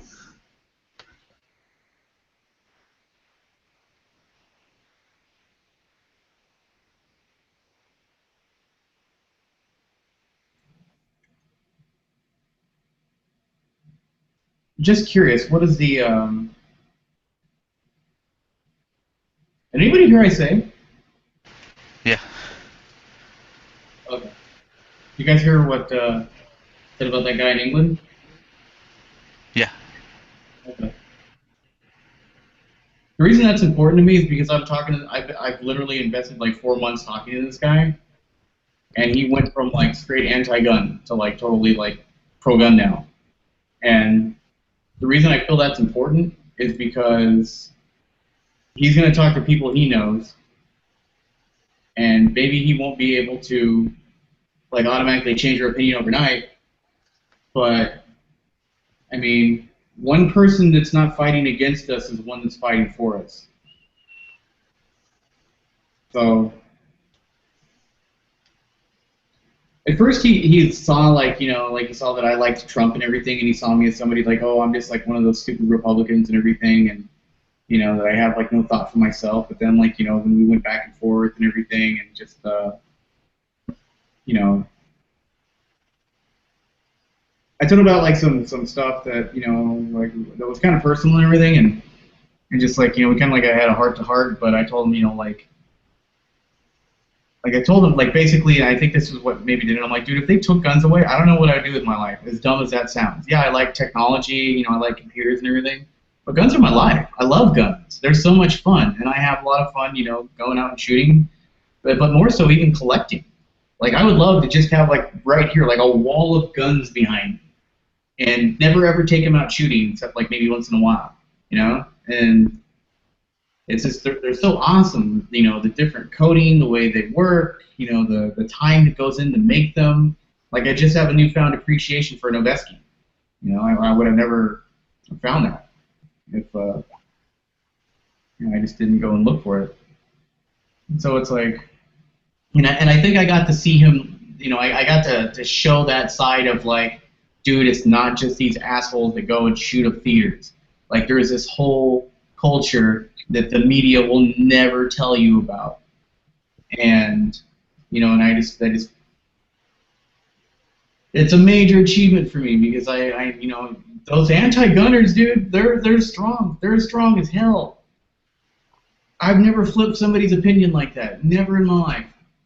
I've had people say, well, I get why it's fun for you, but I still don't approve of it. I've managed to do that. But I've never had somebody just say, you know what, that's awesome. Like, you've changed my opinion on it. Like, I'm really happy about that.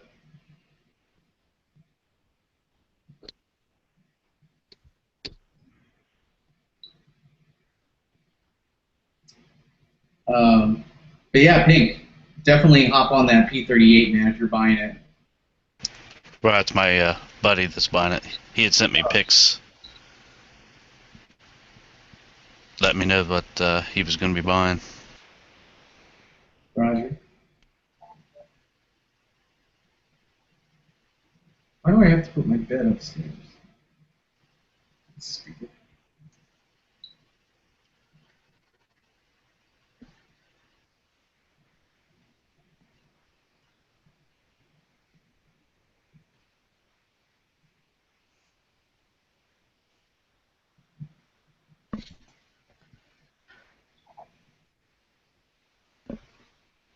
There, can you still hear me?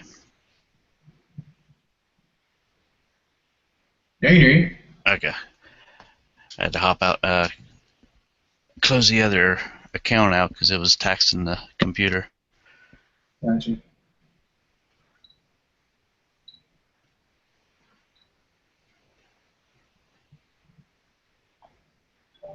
Shit. Wow.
Chat died pretty quick.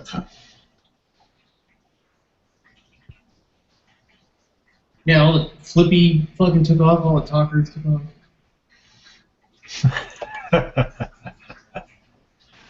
I'm checking out Instagram right now. What are people saying about that thing that happened?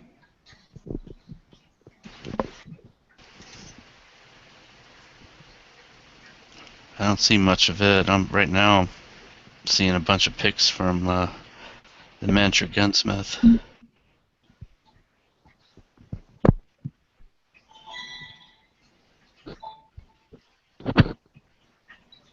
So what happened? Like, I was hearing, I lost the I didn't see the chat. What they were talking about? Reed Hendricks got kicked from YouTube.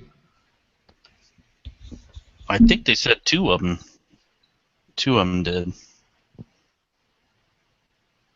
Right, but I guess Reed Hendricks got kicked. He got flagged for a policy stuff.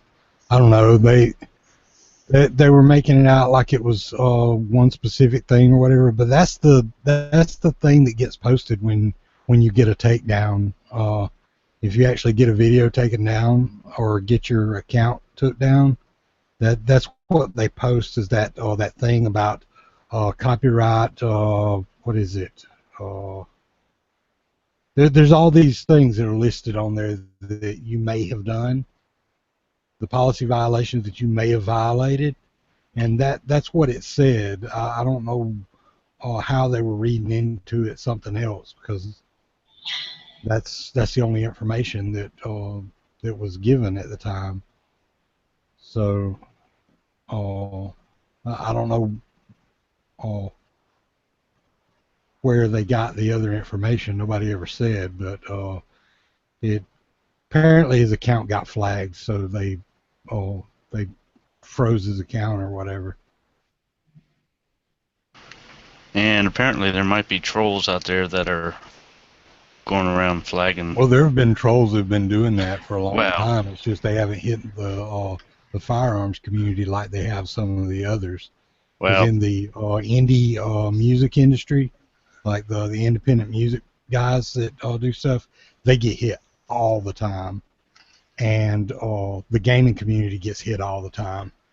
Oh, dude, so I just read this thing on Facebook. I don't know if you know, but Sean, but you know, sometimes like, you know, since Mark Zuckerberg went anti-gun on Facebook, like people try to have like, you know, buy sell guns on Facebook, and they'll freaking call it something else. There's no way for Facebook to track that. Like they have to get ratted on by people. Well, like all the anti-gun that's people. what I told people back when they first started shutting down the groups and stuff. I told them that they're getting reported by somebody. They're not looking at your settings or whatever and saying, well, they used to be a buy sell and they're not anymore, so they're shutting them down. No, somebody's ratting you out that you've got one posted. So if there's an old one on there, take the damn thing off. Don't leave those old posts up there. Get rid of them. Yeah. So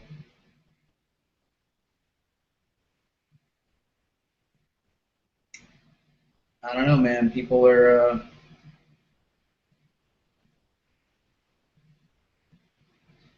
stupid, you know.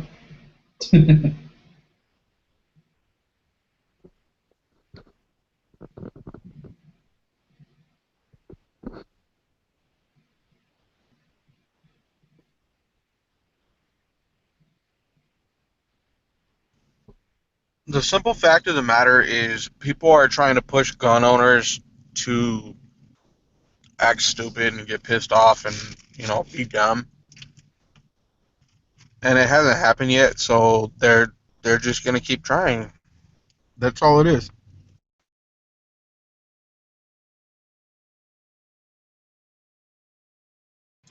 Yeah, they constantly keep pushing at us because they want gun owners to like go off and act like a bunch of idiots and cuss and swear and threaten, and it's like, you know, that's why I always tell freaking people that are like, oh, you're a crazy asshole, and, you know, they start freaking out on you, and it's like, wait, I'm the crazy asshole? You're the one that's freaking out on me, threatening me, being all violent. Like, anti-gunners are very violent because they fight with emotion. For the most part. Which is exactly why we have to just fucking keep doing what we're doing and let them try and troll us, I guess, if that's what you want to call it. You know, they just let them get crazy, because it just proves the point that a majority of us aren't violent people. You know, we're just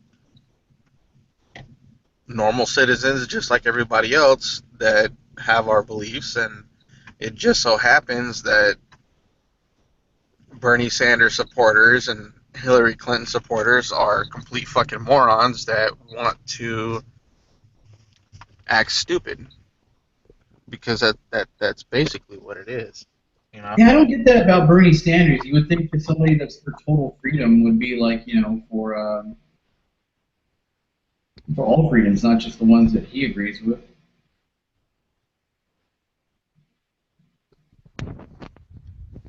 Well, that's the thing with Bernie Sanders supporters is they're too stupid to think for themselves, and they don't know what socialism is. They have no idea what socialism is. You know, they don't know they don't know what would actually happen if he became president. You know, because they're not like us. They don't think for themselves. They just, you know, go for whatever sounds good. Oh, free college, free healthcare, all this stuff, and blah blah blah. You know, they don't take the time to see the consequences of electing somebody like that. You know, because all they hear is free, and they're just all over it. They get so mad when you tell them that.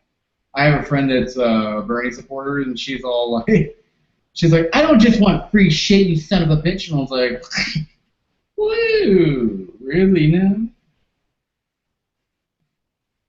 Yeah, I was talking to a guy the other day, and he's a big Bernie supporter. He's one of those guys that's gonna ride in Bernie no matter what. So you know, that's how. Yeah, he's one of those guys. Yeah, and so he's real big in the entitlement and all this shit, and he was going on. He went off about Trump the other day about how I can't remember what the exact post was, or it was a reply that he made to somebody else's post. He said something about the most crooked and what was it, like piece of crap, the guy that's the most crooked piece of crap, something or other. You know, this big tirade about how worthless and you know, what a basically calling Trump a criminal and stuff, but he didn't say Trump. He just, you know, made this whole tirade about it and everything. And then, so after his post, I replied to him and I said, no, Hillary's a woman, Dustin. ... That's good. I've done that before. When people Did he unfollow you?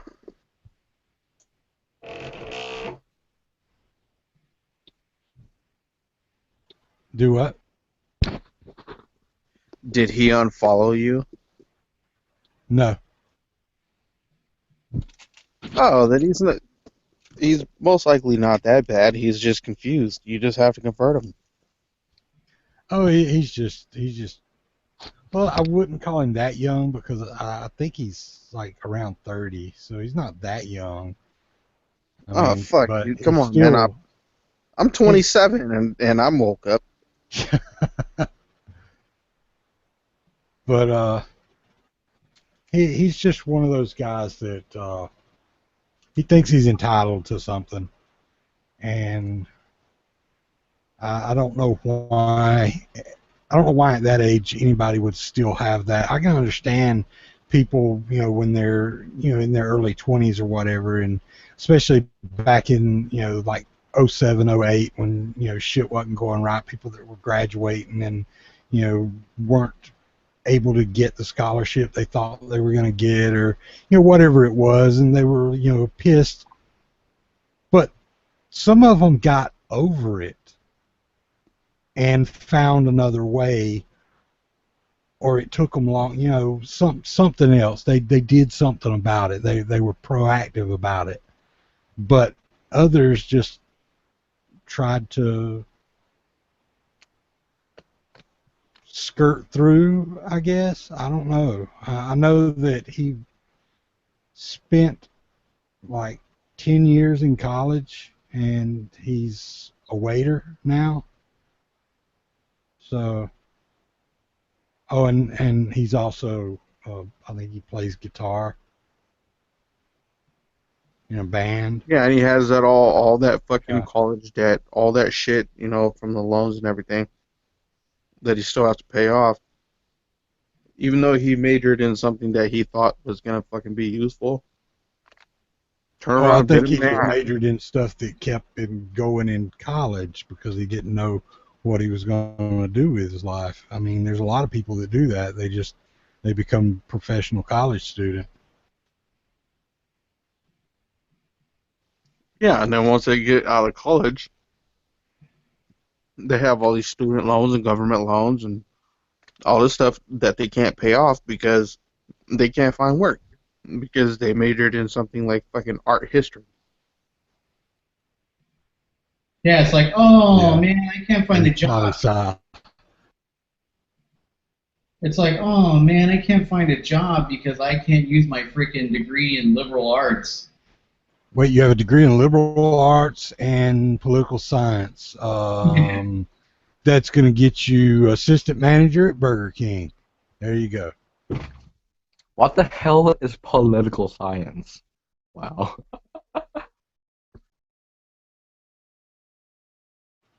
The science of politics.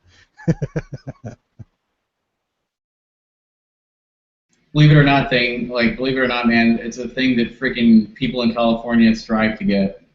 Don't ask me. Pretty much, unless you're going to be a Wolf Blitzer or something, then you're not going to get a job doing anything with a political science degree, unless you're like a political commentator.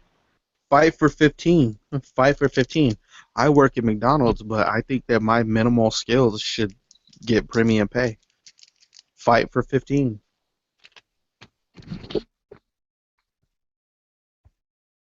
Yeah.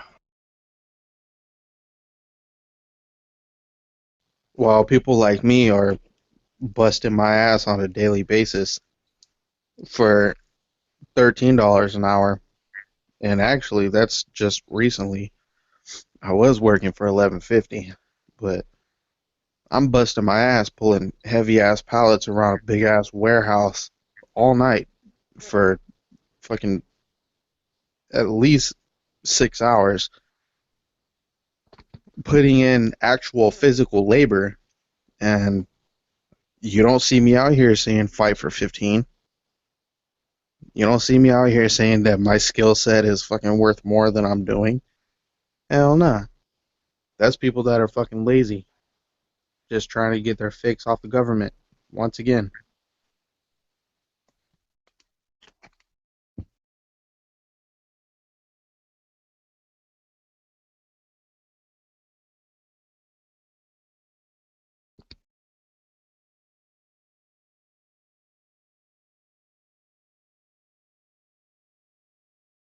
Hell, I don't even get paid for all the skills that I use, much less the ones I have and don't use. I mean, at some point, I became an HVAC technician and didn't know it.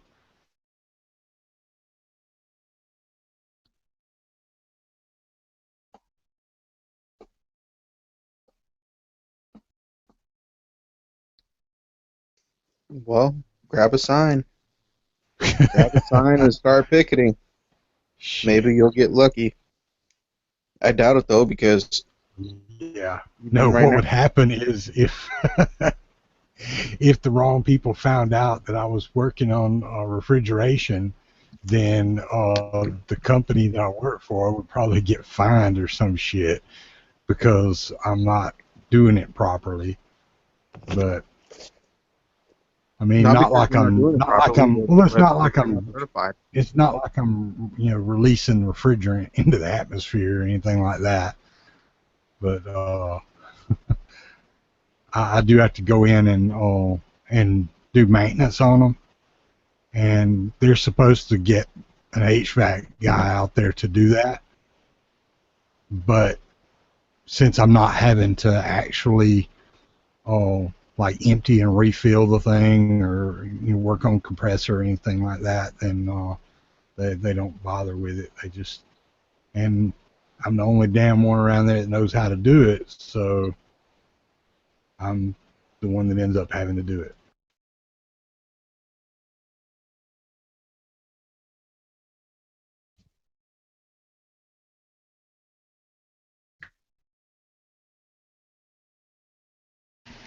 That's the jobs for a political science major.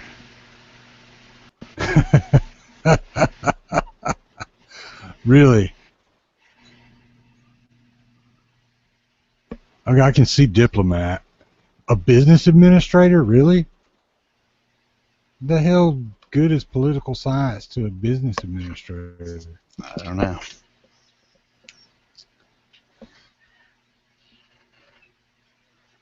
Lobbyist, organizer. Yeah, some of those I can see. but some of them I don't understand the connection. Historical archivist,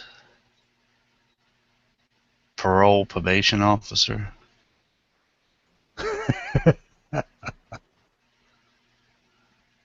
Politician. Well, that one's kind of obvious. Yeah. Although I wonder how many politicians actually have degrees in political science. Yeah, I know.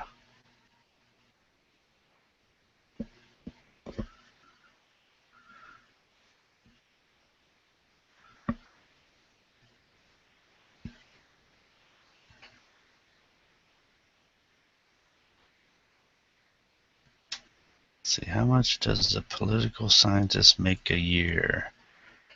Median annual wage for political scientists was $104,000 in May 2014. Damn.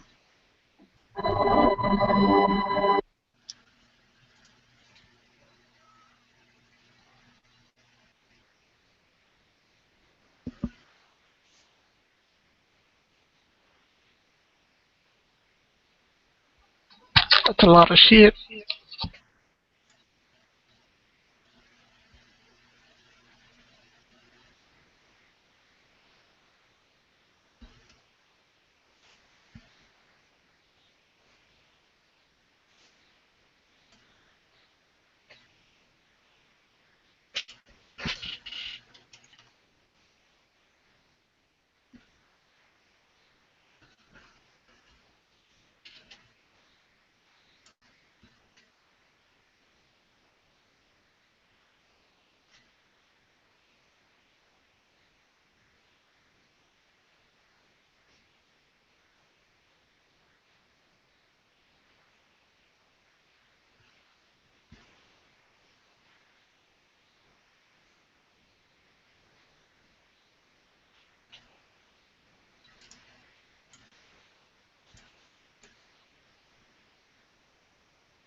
I will say that the salary for the major I was going to college in has dropped tremendously.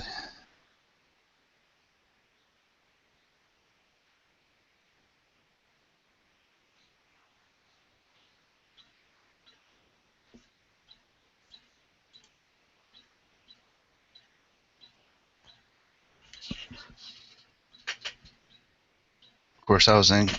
That was almost 30 years ago too. So.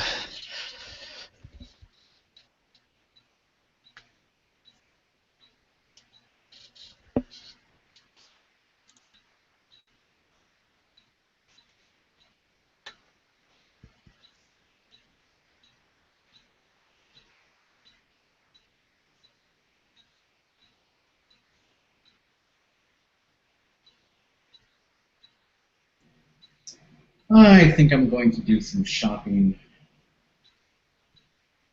What you buying me? I'm going to buy some lights for my room. I'm probably going to get a Noveski upper.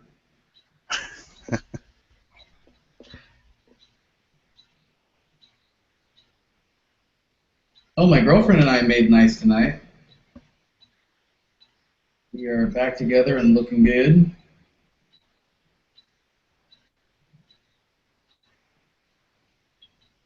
So much for that Noveski upper then. No, she doesn't care about That Very just means it's hers now. Huh? I said that just means it'll be hers now. Yeah. She we were in the middle of building an AR, but then like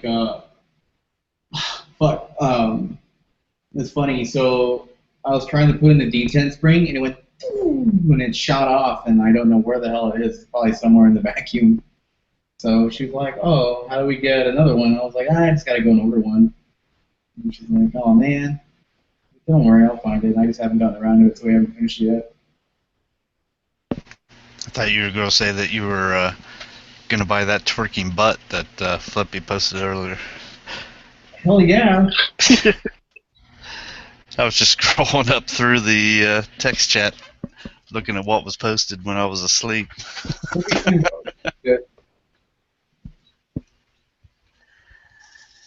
Yeah, only Flippy.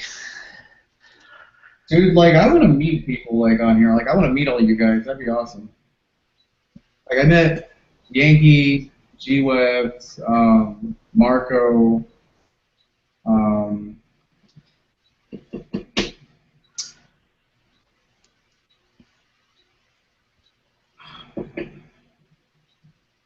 who else did I meet? Standing? Did I? Well, I know he was at SHOT Show. I want to say I met Dano, but it's hard to keep everybody, like, their real names. So I've met Marco, Spaggy, and DB. Did I meet DB there at SHOT Show?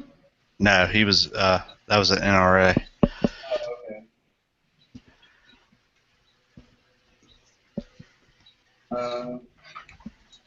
Yeah, next year, dude. For sure. Hopefully. Hey, Brian. What's up, man? Do you got the adoption papers yet? The adoption papers? Yeah, adopt my ass, dude.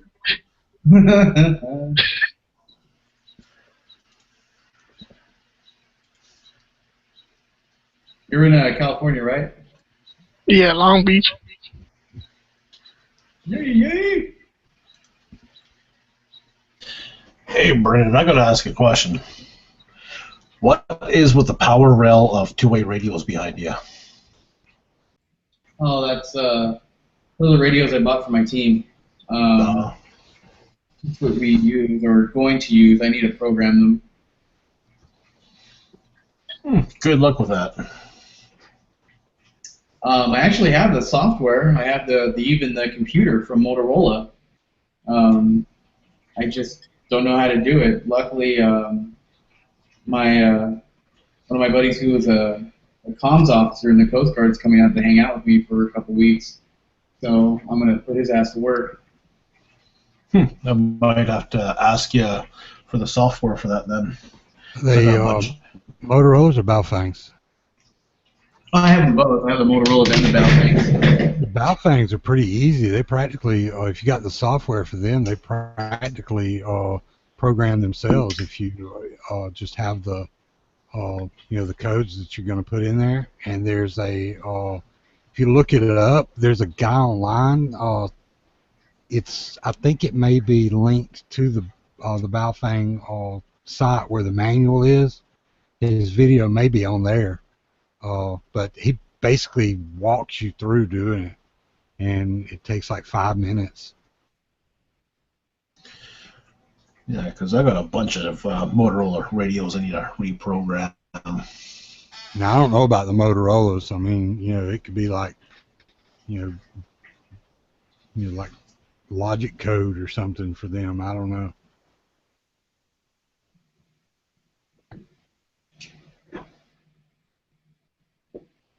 Yeah, check it out. Here's all the software I need to program. All the floppy. What the hell is that blue thing? I haven't seen that, I think, in Damn. like 20 years. What is that? What are those square things you have there? I haven't seen one of those in like 20 years or so. I feel real old now.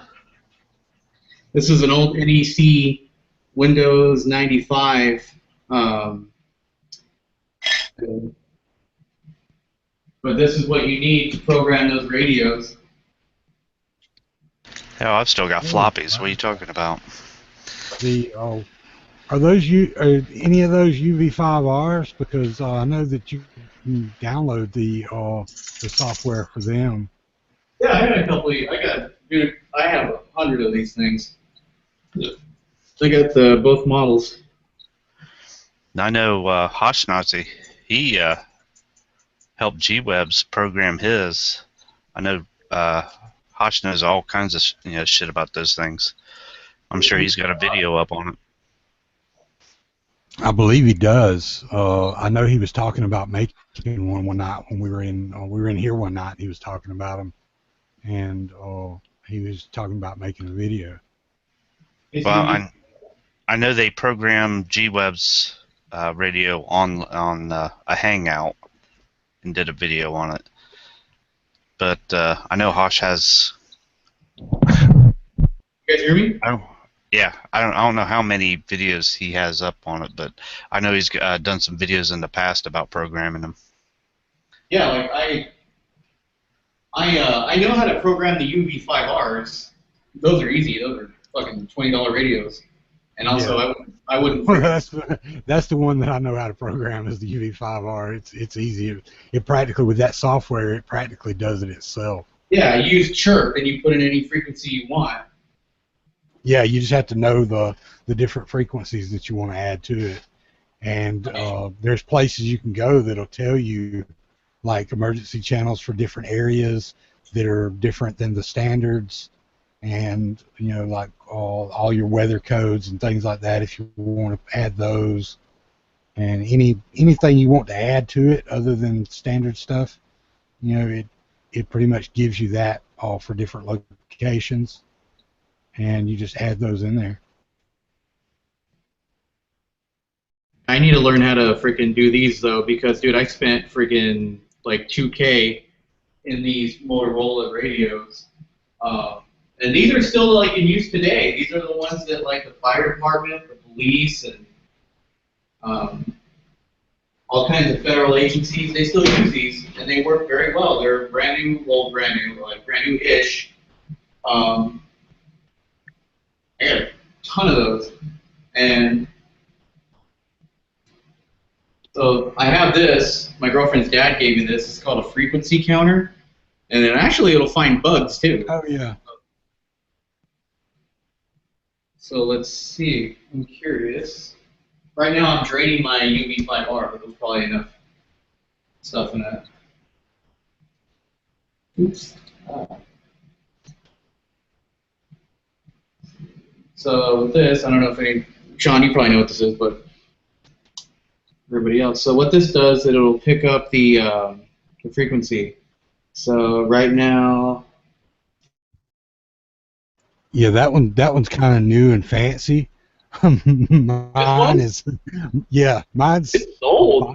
This is from the 70s, man. Dude, mine is a box that's about 2 by 2 by 6, and it has a little tiny wire antenna that sticks in the top of it, and it has 2 needles that move on it for the frequencies. The one on the left is a field strength meter, and the one on the right is a actual frequency meter. Okay. But, yeah, it's a little older than that one, I think. It's also made by Radio Shack, though. Yeah, Radio Shack, dude, they make good stuff. So this one is actually, I don't know, I got this one on eBay. This one says Tucson Fire Department. So this one, I could probably go and talk to G-Web's homies. Tucson Hazmat, Tucson Admin, Tucson Medical North, Medical South, Tucson SWAT, Private Ambulance, Simplex, because I can't erase these because I can't program them yet. So, and they all have like police and military and see what's in this guy. Oh, actually, I heard people talking on this before. PD South. Let's see what's this band. Looks like a lot of Hoshes are Baofeng radios. radio videos. You know, those Baofengs are pretty good radios, and they're cheap. So, and you can get accessories for them that, you know, like the antennas that are a lot better than the one that comes with it, and they're fairly cheap too. Yeah, listen to this. I got freaking guys that are broadcasting right now.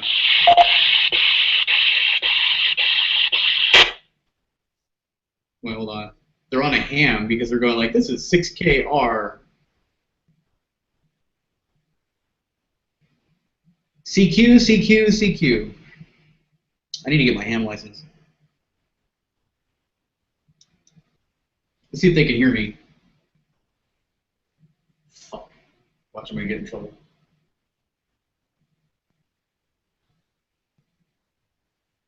CQ, CQ, CQ. This is Alpha 518. How that over?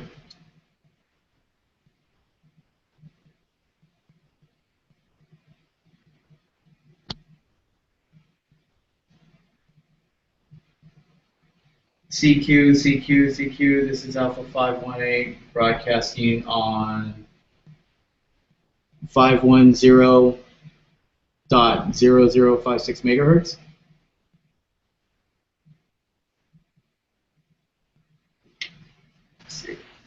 We'll be crashing through your door here in a minute. I know, right? They're gonna freaking smoke bomb me. Get on the ground! FCC, get on your fucking face! Now remember the old flip phones from the 80s, the analog cell phones? Yeah. Yeah.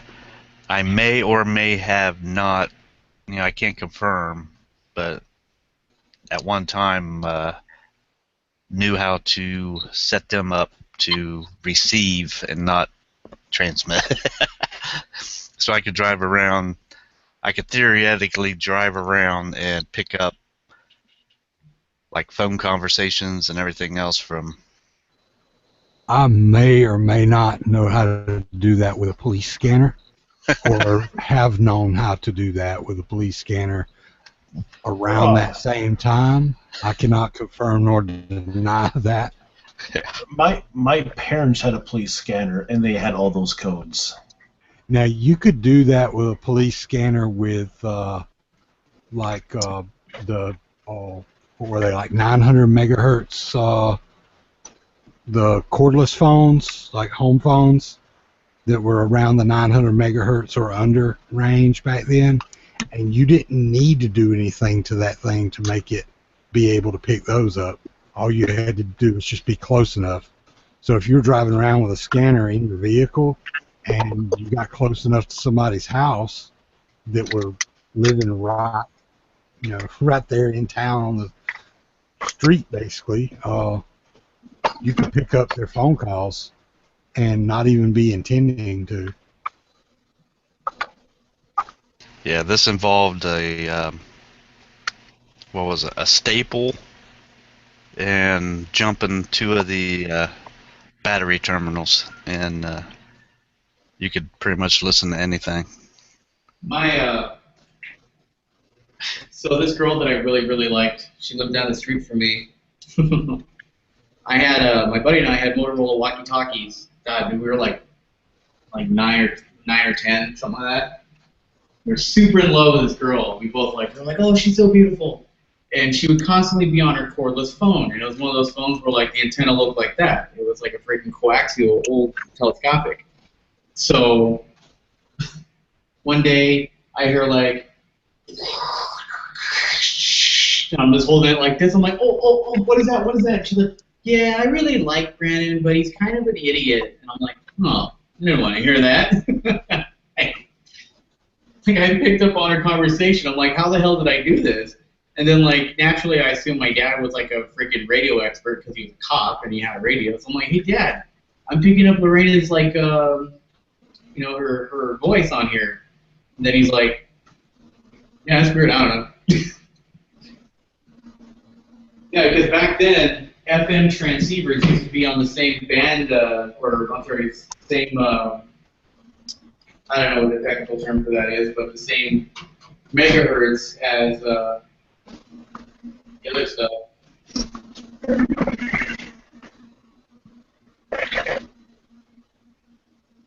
Yeah, I guess I gotta talk to Hoshman about some stuff. Yeah, he should be able to help you. I've been trying to hit him up because he was like, "Oh, you want to do an interview?" I'm like, "Absolutely," and he hasn't gotten back to me. No, I'm kind of snooping around YouTube here right now, and they're actually showing you how to download the reprogramming stuff for your radios, so you don't need them stupid floppy disks. Yeah, you can. Here's the thing, dude. Hey, Pink. If it plugs into a serial port, though, I know that some of those old radios use the serial port, and if it does and you don't have a converter to go to USB, then he'll have to have that old-ass computer to have a serial port. Like this? Yeah. Wait, is that a serial? It's an old, yeah, and then that's for the Motorola. Yeah, and radio. then that plugs into the Motorola. Okay.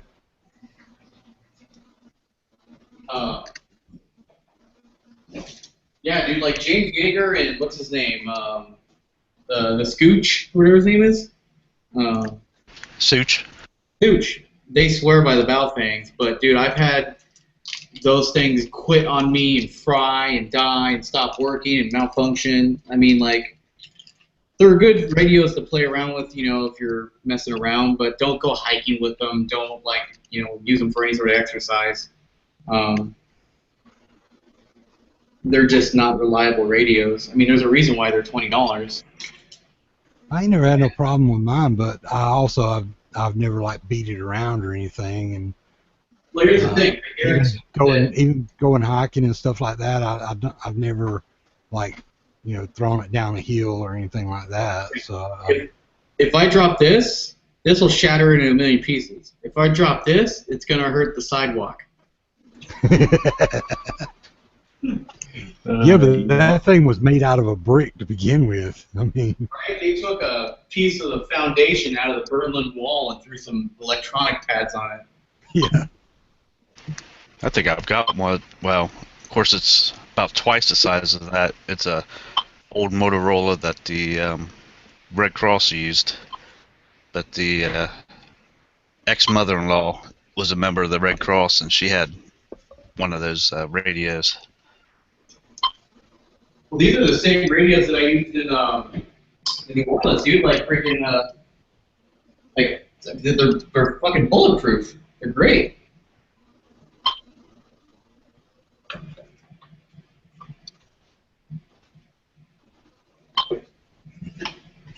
Somebody's phone dying or what? I think that's Pink's cameras. No, it's Tony. He's got a. Oh, it sounded like that noise that your cameras used to make. Oh. Yeah, he's got a briefcase with a clock in it. Dude, one thing that I always wanted to do, I always wanted to get like a Chateau case with like a pair of cuffs on it and run up to somebody and go, good luck, and then just take off. It's actually this. Oh wow, what do you got there? Icon. I can't read what the code is here. Nice, maritime band. No, it's anything you want band. Oh, it's a ham? Yeah. Icons, those things are great. They're like submersible, most of them. This one isn't anymore because it's been abused.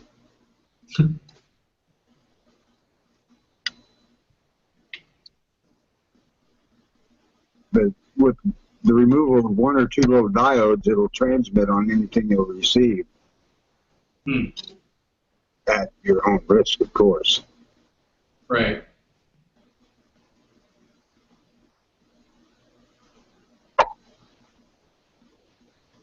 I do it to my amateur radios because I'm also in ESDA, and it keeps me from having to have two separate radios. I was on my way to getting my ham, and It's just I never finished it.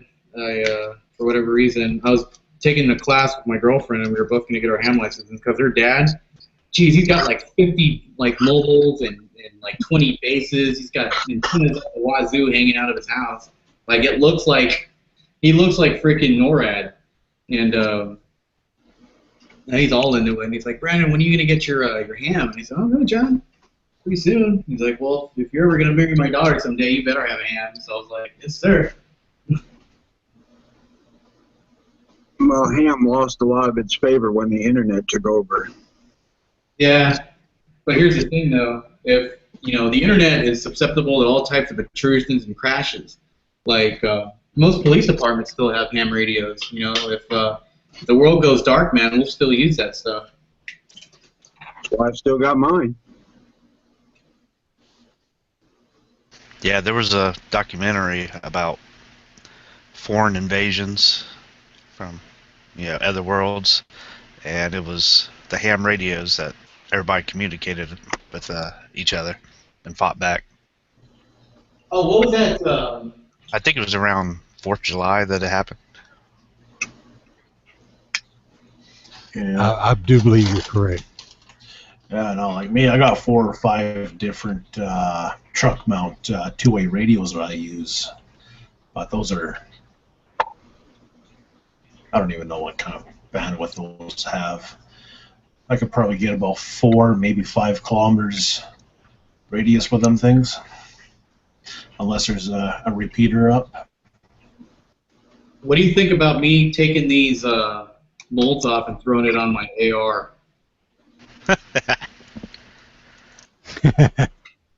Now, will that lower fit on the, or not the actual lower, but the mold itself? I guess I would actually have to get like a semi-Thompson, and then I would have to get a 870 and then a SPOS. Oh no, I will not butcher my SPOS 12 for this. Yeah, I don't know, man. I don't think it will. I don't think it'll fit on an AR. I know they have real models of this, like the actual working pulse rifle, but God, that would be awesome, dude. You would be the coolest guy at the range. You imagine everybody's sitting there with their ARs or their 308s or their, their whatever, and you're just like, you're just like,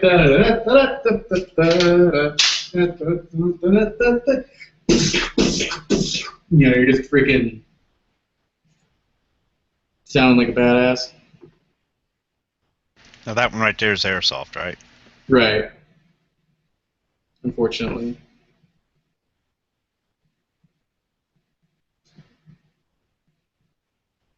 So you just be up there, like people will be like, oh, like what's he shooting? It's like,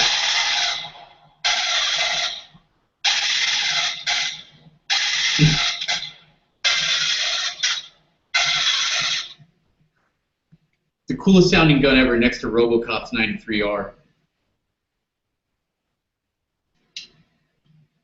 Yeah, this thing came broke from eBay. It doesn't even shoot.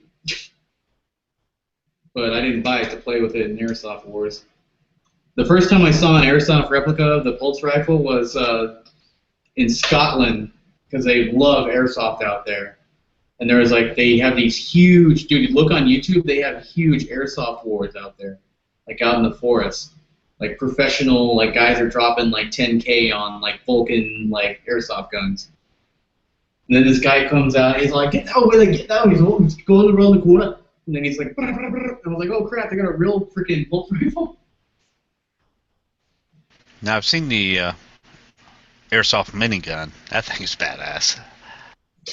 Yeah, dude, I went to Comic-Con. I even had like all my patches and everything from the movie. United States Colonial Marines. Yeah, I used to work at an airsoft shop when I was a kid called Jungle Toy. And we used to work on them and sell them and customize. And then like they started banning it. So I was like, well,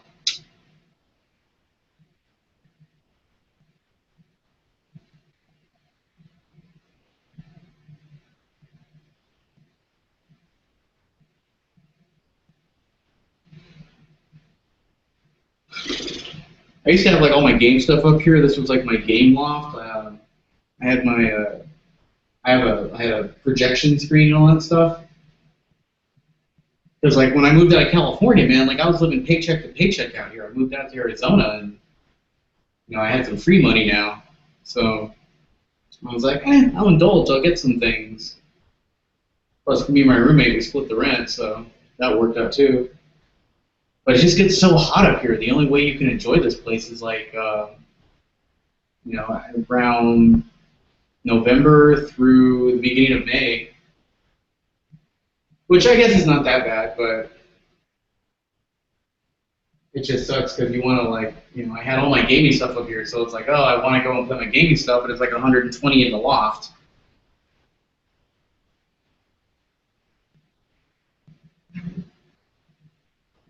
Oh, I don't know if anybody's ever seen those Tough books, the Microsoft Tough books. They're totally worth it. They're $200. They're great.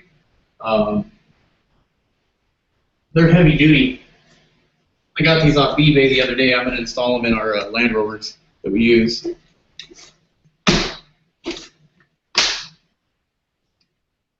They come, this guy, I forget what his model is.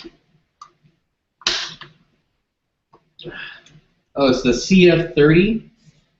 Comes with a disk drive, DVD player, graphics card. Pretty decent graphics card for what it is.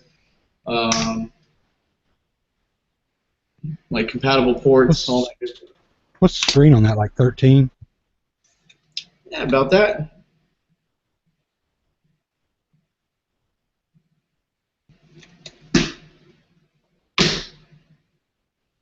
Yeah, it's got wireless on board too, so that's pretty cool. And it's got the little antenna that you flip up. They're cool little things, man. We had them in our Humvees. They weren't this nice though. I was going to say those sell for about $250 on eBay. Yeah, so much I paid for them. Yeah, Tough books, whatever. Yeah, they're in a side chat, Brandon. That's what. What the hell does that thing do, man?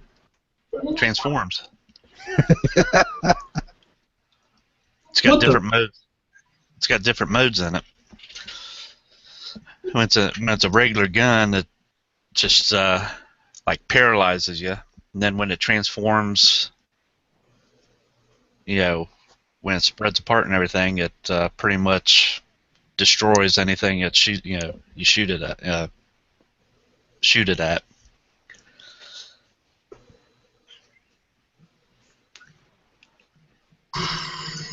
Wow. What is that from? That's from Psycho-Pass. It looks like something you'd have to carry a battery pack with.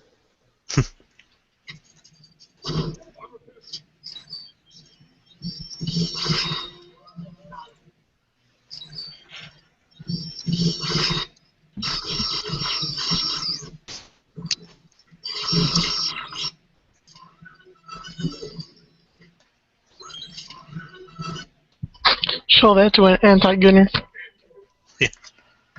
Yeah, tell me about it.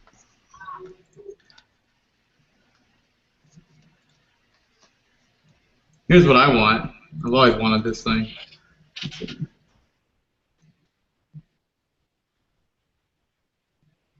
Fast forward to 1 minute and 18 seconds.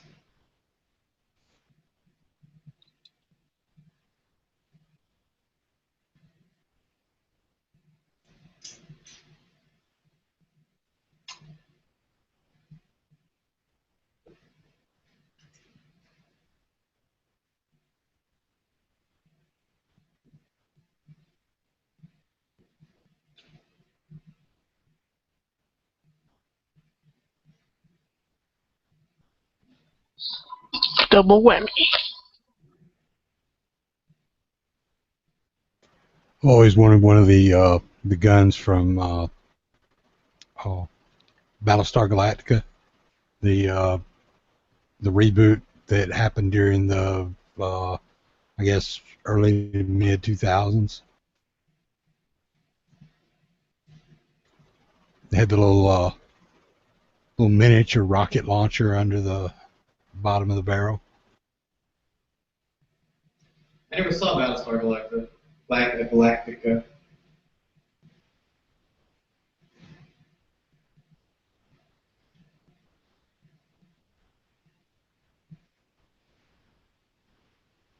Where should I hang this? It's such a cliche flag, but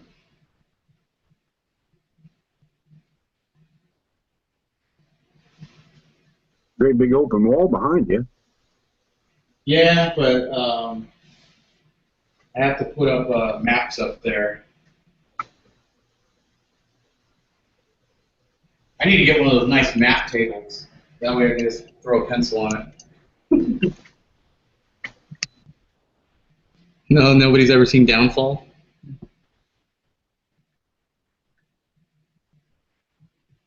No, I haven't seen that. Good movie. No. Of course, I probably have. I just don't remember it. It was like the last, like freaking last days in like Hitler's bunker right before the Russians invaded Berlin.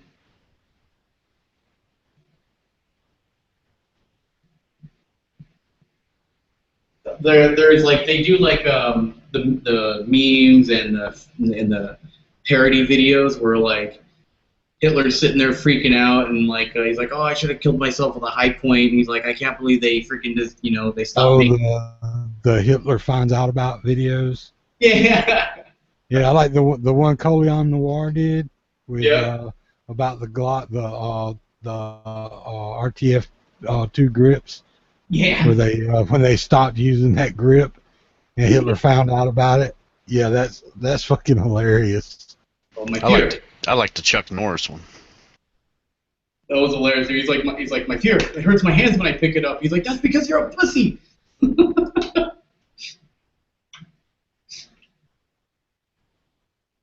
then like what was it at the end? He was like, I might as well kill myself with a high point. Yeah. Whoa, my radio just clicked on. That's weird. What are you up to, Edward Snowden?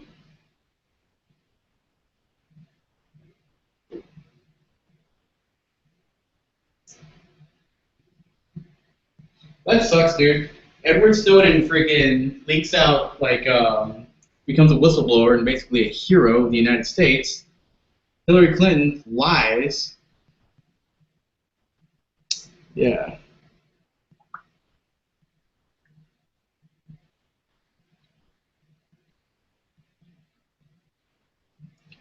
Let me ask everybody's opinion real quick. I don't know if anybody's asked this before, but do you think she'll become the president?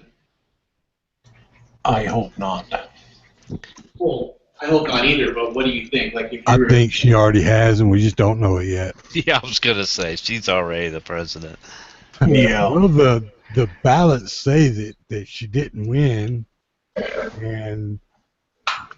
but she won anyway. The ballot said she didn't win?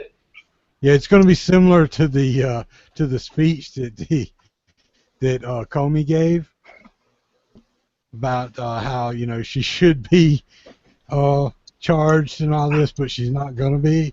So they're like, the results didn't say that she won, and there's nothing to support that, but she's the new president.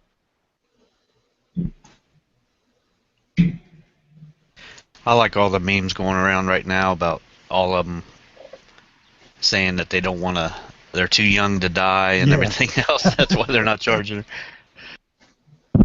Yeah, this woman should be in jail, but I don't want to die. Oh, yeah, that's true. I guarantee you, something would come out and, freaking, there'd be some little boy from, the Philippines that would come out and be like, James Comey came here on vacation and he told me to say nothing. Stupid.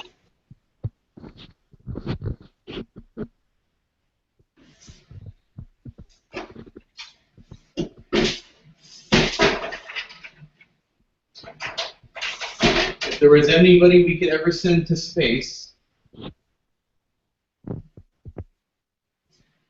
have Hillary volunteer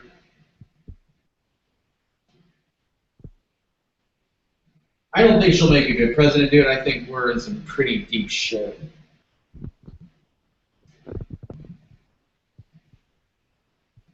Now, when they, if she becomes president and they enact that assault weapons ban, stuff like that, what do you think the availability of the uppers are going to be like? It'll probably be dry for about 4 or 5 years, but then you'll see people start to manufacture them again. Because, I mean, it's the lowers that they're after, but do you think people will still be, do you think companies will still be making uppers, pumping them out left and right? I would assume companies like, like the old companies that have always been out,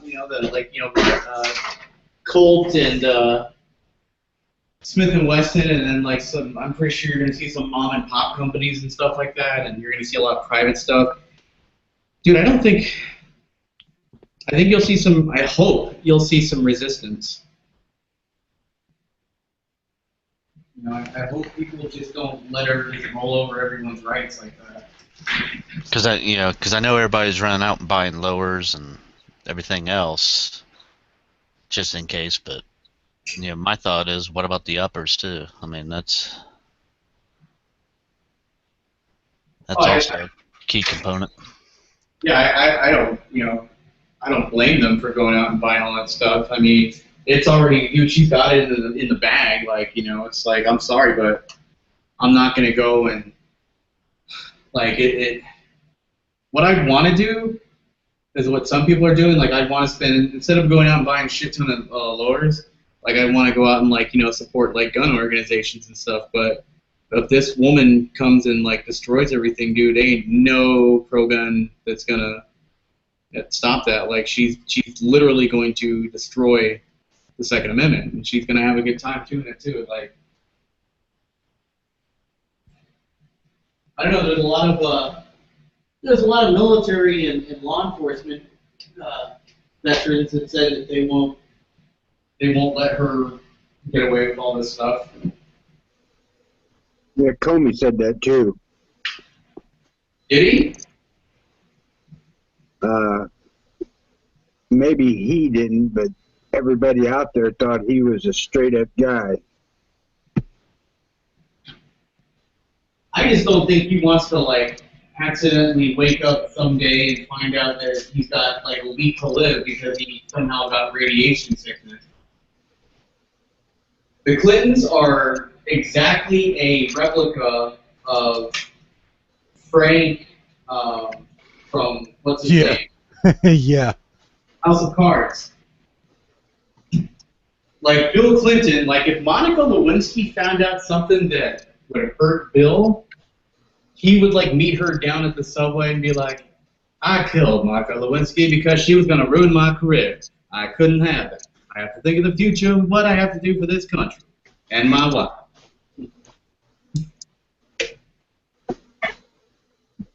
Well, if he really wanted to do something for the future of this country, he'd grow a pair and take care of his wife. In front of a train. I was going to say, his wife has a bigger pair than what he does. Oh, dude. Yeah, he's a wet rag. So, Monica, what you've been doing to everybody, it's not been right. It's been illegal. It's been wrong. She's like, oh, shut up, Bill. And I'm doing this for America. You guys should look at James Comey's video again and look at his eyes. How he's saying Morse code. Is that what Alex Jones told you, or? Nah, look at his fucking eyes. I was watching it. I watched that video like 4 times. Is he really doing Morse code? I think so. Just sweating his ass off. Please help me. They have a sniper at my kid's school. He didn't need to do a hell of a lot of Morse code. He came out and said, bitch is guilty. If anybody else had done this, they'd have been in jail.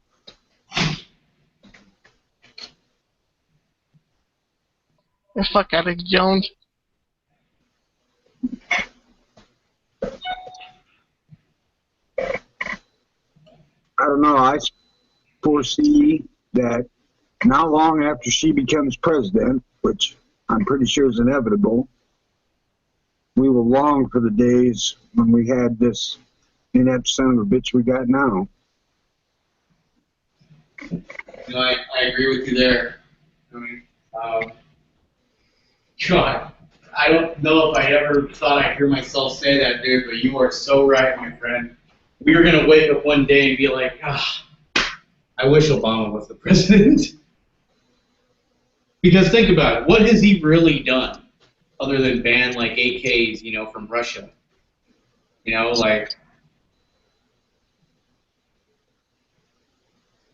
man.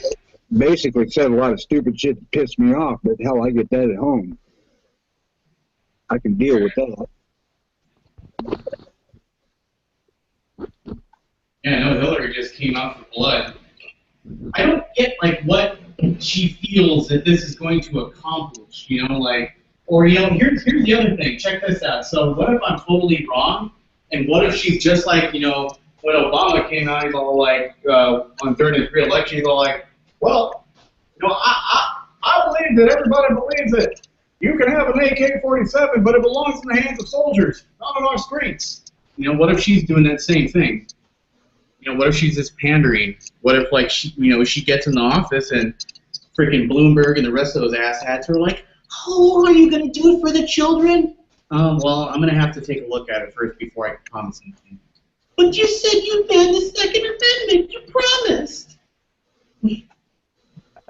Yeah. I don't see Hillary Clinton as pandering. I'm pretty sure she might wake up to her senses and say, you know what? If I do ban firearms, what kind of uprising is there going to be? How many American lives are going to die because of that? I don't know. I don't know that we got the spine to stand up as a nation. Oh, the nation we don't. Absolutely not. You're going to see small pockets of resistance. You know, it's the person is smart, the people are dumb. Like, if she gets in and she starts doing the whole banning thing, and let's say 30% of the states revoke, I can damn well guarantee you that I'm pretty sure Alberta's going to be in there with you. Here's another thing that I was thinking, you know, how many states, if she tried doing all this knucklehead shit, would try to succeed from the union? I can see Arizona doing that. I can see Texas doing that. I don't know. I think they would try to do the Constitutional Convention thing. Our biggest problem on the right is that we never seem to get our shit together. Nope, battle each other. Now, I'm one of those guys that have absolutely no use for those military-style weapons. I don't care about them. I don't want them. But for God's sakes, I would never support other people not being able to have them. You know, fuck, if you want to have a machine gun, that's fine by me. I might consider one. Yeah, they're more of a novelty than anything. They're just fun. I mean, they're obviously not accurate. They're not the great thing for home defense. You're going to end up sawing your TV in half. And, because what's stopping the government from, well, we're going to ban your AR and SKS, or your AR and your AK. So, well, now that's banned. Well, we're going to ban lever actions or pump actions. What's going to stop the government from doing that? And that's exactly what I tell the people that you're like, well, you know, no offense to anybody that, you know, that doesn't care, but like the people like when they're the people that don't care if they ban them. I call them the fuzz. They're like, oh, all I need is my lever action and my M1 brand. I don't give a shit about your AR. They can take that. I don't care. Well, it's like, well, wait, they're going to come for your lever action next. I guarantee it. So, yeah. And that's the thing. Like, even our own gun owners are against some of us. There's the guys like, you know what? I understand the right to have a pistol. I understand the right to have a shotgun. Nobody should own a rifle that shoots 30 bullets. You know, and it's like, And as you said, Tony, we can't get our shit together. We always battle each other. Not saying people on this panel, but we need to find a way that we can organize. We need to find a way that we can get everyone to be and reaching on common ground. Well, the simple fact is if the fucking thing shoots bullets, she wants to ban it. I don't know why people don't see that, because that's what she's saying. Yep. Oh, we're fighting the same damn thing up here. If while I say I don't have any interest in the military style stuff, I have semi-automatic high-powered rifles. Yep. Yeah, no, like me, like I own SKS, I own ARs, I own Winchester lever actions, I own my semi-auto pistols, my circle guns. Like, what's stopping the government from stepping up or stepping down the whole restrictions? They want no resistance. I do think, well, I hope that if there was a general order by the president, and I don't know how she would find some loophole to do this, but she seems like a pretty resourceful person. If she came out and said, I want all weapons out of civilian hands by the end of this year. I don't care if you have to go door to door, just get them. I would hope that most of the military commanders would be like, Madam President, with all due respect, fuck you. I think instantly she would lose the Marines. I don't know about the upper echelon of any other services, but the Marines I don't think would stand for that for a second. Well, here's something you might find interesting. Back in 2000, I believe, they did what was called the 29 Palms test, and it was like a platoon of Marines. Usually, I think it was E2 and below, and they gave them a test, and they said, "Would you ever disarm or open fire on American civilians?" And 28% of them answered not sure. So people were looking at that like, oh shit. Well, goddamn, I mean, what if a group of civilians started shooting at you out of the blue? Would you shoot back? Oh, absolutely, absolutely. But this was without, being provoked. Basically, like, say, like, I was called into service and, like, and they were like, hey, Estrella, open fire on these unarmed civilians. What for? They're traitors to the state. Are you kidding me? No.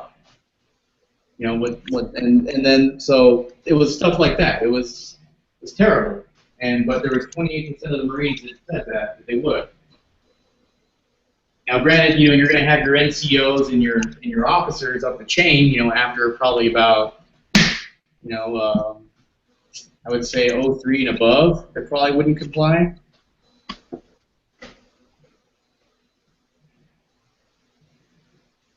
Your junior grade, probably. I don't know. I hope not, man. But I'm just thinking like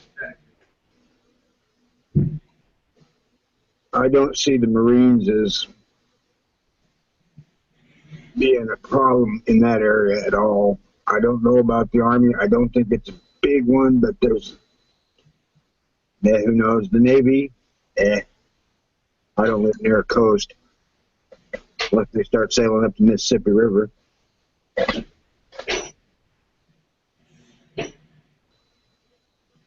And if it comes to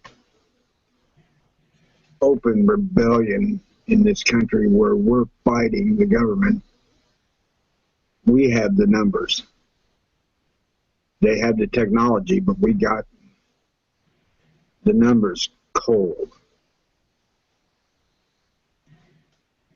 That's true.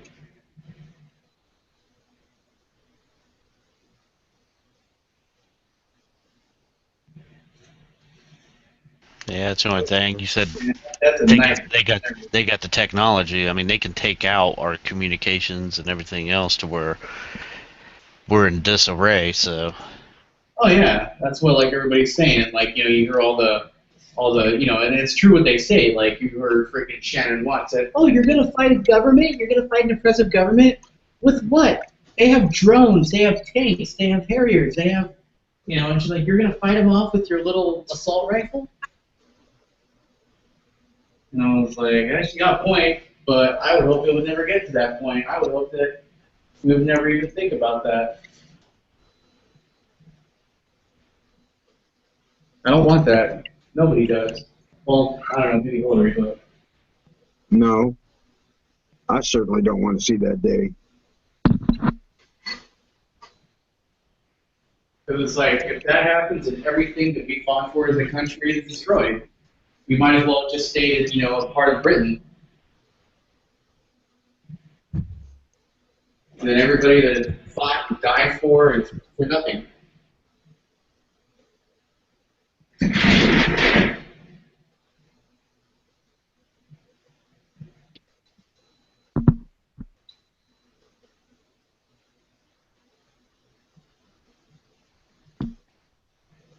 That's not really true. I mean, the premise of the country is still the same as it was. We just have a problem in our leadership. And it's a problem that we've allowed to get where it's at.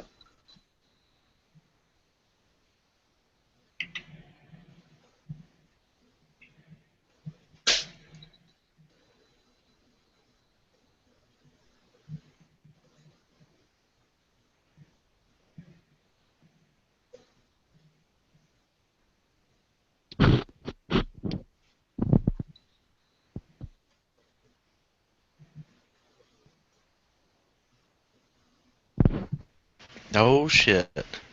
Good morning. Well, it's on Yahoo News, but Good Morning America. Woman live streams after police fail to shoot boyfriend in Minnesota.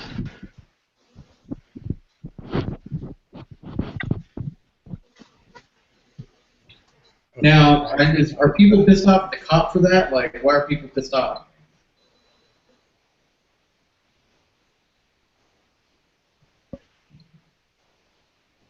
I mean, that's a serious question. Yeah, I don't know. No?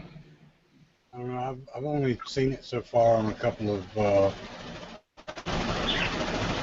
people have shared it on Facebook and stuff. Yeah, I've just seen what DB was posting, or what had reposted or whatever. Yeah, I saw it where Colion Noir posted it, which I think that's where DB first saw it too. And then I saw Little Red Danger reposted it, which when she reposted it, it came from some other source because her source had blurred out the blood on the guy's shirt and stuff. They had edited the video, so it blurred that out. And then there was somebody else who posted it too. They didn't really say very much about it though. You know, they just posted the videos.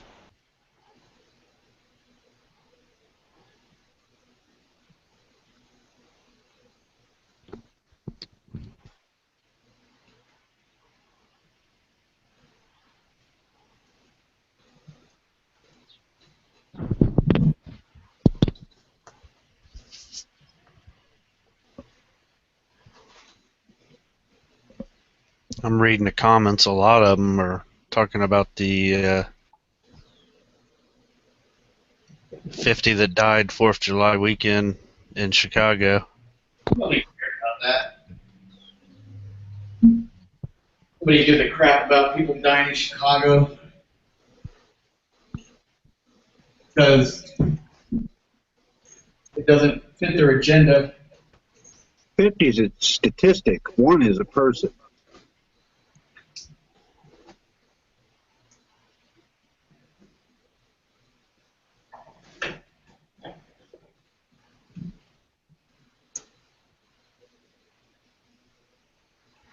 I think that's freaking so funny that people lose their minds. And this is going to sound shitty. People lose their shit over a bunch of kids dying in Connecticut. But nobody cares about the thousands of people that are killed like almost every day in Chicago.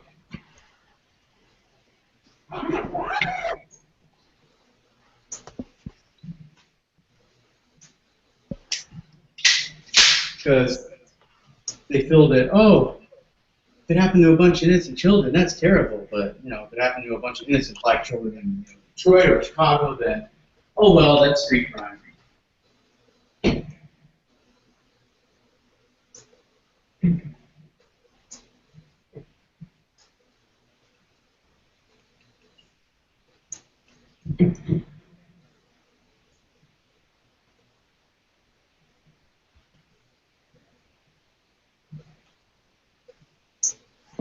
Yeah, a lot of them are saying that the cop freaked out and killed him. Too quick on the trigger, huh? Yeah, too quick on the trigger. A lot of them, yeah, because a lot of them are saying that they're pro Second Amendment and conservative and everything else, and they're the ones that are saying that the cop was in the wrong. Well, if what I read in the article is correct, cop told him to get his ID, and when he reached for it, the cop shot him. Yeah. So if that is in fact the case, the cop is guilty. You think he'll serve a day in jail? I don't know.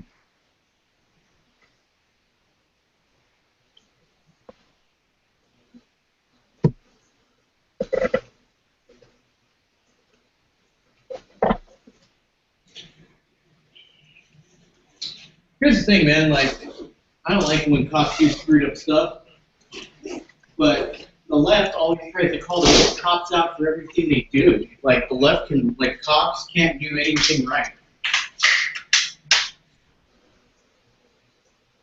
Well, if it's a white cop and a black suspect victim, you know, then it's always only about race. Yeah, that's so funny. Oh!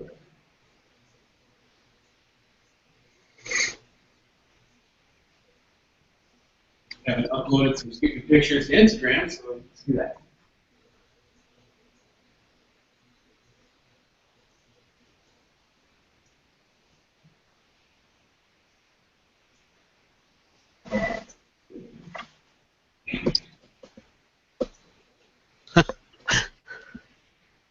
Local California government accidentally destroys scientific marvel. They're good at that. They're good at destroying things. Yeah, like the rights of their citizens. Freedoms and all that stuff.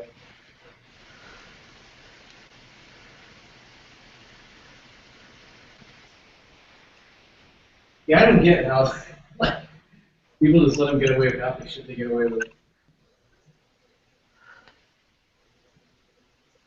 The curb sits on the Hayward Fault, one of 7 significant faults in the San Francisco Bay Area.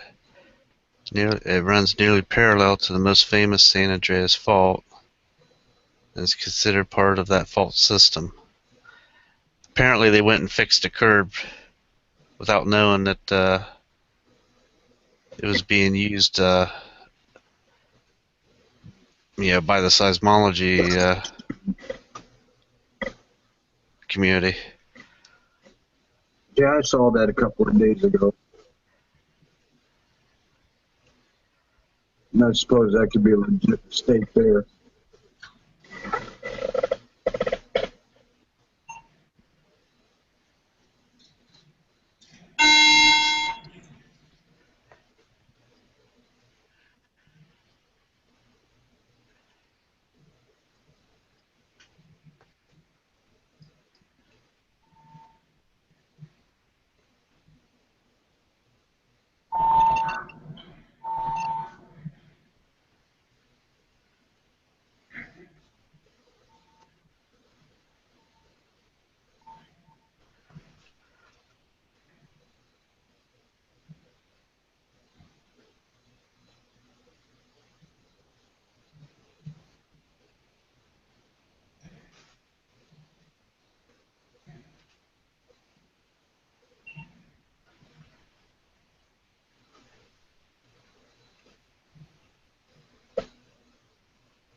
Making millions.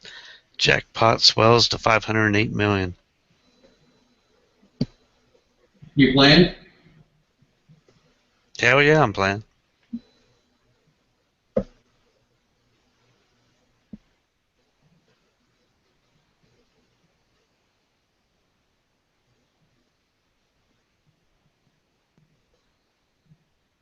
So if you won like $500 million, what would you buy? You would never, ever know.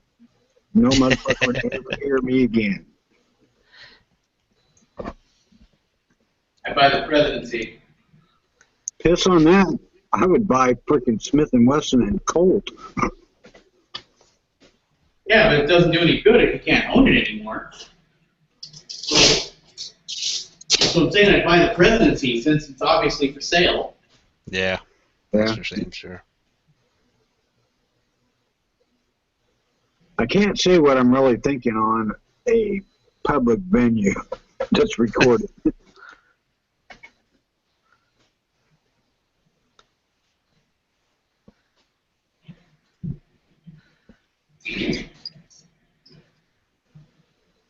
They haven't got to the technology of mind reading that I know of yet. Thank God.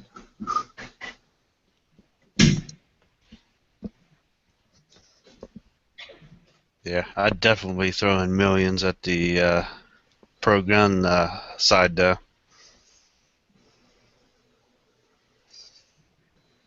Oh, absolutely. Yeah, I would check into how much it would cost to put on like an NRA TV channel on cable.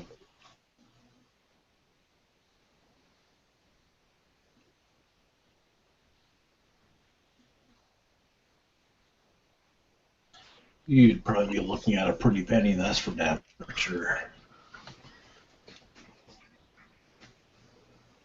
Yeah, because if you think how much the NRA pays to like advertise on the outdoor channel, and that's the only channel they get.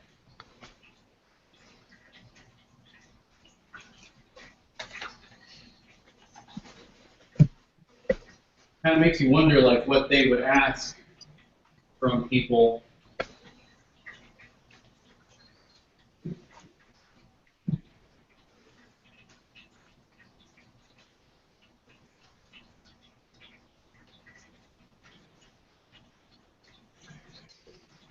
Because here's one thing, you know, it's like, yeah, that's great that the NRA advertises on the outdoor channel, but nobody's going to see that except for NRA people.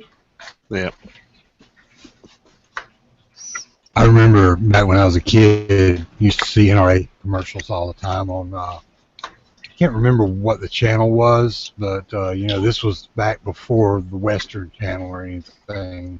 So it was like part of the day on the weekend, either Saturday or Sunday. This channel had mostly westerns on it. They were in syndication, and then you had other movies and stuff on there. But it was really before most of the dedicated movie channels and stuff came out. So it was like when you were still probably around 20 or less channels overall in most areas. But can't remember for the life of me what the channel was, but it was definitely a cable channel. But it was like in the early days of cable before there was too many channels. Way back, I would think that the NRA would have done a lot around ABC.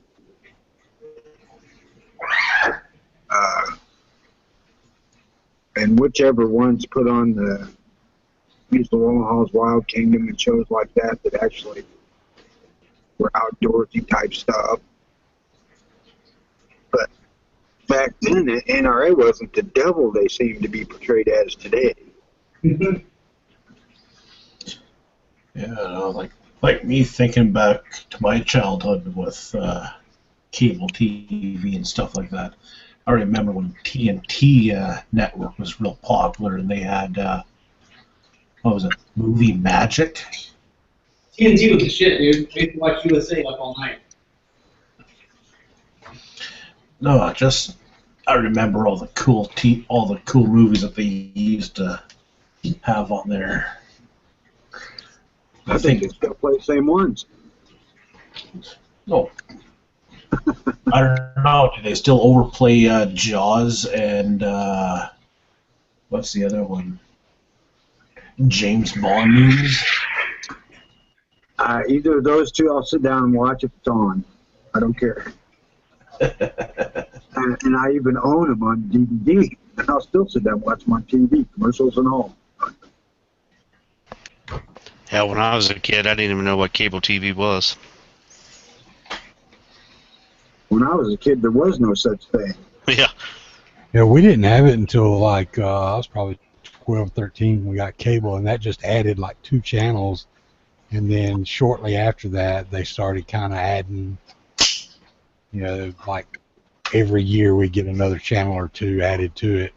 And I'm sure the other areas probably had more than that at the time, but I remember when we had like 3 channels, and you know, I was like probably 5 or 6 then. I don't know. But, you know, we got like the 3 major networks was all we could get, and one day a week we couldn't get one of those because the wind wasn't just right or something. Oh, like DirecTV. Yeah, we got the 3 major networks. Yeah, and almost then as PBS. reliable as that. Yeah, we could sometimes get PBS. It would sometimes come in. It didn't always come in, though, which I don't think it was broadcast all the time back then. I think it was only broadcast a certain number of hours every day or something. Because most channels, you know, would go off air after, like, you know, 10:30, 11 o'clock at night or something. Yeah. 1 o'clock, I think, was the latest it went off air. Yeah, I remember we had one that after the 10 o'clock news, they went off air when I was fairly young, and then there was a couple of them that would be on a little bit later than that. Yeah, because they'd show Johnny Carson. You get to see Johnny Carson, Dave Letterman, and then after Dave Letterman, it go off air. Yeah. It sucks all guys are anti-gun now. Yeah. Actually, Jay Leno was supposed to be at SHOT Show instead of Jeff Foxworthy, and he buckled to non-demand action because they were like, "No, you can't be there. It's they want children to die." So Jay Leno was like, "Hey, you're right."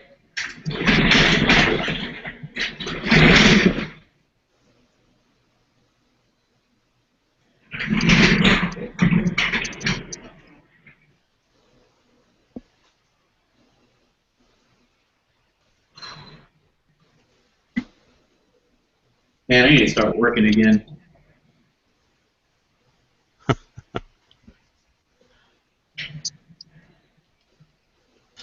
Now, is there a way to know if you got an old DPMS up or lower? Or a new DPMS up or lower? I'm not sure. I don't know anything about DPMS. All I know is, no offense to anybody who owns one, but I've heard not very good things about them. Sure, you could probably track the serial number for the lower to tell. Well, it should have DPMS written right on the side of the lower. Oh yeah, but what's the age of it though? Like what what run it is, whether it's an early run or a new run. And yeah, because the lower you could probably do by serial number. I'm not sure about the upper, how you'd be able to tell with it. Because I heard that that DPMS they got brought out a few years ago, and then their quality control went downhill. I've just been kind of wondering if my lower is in that run or not.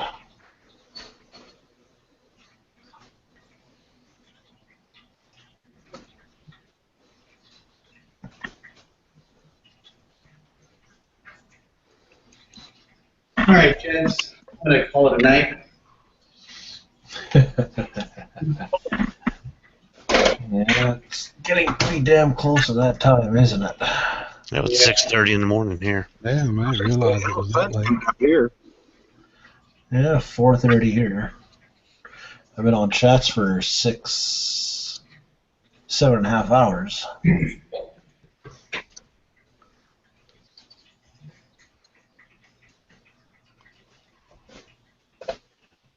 It's good talking with you all. Hopefully there's some glimmer of hope that freaking all these crazy, no offense to anybody who's voting for him, but Gary Johnson guys get off their asses and freaking at least try to win this battle, and then we can think about replacing the undesirable.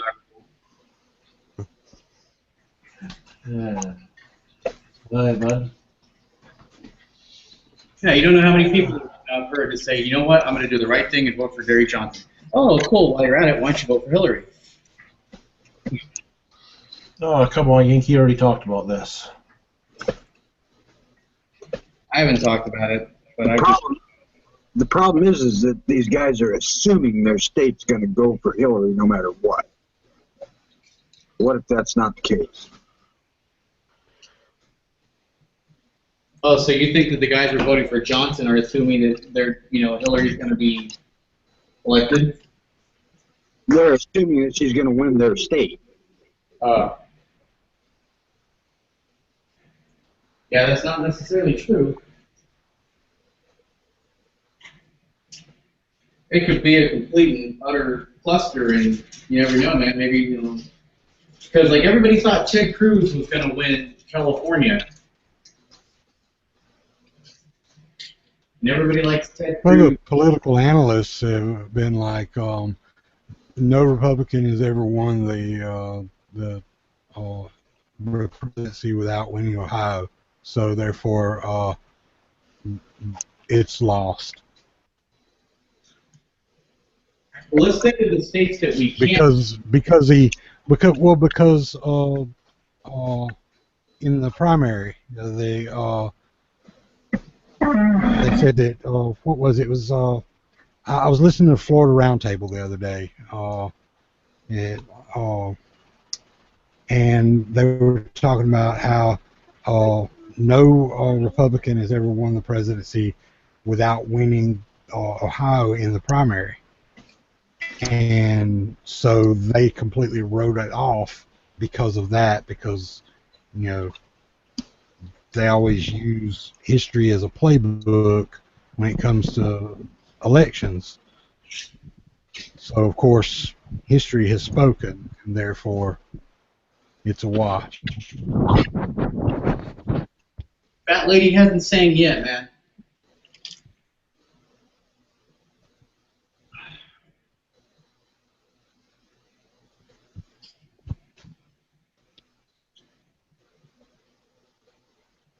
I actually see the third party as being a viable savior for this country, but the time to start working towards that end is November 6th.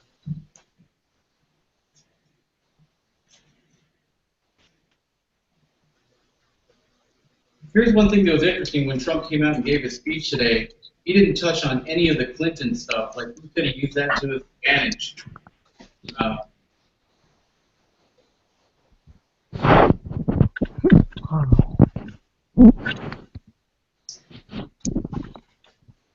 Didn't.